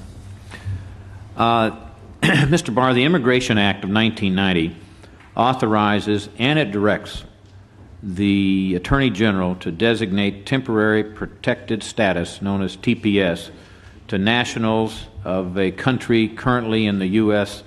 under certain conditions.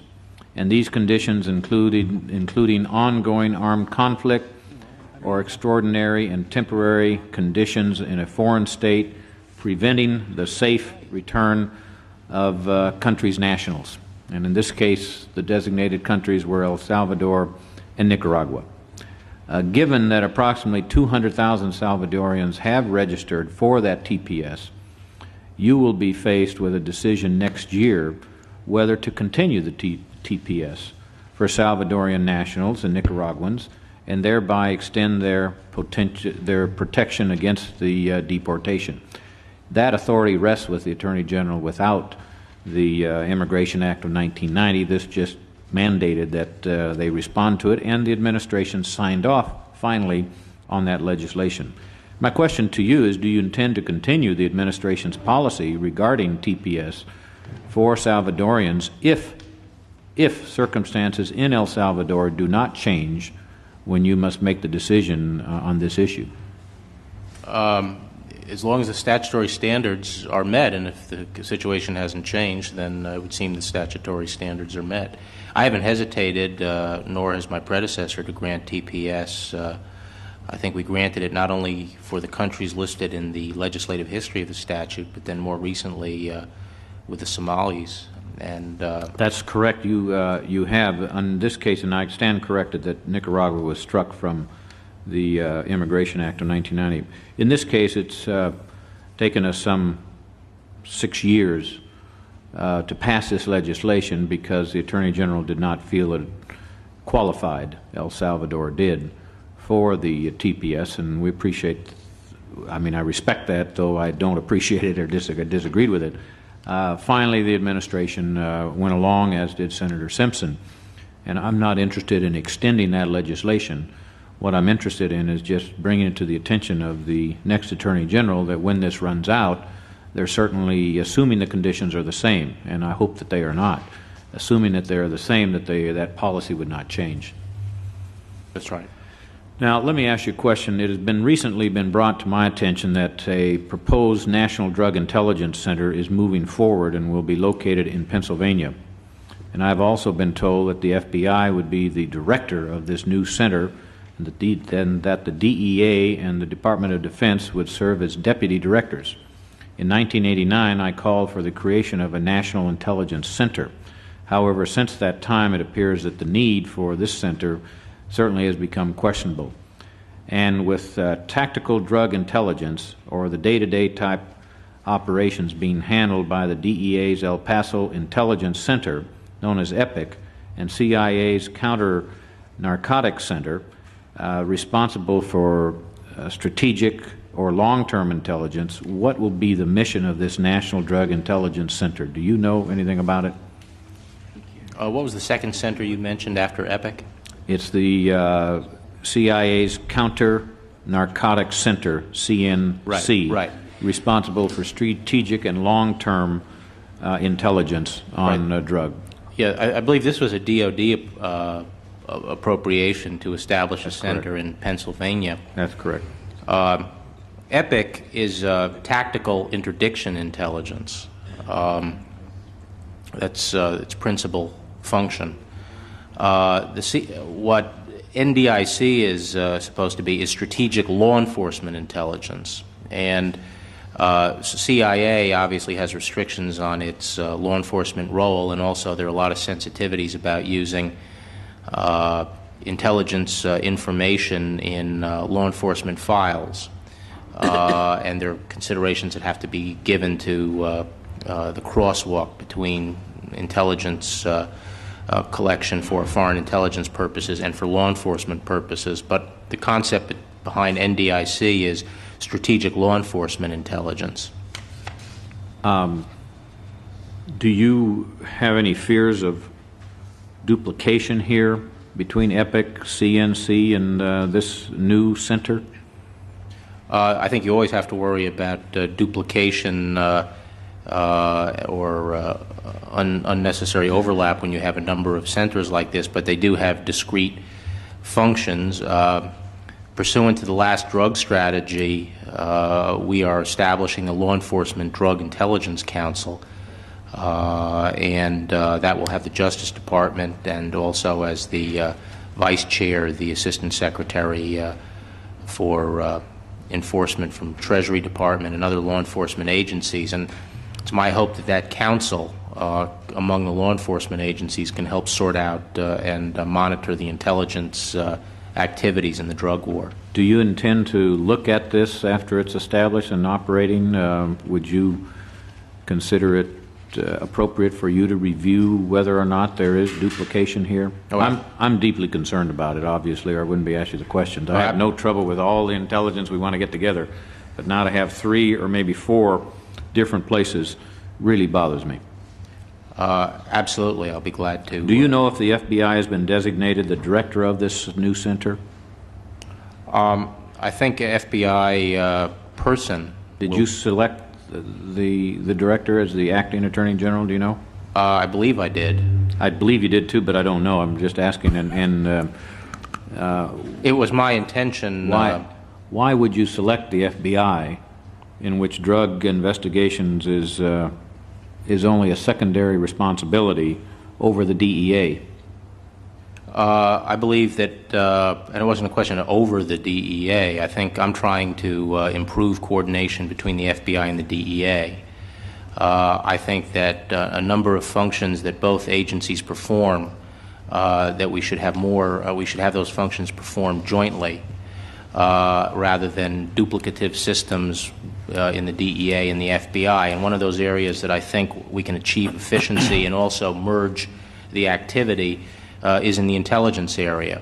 And DEA, as you say, has the lead in the tactical intelligence. From my experience, FBI does an excellent job on strategic intelligence. And as part of this process of trying to draw FBI and DEA into closer working relationship, I felt it was appropriate to have FBI take the lead on strategic. Where does the Treasury Department and its drug-fighting agencies fall within this center, in your judgment? I think they should be integrated into it. Obviously, the Treasury agencies play an important part in the drug war, and in particular. Is Treasury or Customs or BATF designated as a deputy director? I can't find out. I'll check on that. I don't think so. And do you know if they've been fully involved in the design of the center and input from other law enforcement besides just FBI? I don't know the answer to that. Would you please let us know? Thank you. In the dealing with Los Angeles and its problems with police there, in the wake of the Los Angeles police brutality incident involving Rodney King, your predecessor directed the Civil Rights Division head, Mr. John Doon, is it? Dunn, to undertake a comprehensive study of similar incidences and claims. Do you know what the status of that study is? Yes, the Civil Rights Division has reviewed the cases, I think it's 15,000. I think that number sticks in my head, so I'll use it here. And has passed those cases and their preliminary review to the National Institute of Justice, which is preparing 2 reports and has increased the database by collecting additional cases that were not available to the Civil Rights Division. So now the second phase of the study is being completed by NIJ through a competitive process where. When is that likely to be finished? Do you have any idea? I'm not sure. I don't want to. Could you let us know? Sure. Do you anticipate that this study would be available to Congress? Yes. Or do you know, and you will share it with us whenever it's yes finished? Because I think there's some of us here are interested in perhaps legislation or at least reviewing how these occur and what could be done to be constructive at the local level. Mr. Barr, it's been nearly 7 years since the DEA agent Kika Camarena was tortured and murdered in Mexico. I'm sure you're familiar with the case.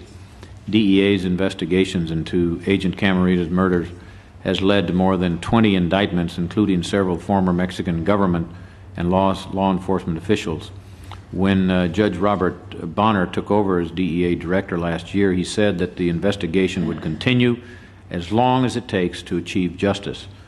Drug kingpin Rafael Caro Quintero and Felix Gallardo have been arrested, and in the case of Quintero, he's been prosecuted. Does the Justice Department plan to seek the extradition of Felix Gallardo or any other Mexican citizen indicted in the Camarena case? We will continue this investigation and follow the evidence and continue until we're satisfied that everyone's been brought to justice, and we will seek to obtain custody of people who are responsible for this. In the present state of affairs, it is doubtful that we would obtain extradition from Mexico. You would not anticipate... I don't anticipate that they would... Gallardo. I think their position is that they will not extradite nationals, Mexican nationals. And that would prohibit us or keep you from making such a request? No, it wouldn't necessarily prohibit us from making such a request. We're going to try all avenues to bring these people to justice. As you may know, we have 3 cases pending now, including 2 going up to the Supreme Court of people who are involved in the I don't mean to pick at this, but does that mean that extradition is under consideration by the Justice Department, and that if the Justice Department and you in particular decide that there is merit to extradition, you would ask for it? Yes. Is that a safe summary of what your position is? Yes, we have. And that has not been determined as of now? That is correct. It has been determined that we want these people and we want to try these people. The best way of getting custody of them hasn't been determined. As I said, Quintero has been prosecuted, but Gallardo has not. And I call that to your attention for the possibility of extradition by the United States. I realize that's a judgment for the Justice Department to make. Does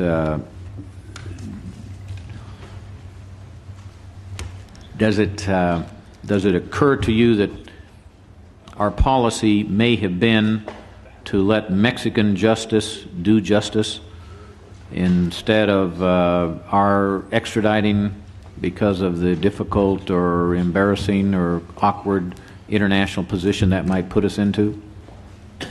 There are Mexican citizens who were taken out of Mexico for trial in the United States. Mexicans have objected to that. Some of those were not extradited. Correct. The Mexicans have objected to that process. They have filed formal diplomatic protest.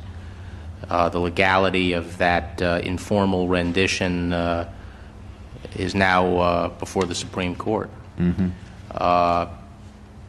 It has been a sore point in our relations with Mexico. Wouldn't it be better to, if you have a sore point, to have one where you proceeded through the proper extradition request, and then if you couldn't agree to that, at least, doesn't that make more sense?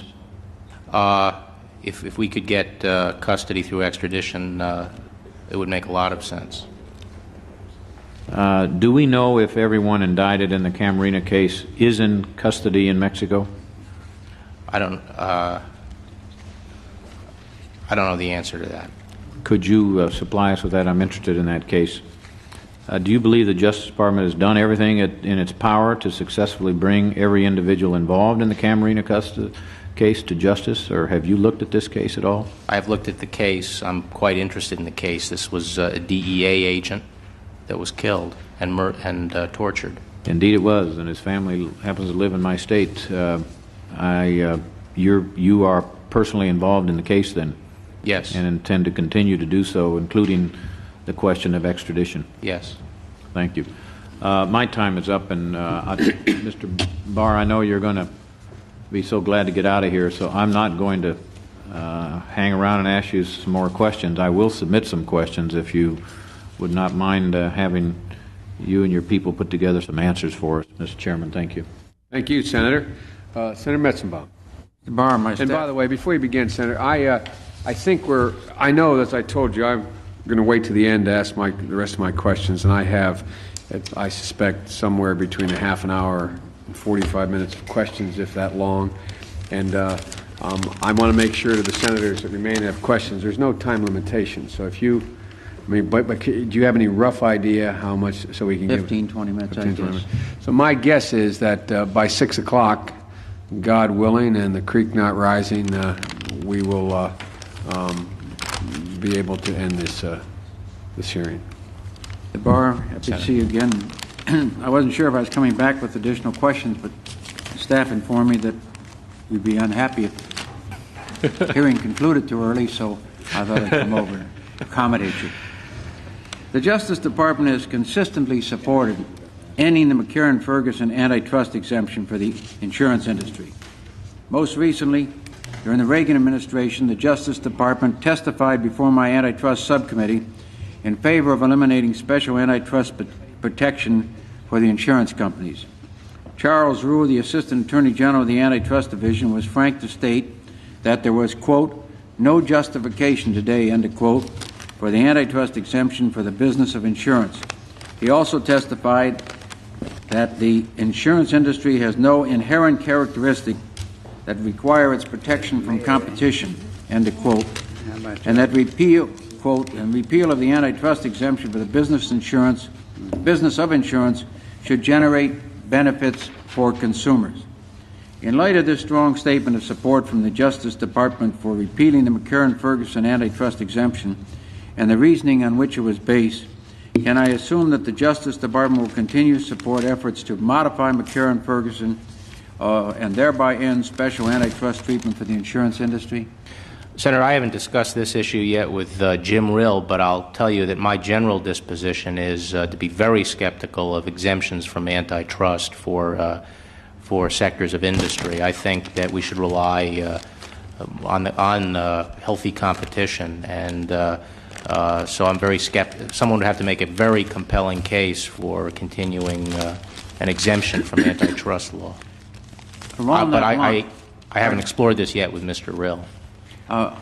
If it's possible for you to respond to that question before the matter comes to the floor, I'd be grateful to you. Sure, certainly, Senator. Along that line, some years ago, the distinguished ranking member of this committee and I authored legislation to provide for an exemption, antitrust exemption, for joint research efforts in the industry. Yes. I thought that was far enough not to go beyond that. There is now pending before the Congress a proposal to provide exemption for joint production efforts. There is some division in Congress on that subject.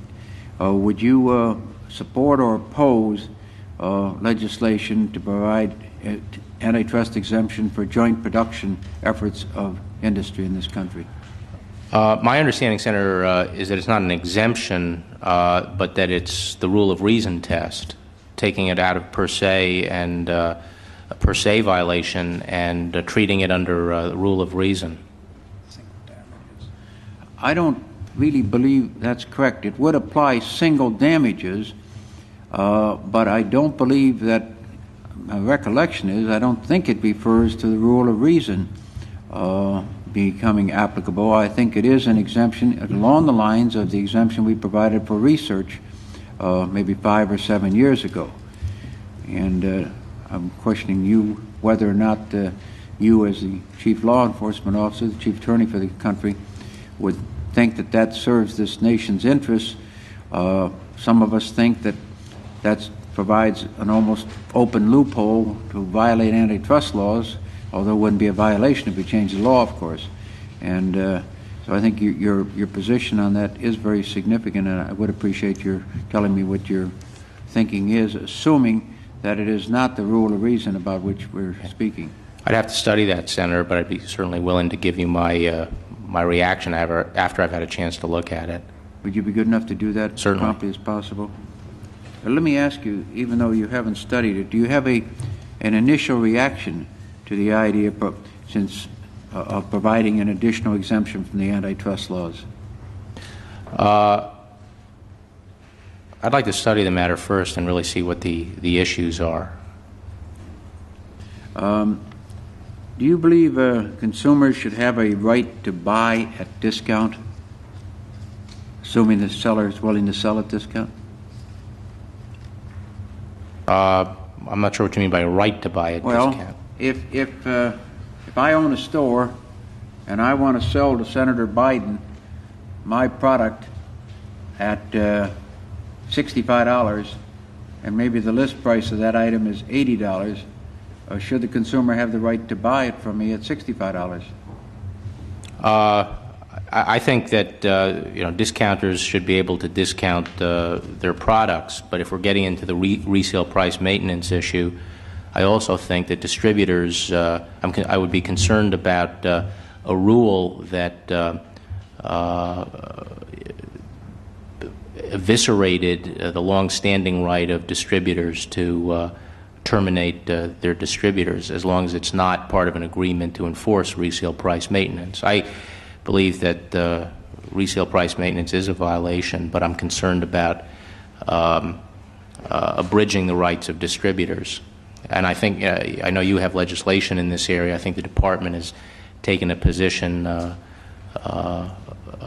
against it. And it's passed the Senate. Right. It's passed the House.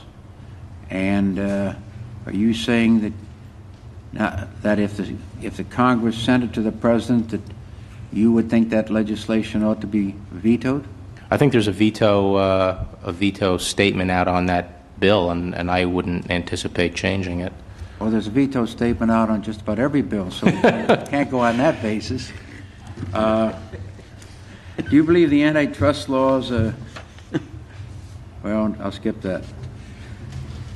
I'll ask you then, do you believe that vertical price fixing should be per se illegal under the antitrust laws? Vertical price fixing should be per se illegal under the antitrust laws. I don't know enough about that issue to give you a response right now off the top of my head. Generally, I believe in enforcement of the antitrust laws.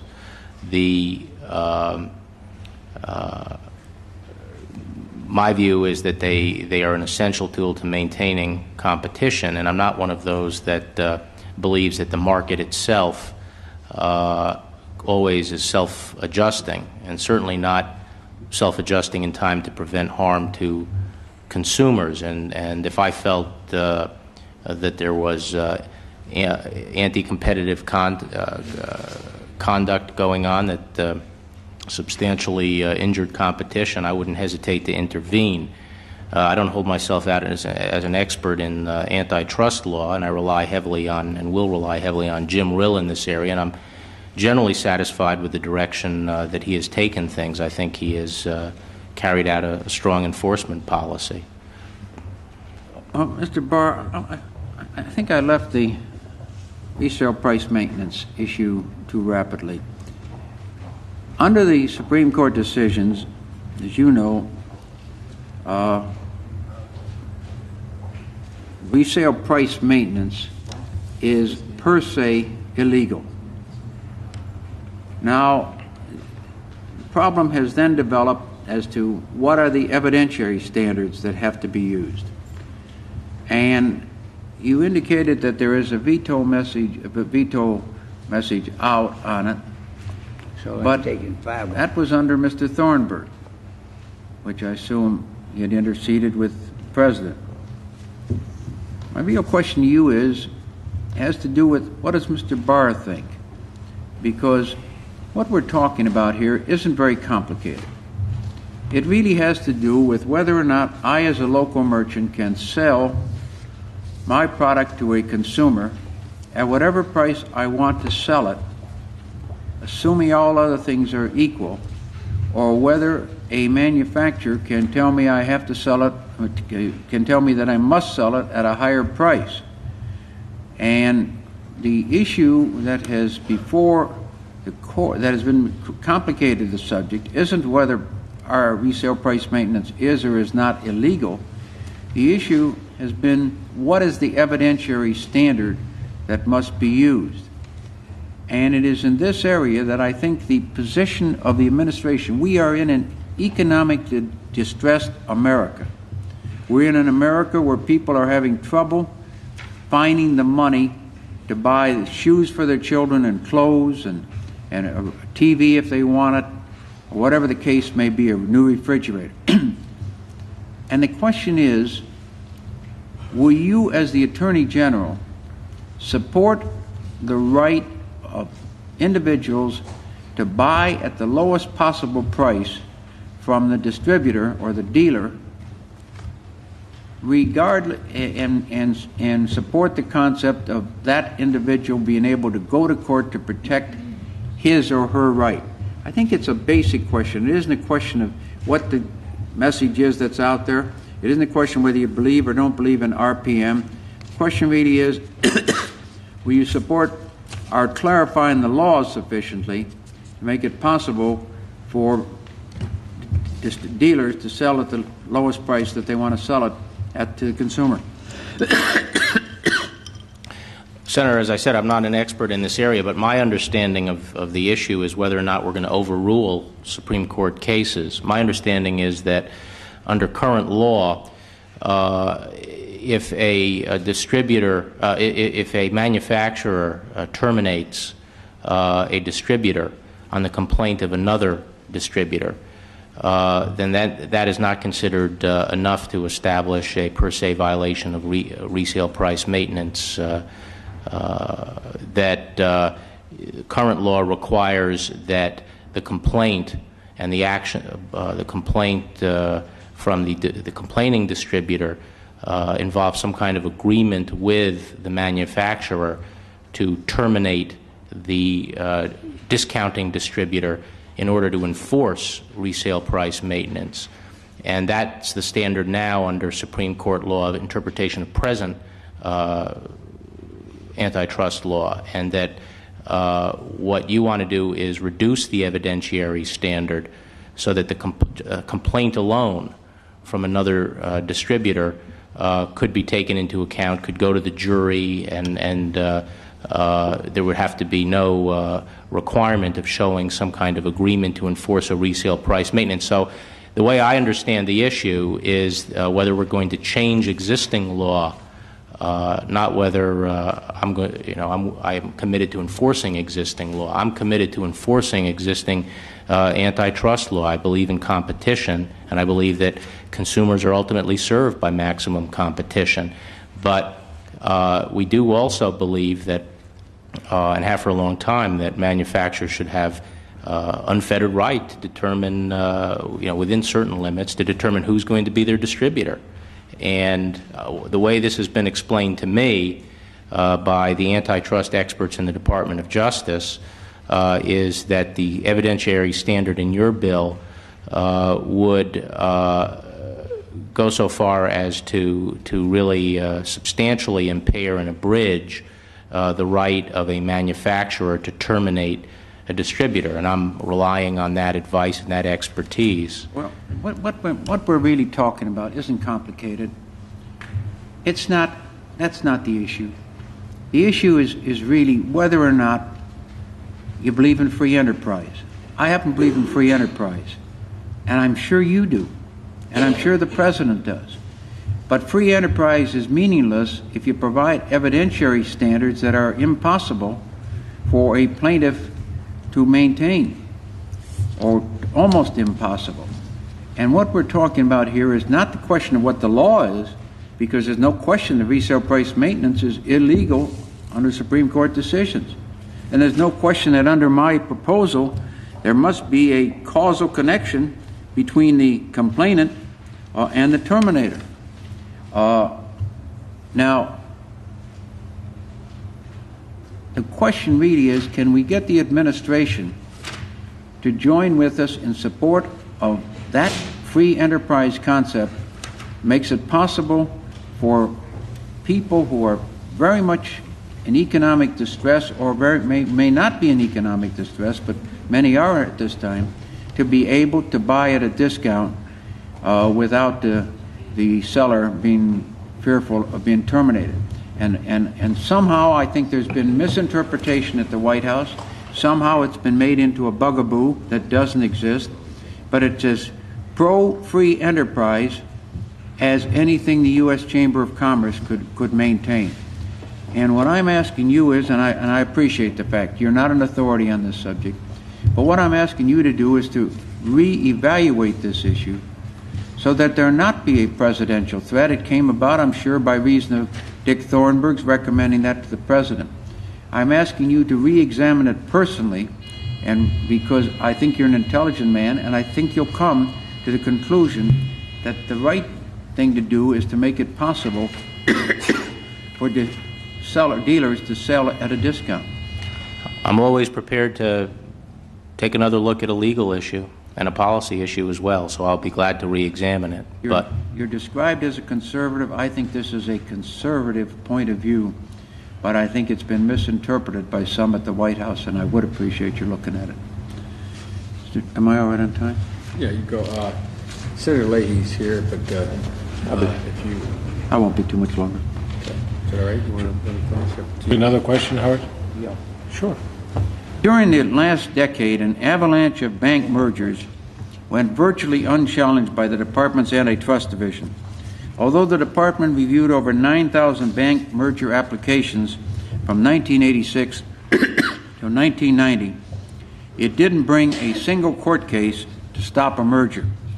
Then in 1990, in the face of two undeniably anti-competitive bank mergers in New England and Hawaii, the Department finally took action to block those mergers in court. Now, as you know, in the last 6 months, there's been a veritable wave of consolidation, and it's swept through the banking industry. The bank mergers that have been proposed include three largest in United States history: Chemical Bank with Manufacturers Hanover, NCNB with CNS Sovereign, and Bank America with Security Pacific. According to industry analysts, over 35,000 jobs may be lost as a result of these bank mergers. In addition, bank concentration levels will literally go through the roof in many western and southern states, as well as the state of New York.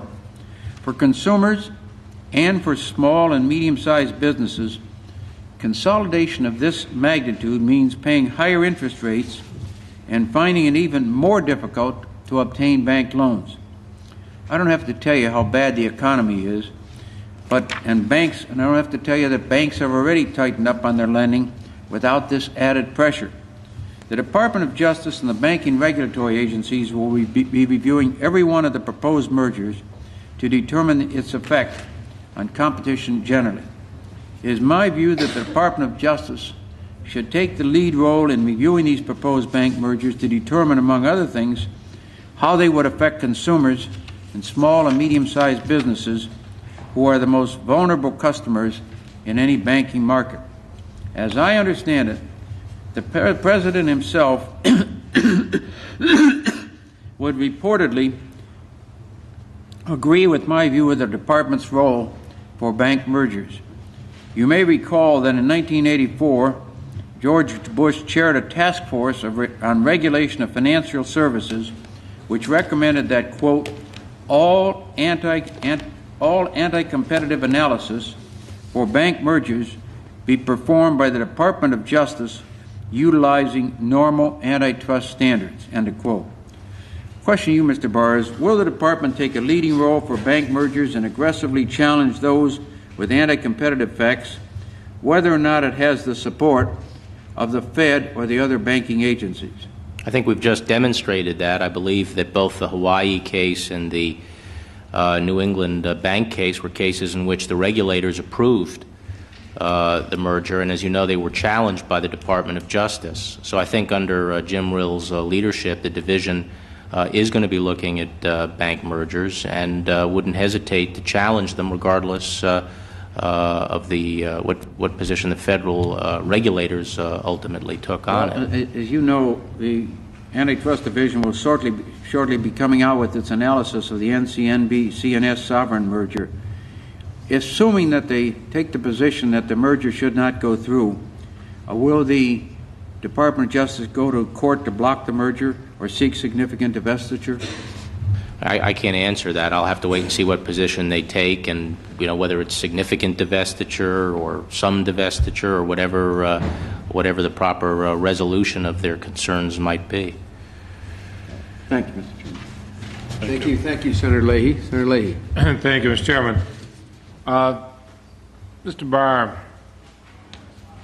in your earlier discussion with Senator Thurmond on habeas corpus, it left a couple of questions in my mind. I share with you and others the concern about getting finality. I'm not convinced that there's, with many criminals, especially, certain types of crimes, where there's any rehabilitation that's ever going to occur within the prisons. But I do think that there is a deterrent effect, especially with some of the crimes and sentences, but that deterrent effect is diminished, and if there is any chance of rehabilitation, it's out the window if the whole time the person is there is spent on just one appeal after another. It has been my experience that they tend to forget why they are there, but their whole feeling wraps around, did my lawyer wear the wrong tie this day, speak this wrong way to a juror? I know my own, after being here in the U.S. Senate for a dozen years or more, I'd pick up my hometown paper and find cases where people I had prosecuted before I came in the Senate were still going through a series of habeas corpus. So having said that, I agree, as everybody else does, there should be finality. I am concerned, however, that with the expression of justifiable frustration on the part of prosecutors, judges, everybody else, we now throw the constitutional baby out with the bathwater. Now, the Justice Department supported, and the reason I raise this in response to one of your answers, responding to Senator Thurmond, and you're speaking of the crime bills now before us, the Department of Justice supported the provision of the Senate crime bill that bars federal court review of any claim that has been, the lines were fully and fairly adjudicated by a state court. Now, I am told by constitutional experts in reading that that even if a federal court believed that a prisoner's fundamental constitutional rights have been violated, for example, by depriving him of competent counsel or by coercing his confession or by admitting a tainted identification into evidence, all things have happened and shown up in appeals, the court would be powerless to do anything to act. Does that come into a bit of statutory overkill? If that's what it meant, but that's not my understanding of full and fair. Full and fair was a standard that was adopted by the Senate in 1983 and then again last year. And in 1983, the Senate report actually laid out what I thought were the appropriate Senate legislative report language, set out the parameters of the full and fair standard of review. And ineffective assistance of counsel would not be precluded, would have to be considered, obviously. And the issue of there would not only be procedural review, but substantive review as well. Now, the Senate version did not have any definition of full and fair in the bill itself, and I recognize that after it passed the Senate, some groups raised concerns about the fact that there was no definition of full and fair, and it was susceptible of an interpretation that would preclude appropriate levels of review in the federal system. So I'm hopeful that if we can get a crime bill out of the conference committee, we can work on some kind of version of habeas that would clarify that. Well, let us assume, arguendo, that it meant, the Senate bill meant the way I described it, or meant what I said, that it would preclude these. And I understand your preclude reviews under these circumstances, the incompetent counsel and so on. Is my understanding correct that that is not something you would favor? That's right. Thank you. Would a more balanced approach to habeas reform be to enact reasonable time limit, restrict successive petitions, but protect that historic right to review a petitioner's federal constitutional claims? Yes. Yeah. Essentially, I want a rule of deference in the review. And how would you describe your concept of rule of deference, Mr. President? Procedural safeguard. It was procedurally sound, and that there was a reasonable findings of fact and application of the law to those facts, not complete de novo, where it's a close question. Reasonable men or women may differ, and even though 17 state court judges have reached this conclusion, I would have gone the other way, and so I'm going to sweep aside the entire state process. But that's essentially the standard of review that I would seek. Have you looked at what the Federal Judicial Conference, which is comprised of some of the most respected members in the federal bench, have you looked at what they have said about the administration's recommendations on habeas reform? I'm not sure if we're talking about the same thing, but I did look at the fact that a number complained that it was the Senate version did not have a definition, and therefore the standard was uncertain, and they were opposed to full and fair as the sole standard. And that's why we would like to work out some kind of definition in the conference. Do you agree with their conclusion? Not the one you've described. Well, we have testified. We've testified as to what we mean by full and fair, and if it's a question of pinning it down in the statutory language, we're willing to do that. If the final version of the crime bill came out with the Senate version of habeas reform, would you favor that? The way it's passed? Yes, the way it passed the Senate. If the final bill, actually to make the question easier for you, if the Congress passed a bill just on habeas reform, sending from all the other issues that may be in the crime bill, but just on habeas reform, and it was in the form the U.S. Senate passed it in the crime bill, would you be in favor of the President signing such legislation? Provided people understood what we meant by full and fair. But somebody reading it could take the same view that the Federal Judicial Conference did, that the definition is not there, is not your definition, for example.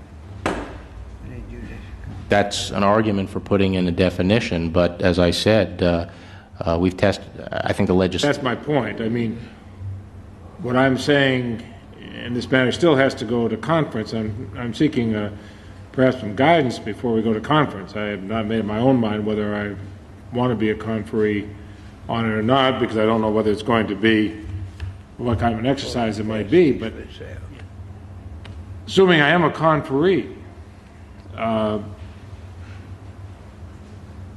is it fair to say the nominee for Attorney General of the United States does not feel that the wording of the habeas provision, the wording is adequate in the Senate version and needs some work, and the conference, of course, has the ability to do that work prior to the final bill being enacted?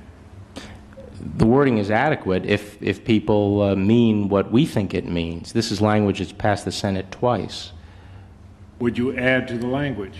I'd be willing to clarify the language if that's what it takes to get the full and fair standard as we understand it through. Do you take as a serious concern the Federal Judicial Conference's alarms that they've raised?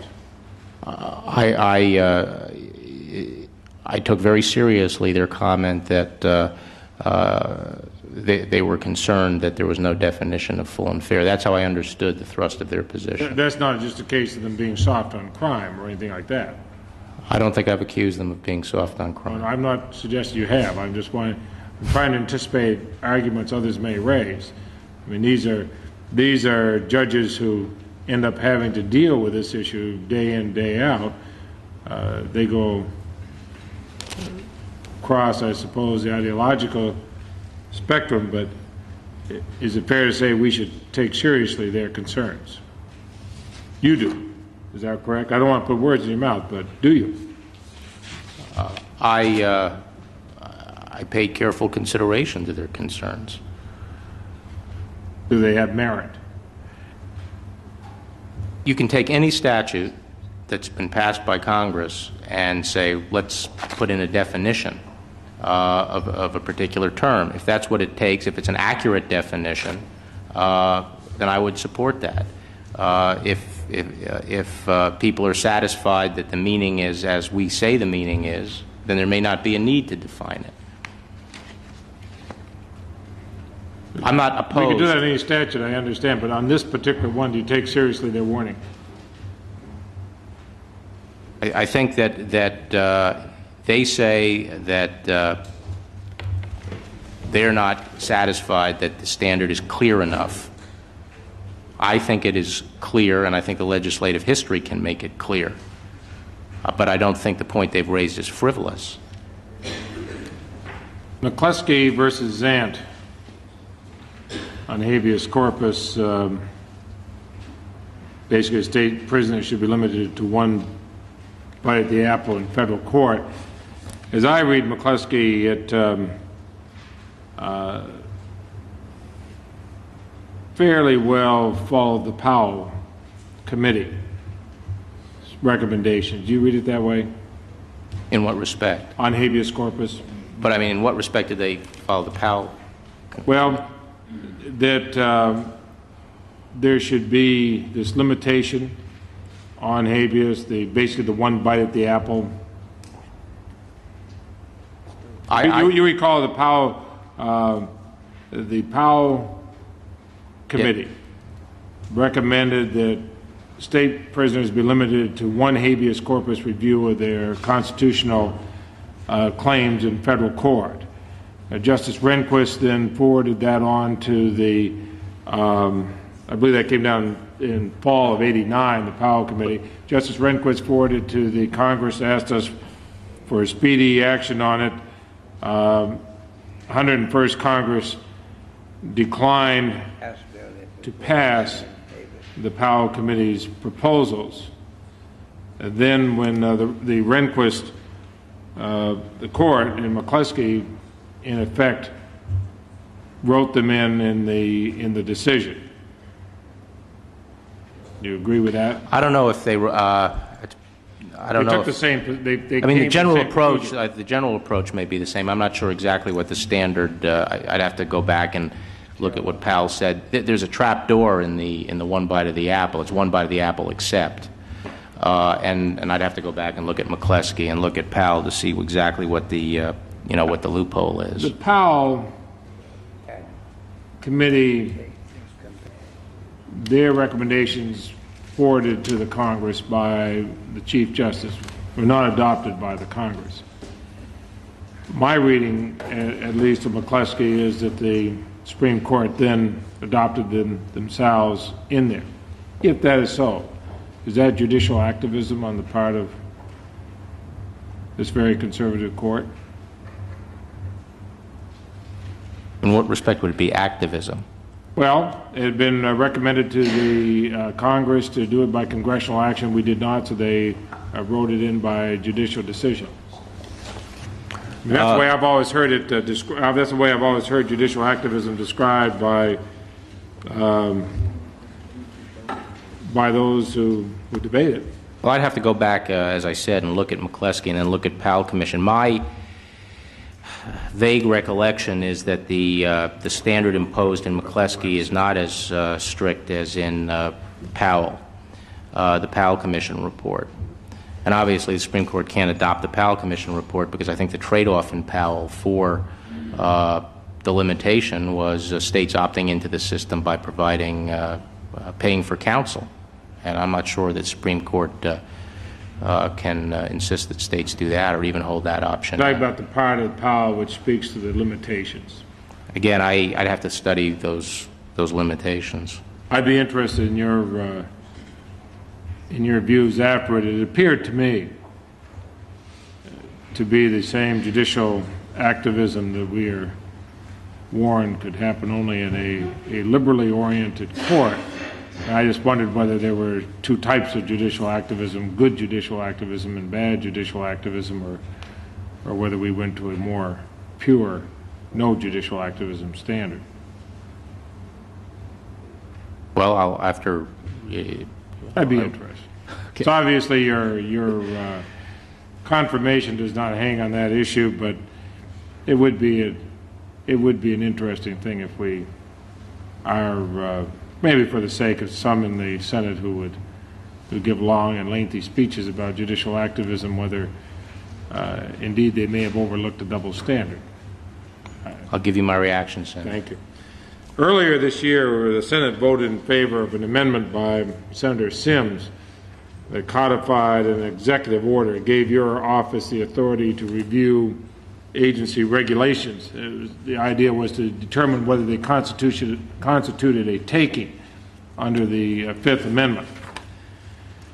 It gives the AG extraordinary authority. You can hold up legislation. In fact, you could hold up any legislation the administration didn't like. For example, the Clean Air Act or health and safety legislation requiring certain actions to be taken by people could be held up as being a taking under the Fifth Amendment.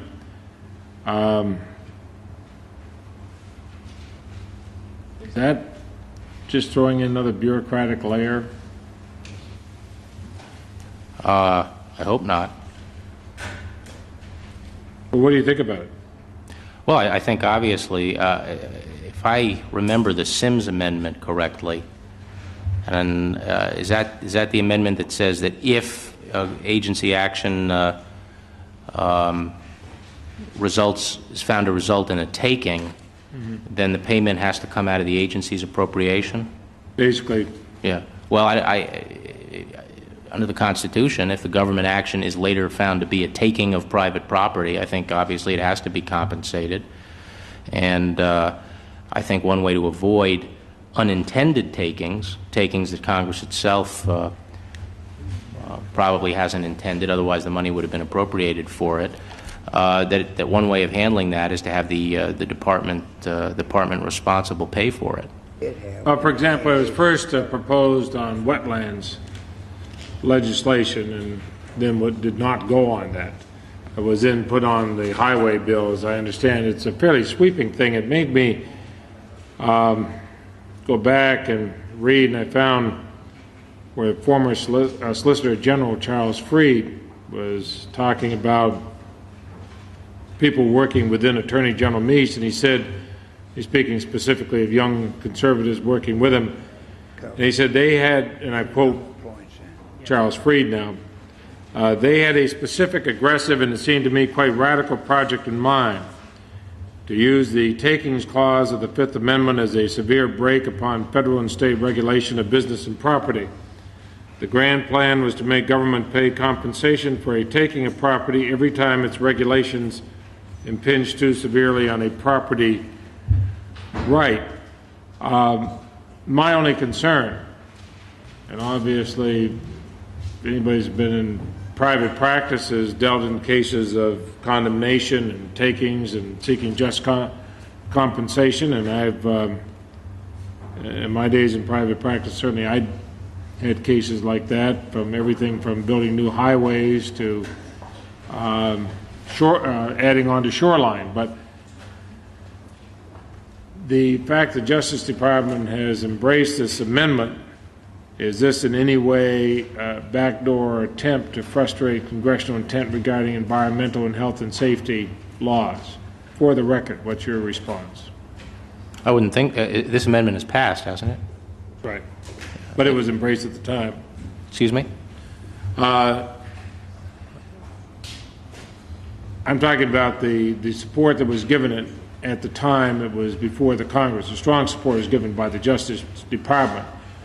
My concern was because the courts, as I was just referring to earlier, in cases I've handled, I suppose most lawyers have, courts have always handled this question of condemnation or government taking, and there's a very solid body of law in this country.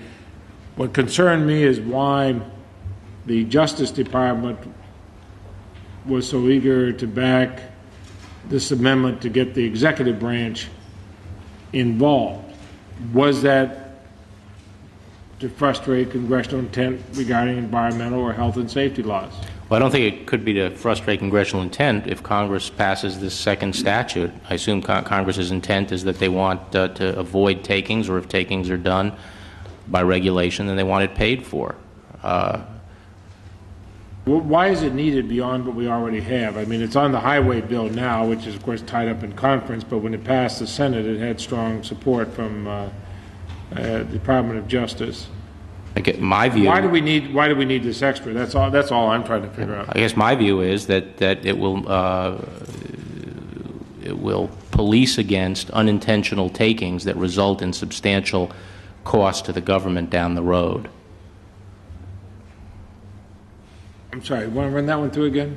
I assume it's that agencies have to be careful so that they do not engage in unintended takings that lead to substantial costs down the road. If the government puts out a rule that is adjudicated to be a taking down the road, then the government's going to have to pay for it. And what this statute does is say to the agencies, you better be careful when you're framing your rule, because if down the road this is going to result in substantial payout by the government, it's coming out of your hide. So I assume it's there to promote more rational decision making. I assume that's the reason for it, and I assume that's why Congress passed it.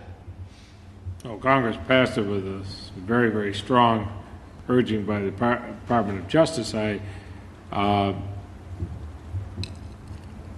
Thinking, for example, how the executive branch can get involved in rulemaking, or even in sometimes in frustrating congressional intent. I look at what happens at EPA. Administrator takes one position, OMB comes in and says, whoops, a different position. Does this give them a second, give those who may be opposed to, in this case, EPA, taking environmental steps, does it give them a second ability to stop them?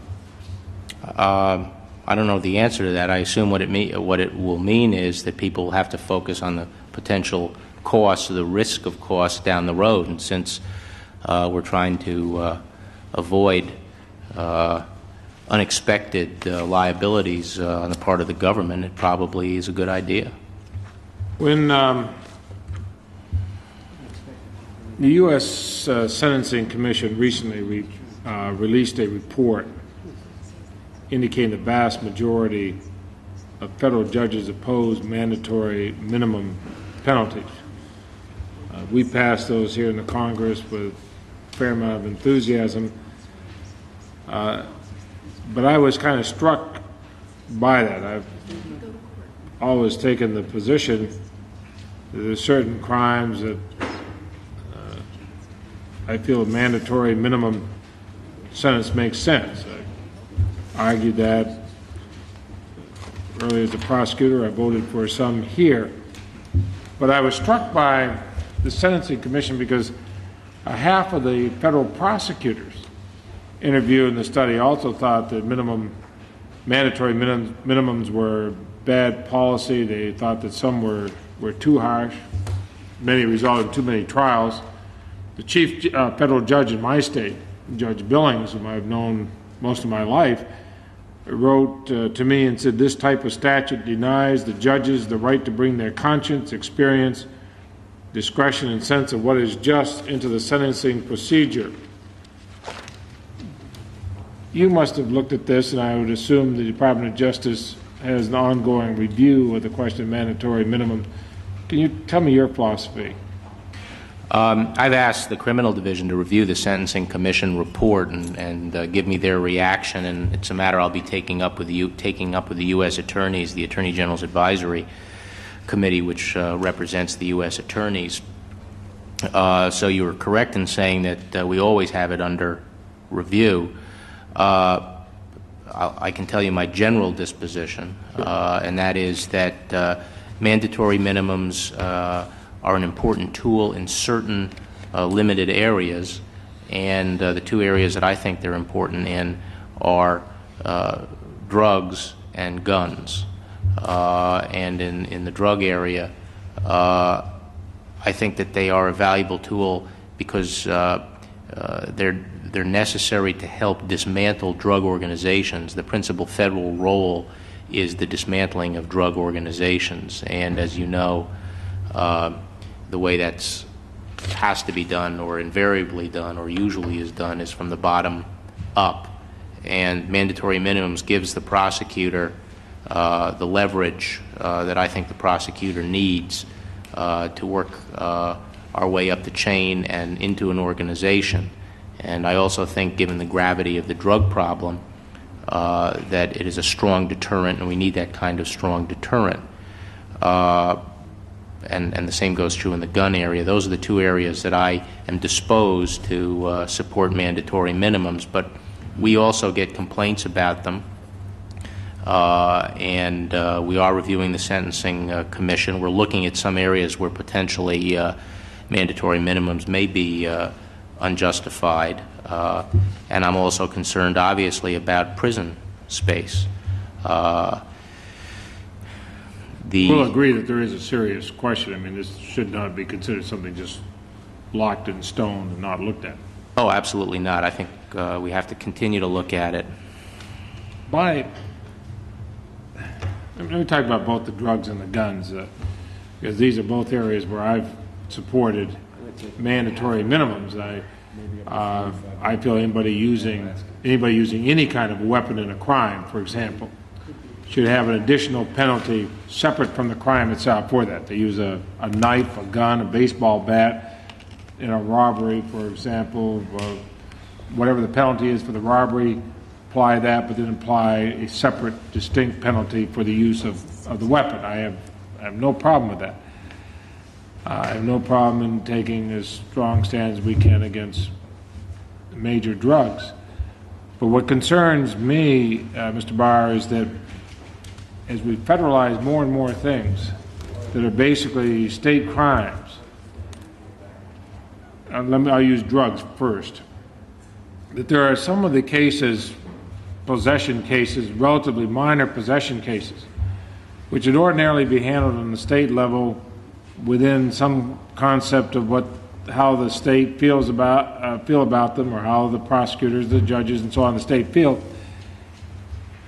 And I worry that there may be a temptation for an overly ambitious U.S. attorney to simply say, here's a great way to make statistics.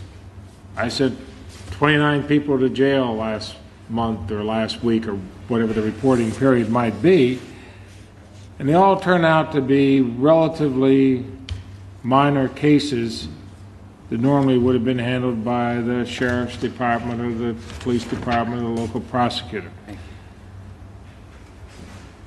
and would have been handled considerably different. That's how the difference, however, being that if it's handled in the federal court, it's got a mandatory minimum, and something that might have been a fine or a very short incarceration in the state court suddenly becomes, for precisely the same offense, becomes a serious federal prison term. We also have passed in the law that came out of here, we've made gas station hold-up murder a federal crime. Normally the police departments would go after, if the gun could have conceivably have gone in in interstate commerce, which virtually every gun would have. So instead of the sheriff's department or the police department or the state police or whatever going down to handle it, it can be the FBI. There are a lot of things I'd like to see the FBI go after. I think most states, most local jurisdictions, their police and their prosecutors are perfectly competent to handle gas station stick-ups, whether it's a murder or not, but they're not equipped to handle BCCI or handle a major drug cartel or organized crime or anything else. Does that worry you that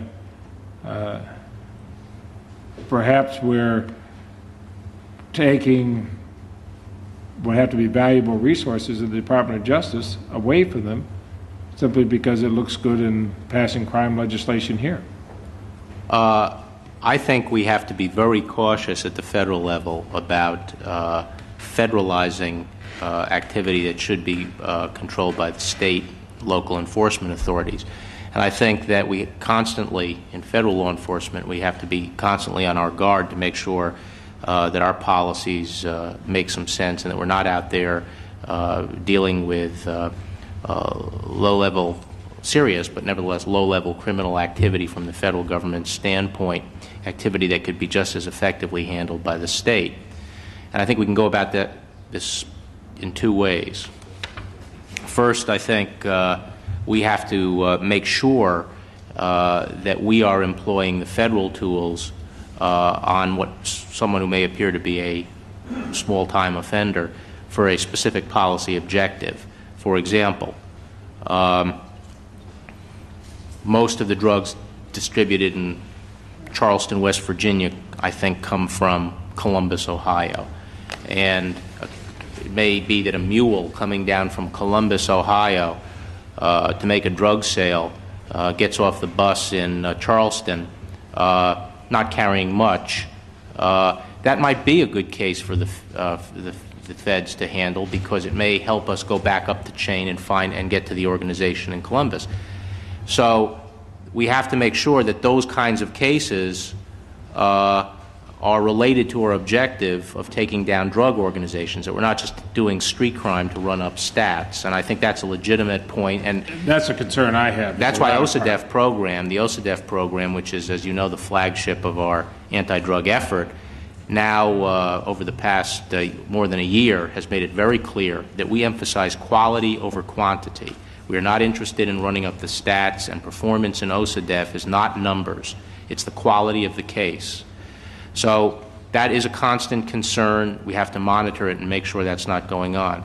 The second way we attack the problem, I think, ultimately, is to encourage states to get some of the same tools that we have at the federal level. A survey of 35 states found that the average sentence for drug trafficking, not drug use, not mere drug possession, but drug trafficking, was 1.9 years. It found, for example, rape, I think, on the average of 3 or 4 years. Homicide, less than 5 years. I think, and there are prison overcrowding conditions in many states that contribute to that, but I think what we have to do is start encouraging states to have the same kind of tools, pretrial detention, mandatory minimums where appropriate, sentencing guidelines, and other things that make going into the federal system less attractive, or at least not the only option you have for dealing appropriately with some of these offenders. But I think the point you raise about not moving ahead pell-mell into federalizing state and local criminal activity is a proper point. I don't want to delay further on this particular issue, but I would be interested sometime if you could have somebody from the Department of Justice come and give me a briefing on what kind of controls they have to make sure that you don't have U.S. attorneys in any part of the country or special agents in charge with the FBI in any part of the country who feel they're on a quota system, because that destroys the whole purpose of what we're trying to do in criminal legislation. It also destroys the whole purpose of everything we're trying to do in giving you the budget and the people you need to enforce the criminal laws, which I think you would agree with. That's right, Senator. We're not interested in the quota system in law enforcement. Well, we'll arrange that at a later time. My last question, I'll submit everything else for the record, so you can go home and see your family, but actually none of us care to have you here anymore. It's just your family that we wanted to see. But I figured that out, so I sent him home. You hope we follow.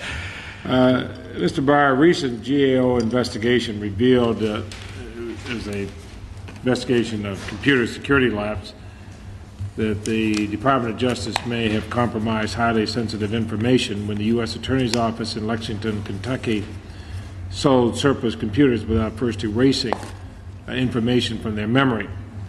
In testimony before Congress, a GAO official said, let me quote him, "Our investigation leads to the unmistakable conclusion that at present one simply cannot trust that sensitive data will be safely secured at the Department of Justice." The reason I worry about that, you have, and this is something that I spent a lot of time on over the past few years, the Department's responsibility in preventing terrorist attacks on our country's critical computer systems, something that could cripple us. A serious terrorist attack could really cripple us. We've had people from the department, experts like Robert Kupperman and others who have testified here about that. Are you confident you're good enough? I mean, you personally, but the department? On security, I think there's room for improvement, and I think we're moving aggressively to improve security. We did take the GAO report seriously. I think it went a little overboard in magnifying the dimension of the problem, but nevertheless, we do have an obligation because of the sensitivity of our files and records to ensure that they are secure, and we have a training program and a security program in place to upgrade it. So we're trying to respond in that area. Well, you have a two-edged sword here, and I don't envy you the job you've got. If you're going to go after really organized crime or significant crime, or sometimes even one kidnapping where a person travels across the country, being able to go to the computers, pull out everything from MOs to leads, has to be a tremendous tool for you. On the other hand, if I have sensitive information that I'm willing to give to you in the course of investigation on the idea that you, the Department of Justice, is going to hold it confidential, especially if I happen to be somebody in an area where,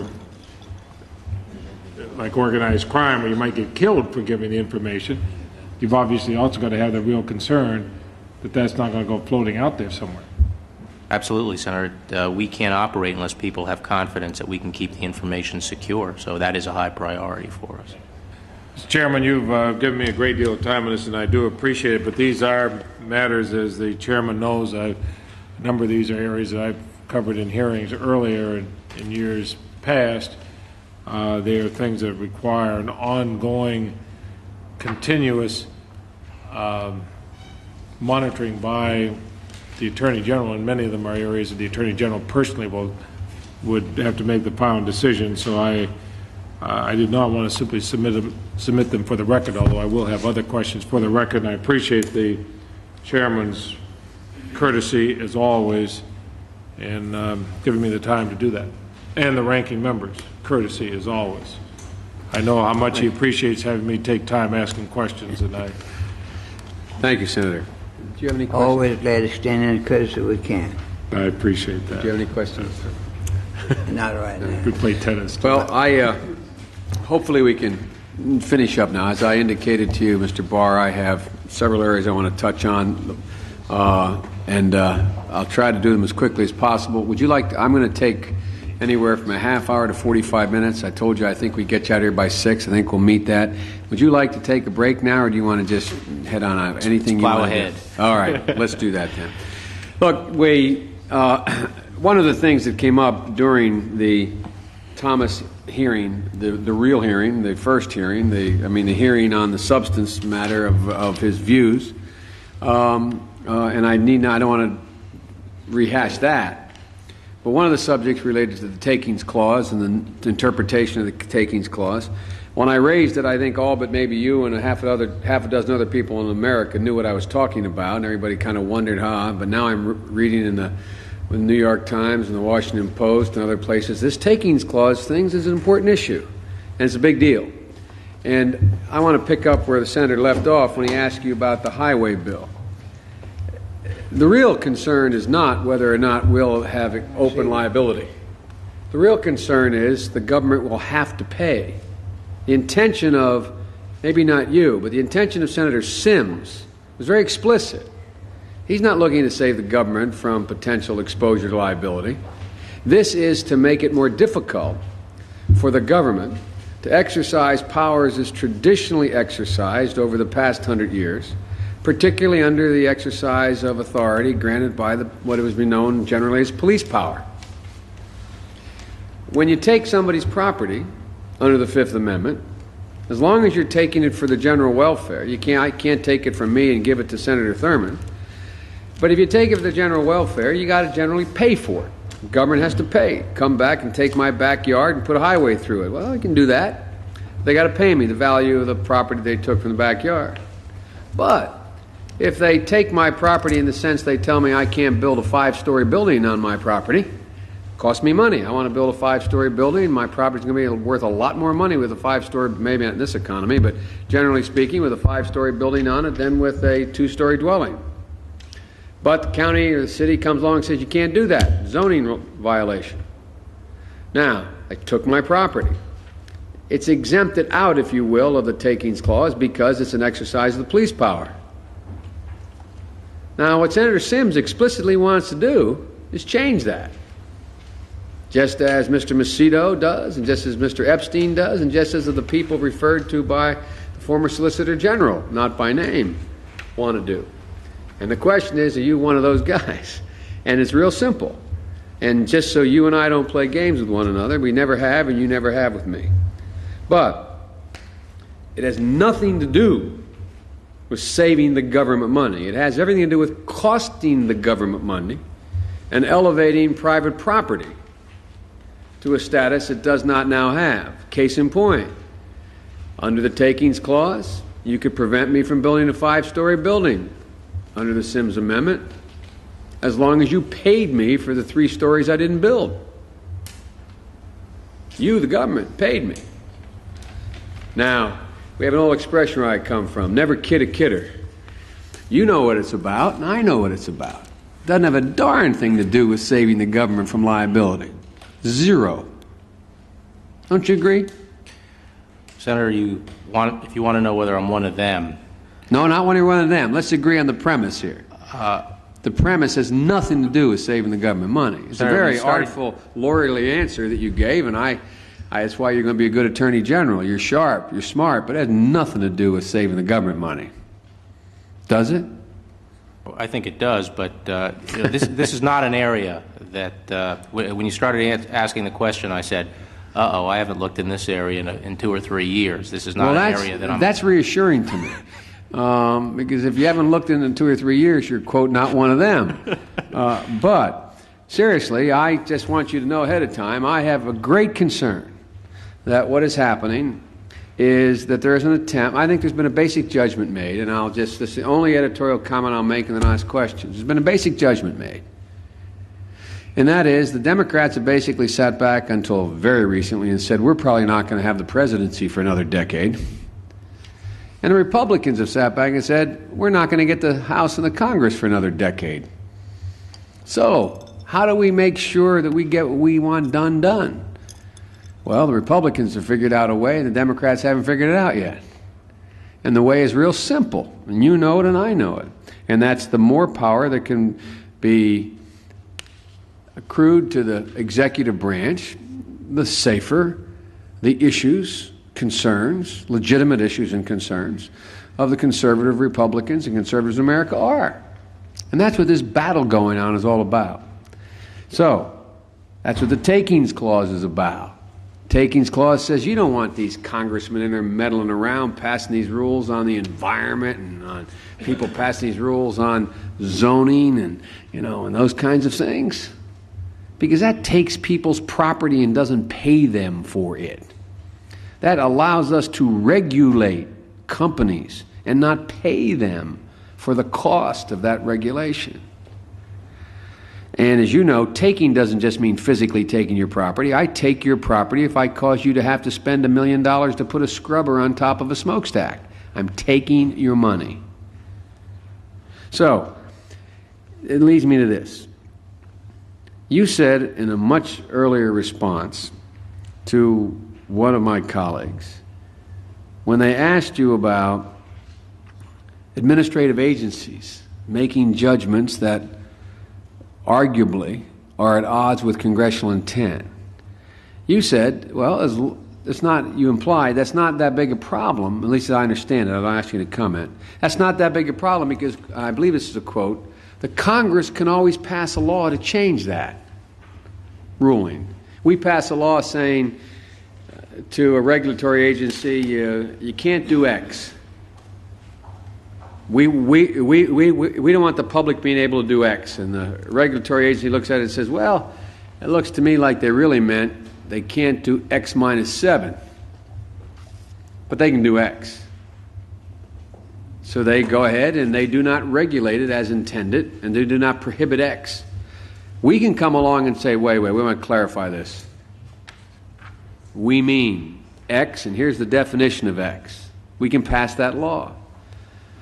But what has essentially happened is significant power is accrued to the executive because you have to do that by a 2/3 vote. So, Senator, I didn't mean to suggest that administrative agencies should promulgate regulations that are not consistent with the intent of Congress. No, but the question... I think they should, and that should be the guidepost for what regulations say. If there's ambiguity in the statute and an agency using good faith and trying to handle the issue that has been given to it by Congress to handle in regulations, makes the wrong judgment, there is power to correct it. But I don't think that means that the agency should ignore in any way. Well, let's make it clear, though. The power to correct it is a limited power. It moves from having 50 votes to having to have 67 votes. If the judgment made, administrative agencies don't often make judgments presidents don't want made. Not often. Not on the issues that are the controversial issues. Therefore, what is increasingly being done in the last 2 administrations, in my humble opinion, with the acquiescence of the Justice Department, has been deliberate attempts where there is any color of right at all to interpret a statute the way the administration wishes it to be interpreted as opposed to the way that Congress intended it. If there is any little opening, that power has been exercised. Now, we can argue whether the gag rule is one of those examples or not, but there's a number of examples well beyond the gag rule. The gag rule is a perfect case in point. Congress passed the law. Congress intended the law obviously by the overwhelming votes of the Congress in both houses on this. Clear that they intended it, just like you made the comment. You said, you know, your judgment was correct on such and such a case because the Supreme Court obviously upheld that judgment. I didn't say not correct. It was a reasonable position. It was reasonable. Well, obviously, it's reasonable to assume that the Congress meant what it said the first time, different than what the President interpreted, by the mere fact that the Congress overwhelmingly voted, both House and Senate, for the position they had only voted for not too many months ago. But the big difference is we have to, in the Senate, fight off a filibuster when we do it this time, and we have to, in the House and Senate, get a 2/3 vote. There's another side to this coin, too. I'd like to hear it. That's what I want to talk to you about. Well, part of Congress frequently creates this problem itself by passing statute, by failing to come to a real policy decision and then throwing it in the lap of the regulators without appropriate guidance, leaving a broad area. And in my view, the welfare of the country is best served by trying to hash out these policy differences in the branch that's closest to the people, that is responsive through the political process. So it's not, in my view, simply a problem on the administrative agency side of the ledger. Well, I think you hit it right in the head, and that's where you and I have a real disagreement.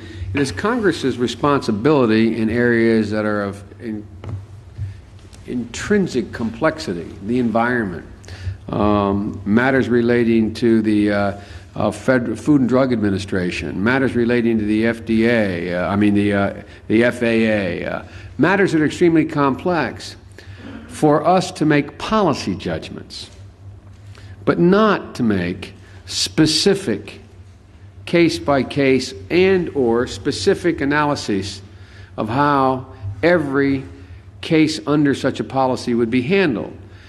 Because if that's done, Congress is essentially paralyzed. Let me give you a case in point. There was a big fight about odometers about 6 years ago, whether or not the federal agency could make a rule saying that odometers could not be turned back by used car dealers when they sold their automobiles. They made such a judgment. What happened together, all the used car dealers, and I love used car dealers. My father was an automobile salesman his whole life. I don't mean that as any knock on them. But the used car dealers all got together and came in here and lobbied. And they got people to say, obviously, that agency out there is just run amok. And so we spent 5 days, debating whether or not to roll back odometers while the country went to hell in a handbasket on with its economy.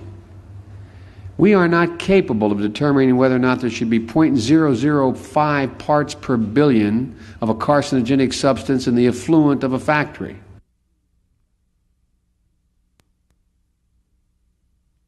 Part of the scheme that you may not be part of, a part of the intellectual construct that's underway, then that obviously is going to tie us up so long in such mire and detail that we're not going to be able to make policy judgments. And so what worries me about what you are broadly suggesting, that those decisions should be made at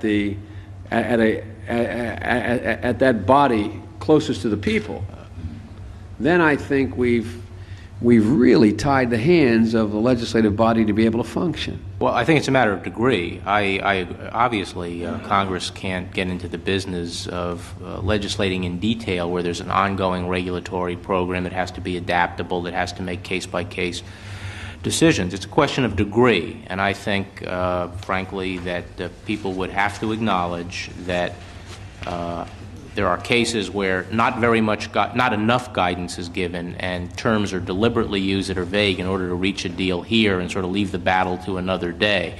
And that happens, as you know, in the legislative process. So I'm just saying that it's called the functioning of a complex society. And that's, but let me move. But let me just, yeah. there was a premise originally in what you were saying, which is that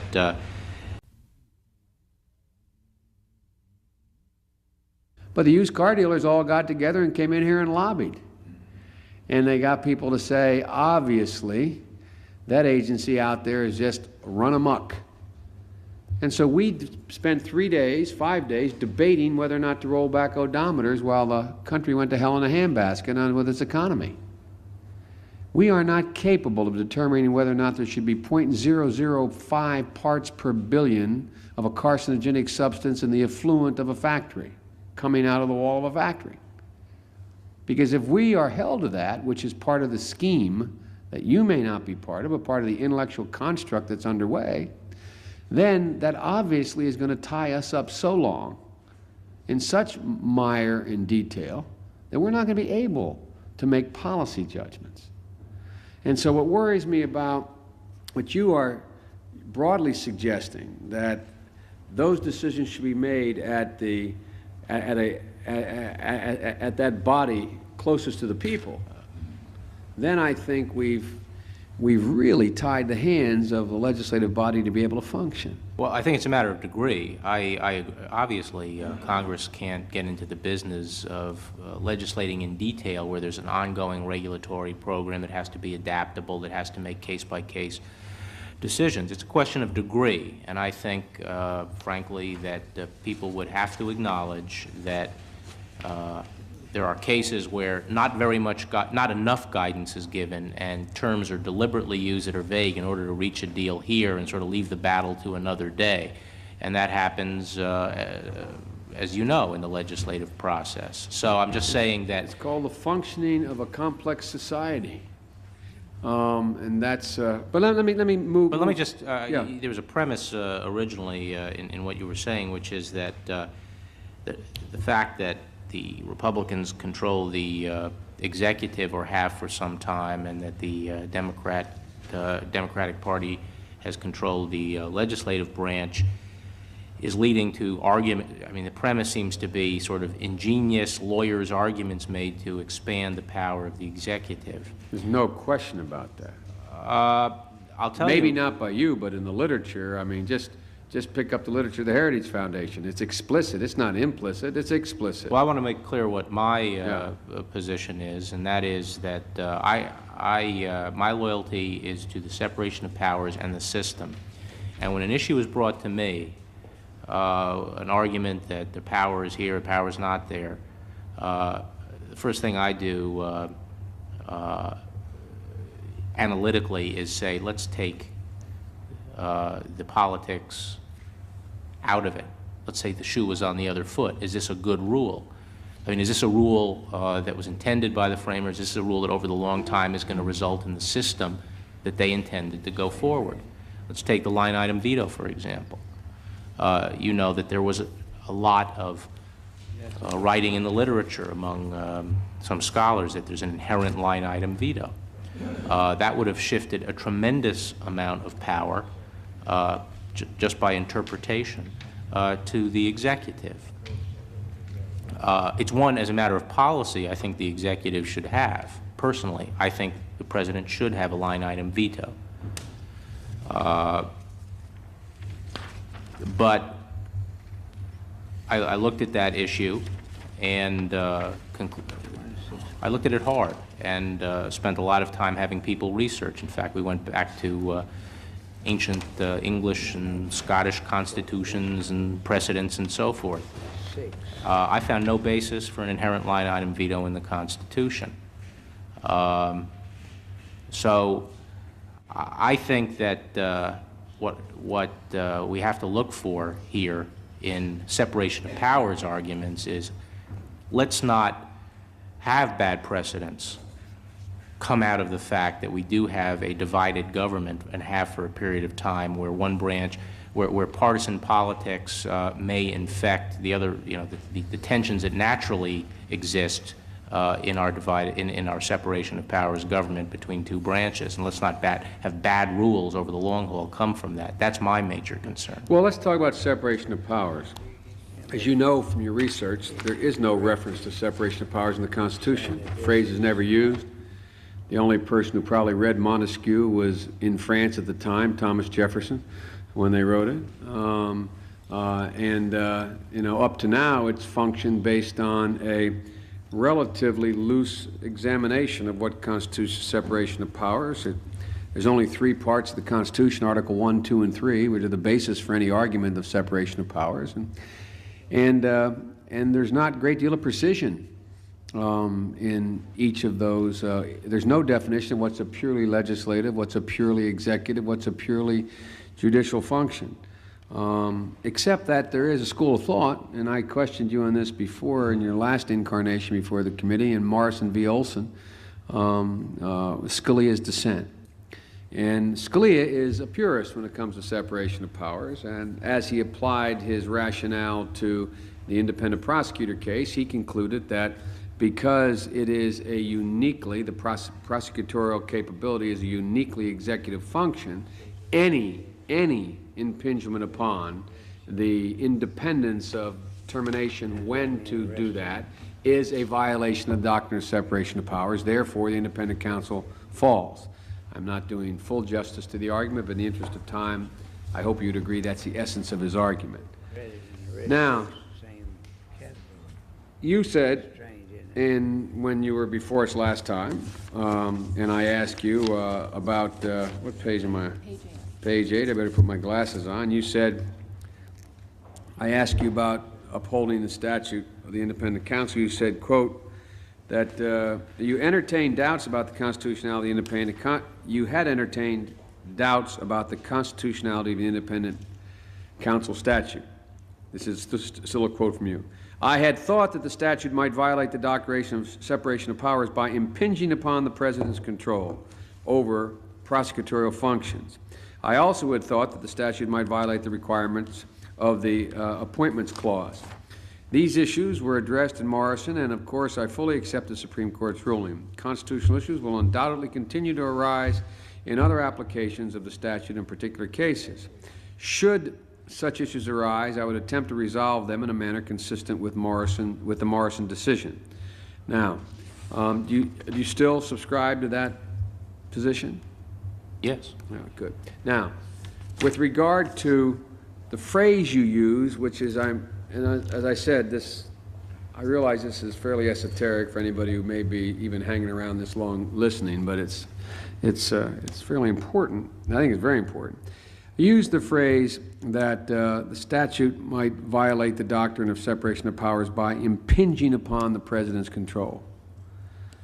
Now, do you think if any function of one of the branches is impinged upon at all by any other branch, that it violates the doctrine of separation of powers? By mere fact it impinges on it? Well, part of the doctrine of separation of powers is that in some areas power is allocated in the Constitution precisely to impinge on the freedom of action of a particular branch. I can hardly think of anything. I can't think of a single phrase in the Constitution where it is explicitly defined, any power is explicitly defined as a power of one branch or another. Are you going to argue later that the war power, the war power is? Well, yeah, even the war power. I want to get to that. But see, the reason I raise it is that there's a whole well-informed, extremely articulate school of thought that argues that the present regulatory agencies, most of which I believe, if they got before the court, adopting Scalia's rationale, would all be declared unconstitutional. I mean, you have, I can't think of a single administrative agency that isn't quasi-judicial, quasi-legislative, and quasi-administrative. I can't think of a single one. There may be one out there. I don't know of one. And there are those who believe the government interferes in the lives of Americans too much already, aren't real crazy about any of those agencies, whether it's the FDA or the FCC or just go down all the alphabets. Now, do you have any doubt about the constitutionality of any of the major existing administrative agencies, such as the FDA, the FCC, the do you have any doubt about the constitutionality of their existence, when in fact they perform all three functions, most of them? I have no interest in confronting or overrule or trying to brush aside the established case law, including Humphrey's executor. That's not what I'm asking. I'm not concerned about your interest. I'm concerned about what you think. I'm concerned whether or not you have an interest in it. Do you doubt the constitutionality under the separation of powers doctrine of, for example, the FDA? Do you have any doubt about it? I haven't looked at their statute recently. Do you have any doubt about the constitutionality of the FCC? No. I'll get my alphabet lined up. How about the Federal Reserve? I haven't looked at their statute recently either. Well, there's a distinction, it seems to me, between a question like, what would you have done in some of the earlier case law regarding administrative law? What do you think was the proper interpretation of the separation of powers versus, what do you think are the rules of the game now? It's like on Morrison. On Morrison, without Morrison being decided, I would have gone with Scalia. I thought Scalia's dissent was a good opinion. Too bad it's the dissent, as far as I'm concerned. But I accept it as the law.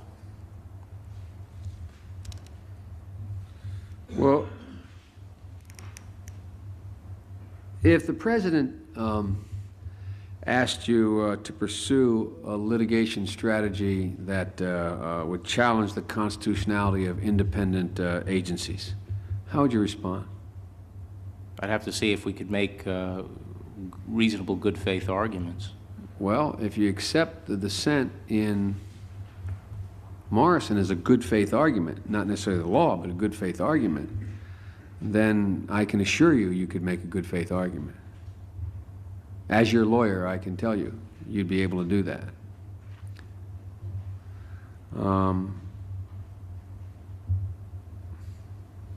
Because I know few people up here believe it, but I will promise you that before the next several years are out, there's going to be direct constitutional attack on the constitutionality of a number of the administrative agencies, independent, I should say, regulatory agencies.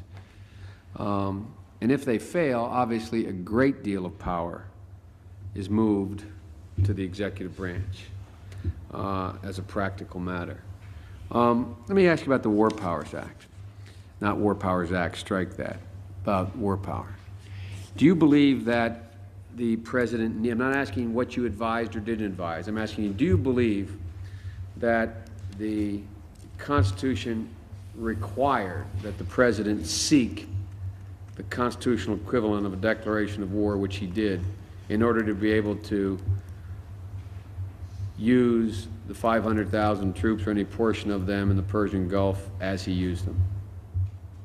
Was he required under the Constitution to do what he in fact did do, not politically, but constitutionally? Was he required? The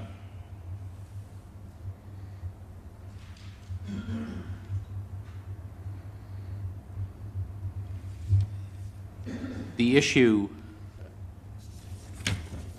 of whether or not congressional action was required to precede the offensive against the Iraqis and the Kuwaitis looked as if it was going to arise for a period of time because Congress initially indicated, or at least all the indications were, that Congress was not going to take action as of the expiration of the deadline, and that, in my view, would have put the President in a very difficult position.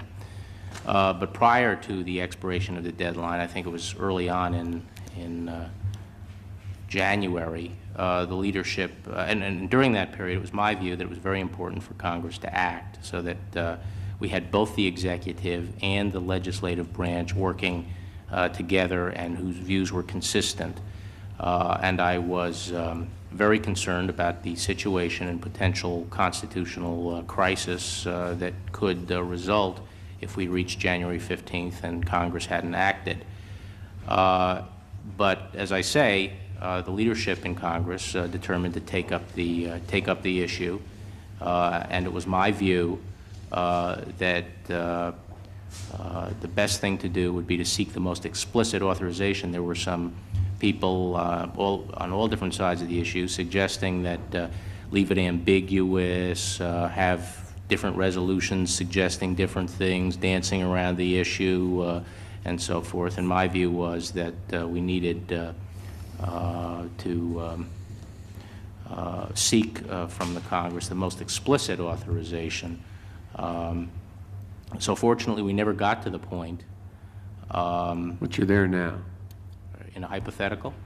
Speak a little bit louder. Look, that's a fine political judgment, and you were correct in my view. There's no question the country should go to war united rather than divided, and if the President took the risk of going to war with the potential of divided Congress, it would have been very serious. I agree with you. Now, that was, with all due respect, that's not my question. Do you believe that the President was constitutionally required under the war clause of the Constitution to get the approval of the United States Congress before he would be constitutionally authorized to commit 500,000 forces in the Persian Gulf to a war?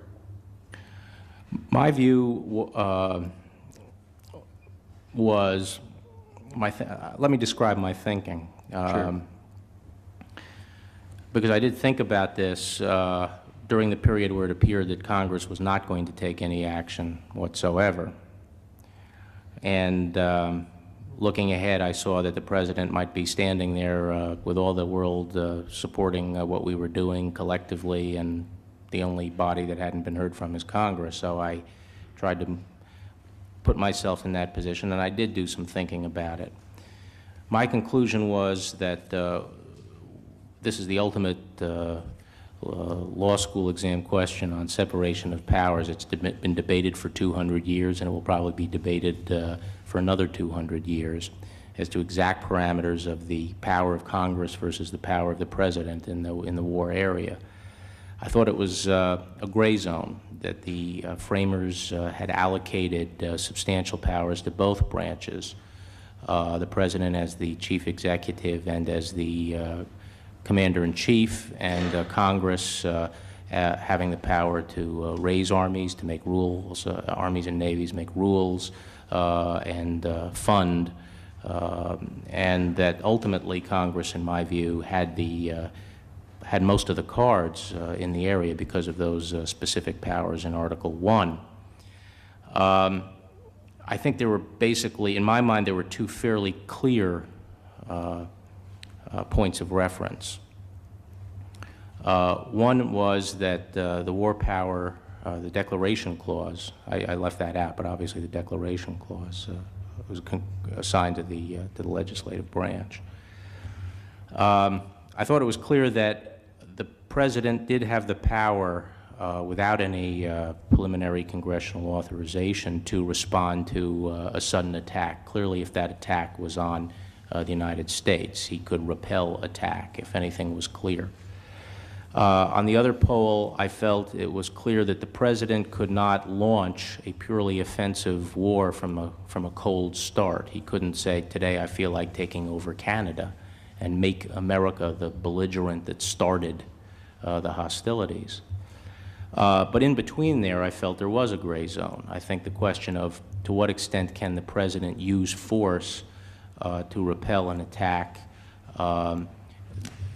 where armed aggression does not start with the United States, but there's armed aggression by another country that either affects the lives of Americans, the property of Americans, or the vital interests of the United States. And I think that was a gray area, an area that's been debated endlessly. I looked then to history to give me some idea of how the system has worked over time.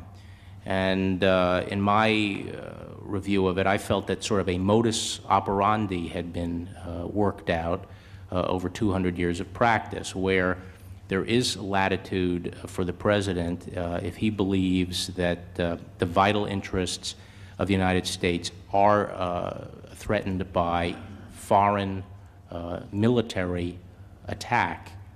There is room for him to respond, but his action is largely provisional because it is always subject to Congress's exercise of powers. In the years of our existence as a republic, there have been 216 deployments of military troops by the President and 5 declared wars. They are mostly, those are ridiculous examples that have been used, like the Barr, but the principle remains the same. President Wilson took Veracruz while he asked Congress, I think this was the history, he asked Congress for some authority, and Congress was slow on moving on it, and he decided to take it anyway because he heard the ship was coming into the harbor.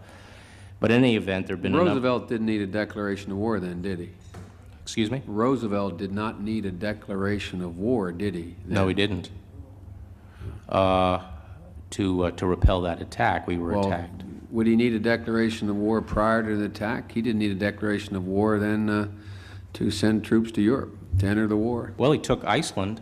He occupied Iceland without any authority from Congress. No, I mean, but that's a question. Do you agree he did not need a declaration of war to enter World War II prior to Pearl Harbor? Well, I'm focusing more on the situation where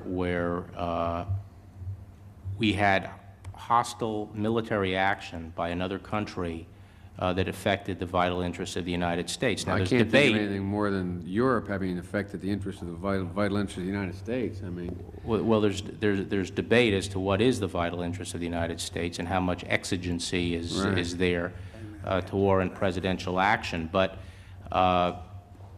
the lesson from history, and I think history does play a role in telling us the true nature of the constitutional structure, is that to take the country to war, particularly substantial engagements, requires joint action ultimately by both branches of government and requires cooperation. And no substantial commitment overseas can be sustained for long unless both branches of government are working cooperatively. I agree with you. That's the lesson of history and the policy lesson. Henry Steele, I was persuaded when I went back and looked at the Korean War by an article in the New York Times when the Republicans were dumping all over President Truman, and Henry Steele Commager wrote I thought, a very good article in the New York Times making exactly this point and defending President Truman's intervention in Korea. I remember, I read the same article. I've done a great deal of research on this as well, and I think Commager was probably wrong, and I think Truman set a precedent that was probably wrong for where we are, so we end up on different sides of that. But let me skip in light of time, and there's a vote on here to ask you about two other areas very quickly. One is the area of executive privilege. Have you, well, let me, before I do that actually, do you think there was any merit to the argument that the President's counsel initially made when this debate started, saying that when they came before our committee, we held extensive hearings on this issue, the constitutionality of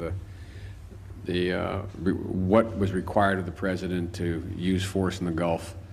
And the argument made by the White House before the committee was that the power to declare war should be read as meaning that if the Congress wants to have a war, it can declare one. But it doesn't mean anything else. It is not a prohibition or a limitation upon the President. It is only the Founding Fathers' recognition of a grant of the power to Congress to declare war if the President doesn't want one. We can declare one and make the President fight it. That was the argument used. Most unusual argument I ever heard on, having read a lot of the literature. I don't agree with that argument. Executive privilege. In your capacity at the Justice Department, have you ever refused access to information sought by a congressional committee on the grounds of executive privilege, or recommended that? While I was at OLC, I did resist initial requests for information, documents that I felt were very sensitive, and was able, while I was at OLC, to work out compromises or accommodations in every case. While I was at OLC, executive privilege was never asserted. I think there's been a little bit of hype about my position on executive privilege. Executive privilege is nothing new. There's the Office of Legal Counsel, the Department of Justice, Attorneys Generals, and presidents going back have invoked executive privilege. I wasn't suggesting it was new. I just wonder where you I have not, my view is that I have not advanced novel arguments of executive privilege, and nor is my disposition to withhold information for information's sake. My view is Congress has a legitimate interest in seeking information, that normally that proves to be no problem, that our policy should be one of maximum accommodation, and that where we do have particularly sensitive issues, and I think, for example, you would probably agree, open criminal file and certain kinds of documents, we have a legitimate need for confidentiality, and I have always attempted to work out a compromise. And while I was at OLC, and part of the business of OLC on a daily basis, day in and day out, as you know, is to get into the middle of these fights that agencies are having. Right. And I've been able to work it out. Now, on that score, let me ask two questions very quickly. I have additional questions on BCCI, but let me ask you this. You indicated, I thought, early on in response to yesterday, a question by me, that you are in the process of doing a, I forget how you phrased it, but post-mortem, but you're in the process of going back and looking over how things were handled up to the point you took over and what the course should be from here on, and you'd be willing to come back to this committee in the next couple months and discuss in detail your findings, judgments, and the state of play with regard to BCCI. I don't have any objection as, yes, is that correct?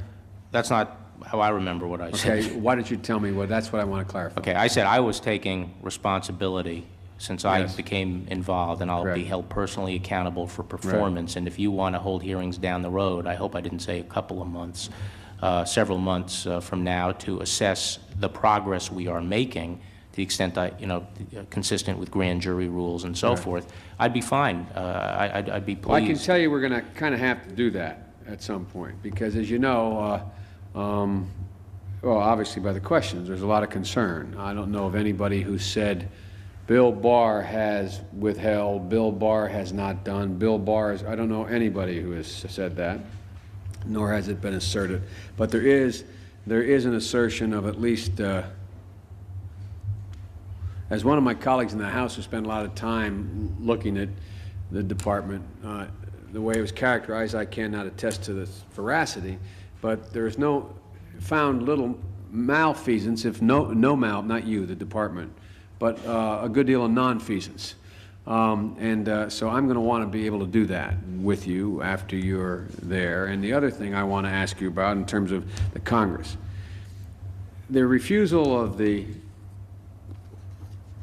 White House counsel to share FBI reports with the committee and allow designated investigators to have access to them on judges, judicial nominees, attorneys general, U.S. attorneys and marshals, is something that we haven't had to come head-to-head with yet, because we have all the ones in the pipeline have already been, are under the old regime. I can assure you that the new proposal will not work, will not function. There's been a change of the White House. We don't even get for senators now anything other than a summary of the FBI reports, number one. And number two, the ability of me and the ranking member to sit here over the next 120 judges or so and direct FBI follow-ups and investigations is simply not practical. It is just not possible. And I don't say this as a threat. I don't say it as anything. I say it as an alarm bell. we have moved, it's taken the Justice Department, the White House on average 10 months to come up and fill a vacancy. We fill them all on average within 10 weeks.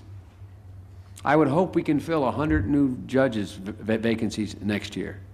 I can assure you, if we don't have the FBI reports, we're talking about 10 instead of 100. It's just not going to be done. I will not sit here. I just want to let you know. And I hope with your reputation for being able to work out difficult things, you'd be prepared to work with the ranking member and myself on how we come up with a rational basis. Sure, please. Mr. Barr, I agree with him on that, and I wrote the White House counsel to that effect. It's impractical. It's going to delay these judges. There's been no evidence any leak occurred from this staff, investigatory staff on this committee, and I suggest you see if you can get that reversed. And if you do that, we will see to it that you are confirmed in the next 24 hours. I vote to confirm you anyway. That's right.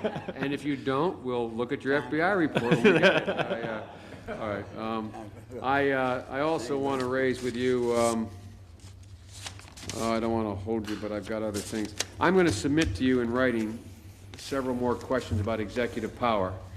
It's a presumptuous thing for me to say, but I personally like you. I think you're a heck of an honorable guy. I think you're someone I can work with, and you've demonstrated that. When I say can work with, I don't mean you do it our way. I mean when you sit down and negotiate, you genuinely negotiate. I am concerned, as I told you from the outset, about one thing, and that is your view about separation of powers. I think if the Scalia view of separation of powers were the law, this country would be in chaos. I feel very strongly about that, as you know from and so I'm going to submit to you some additional questions on separation. Will not hold up your consideration of your nomination. It's not what I'm doing, but it will make a difference to me on what I do on your nomination. It's the only thing.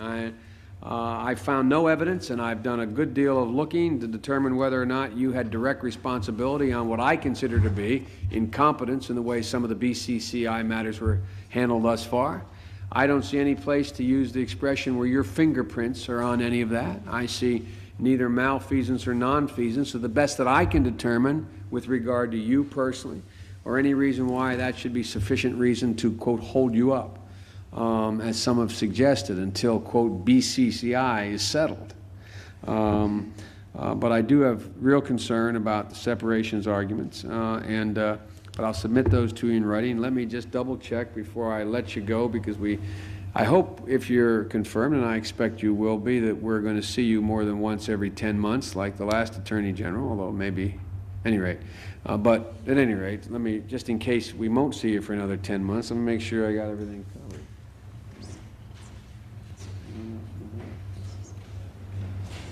Okay. And I'll also have a few follow-up questions on BCCI. But the things I wanted to satisfy myself to with regard to BCCI were matters about your personal involvement, knowledge of, et cetera. But if you are confirmed, I sincerely hope you do take hold of this thing, because you must know by now this is an octopus that has attracted the attention, with good reason, of everyone,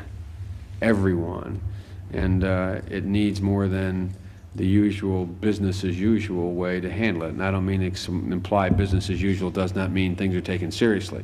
It's a different breed of cat, and I know you know that, and I look forward to working with that. Again, I have other questions, but I'll refrain.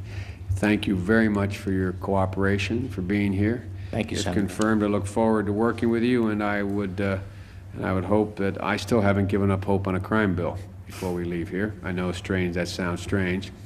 My friend Mr. Sims and others who have a gunner's view of the world do not want to see the crime bill, but maybe we can end up overcoming that even between now and the time we go out. And if we do, it'll only be with your help if we're able to.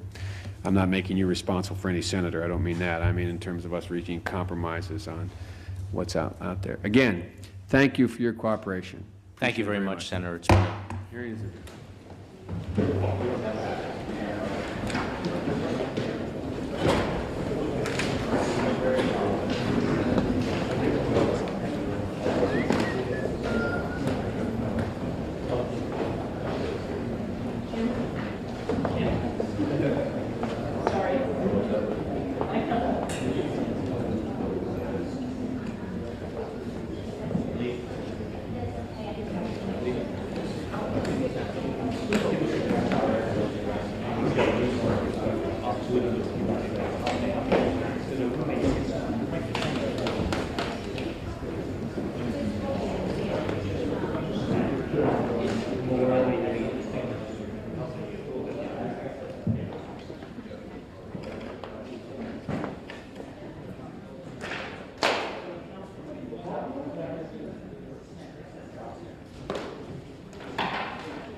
lifetime of administrative agency.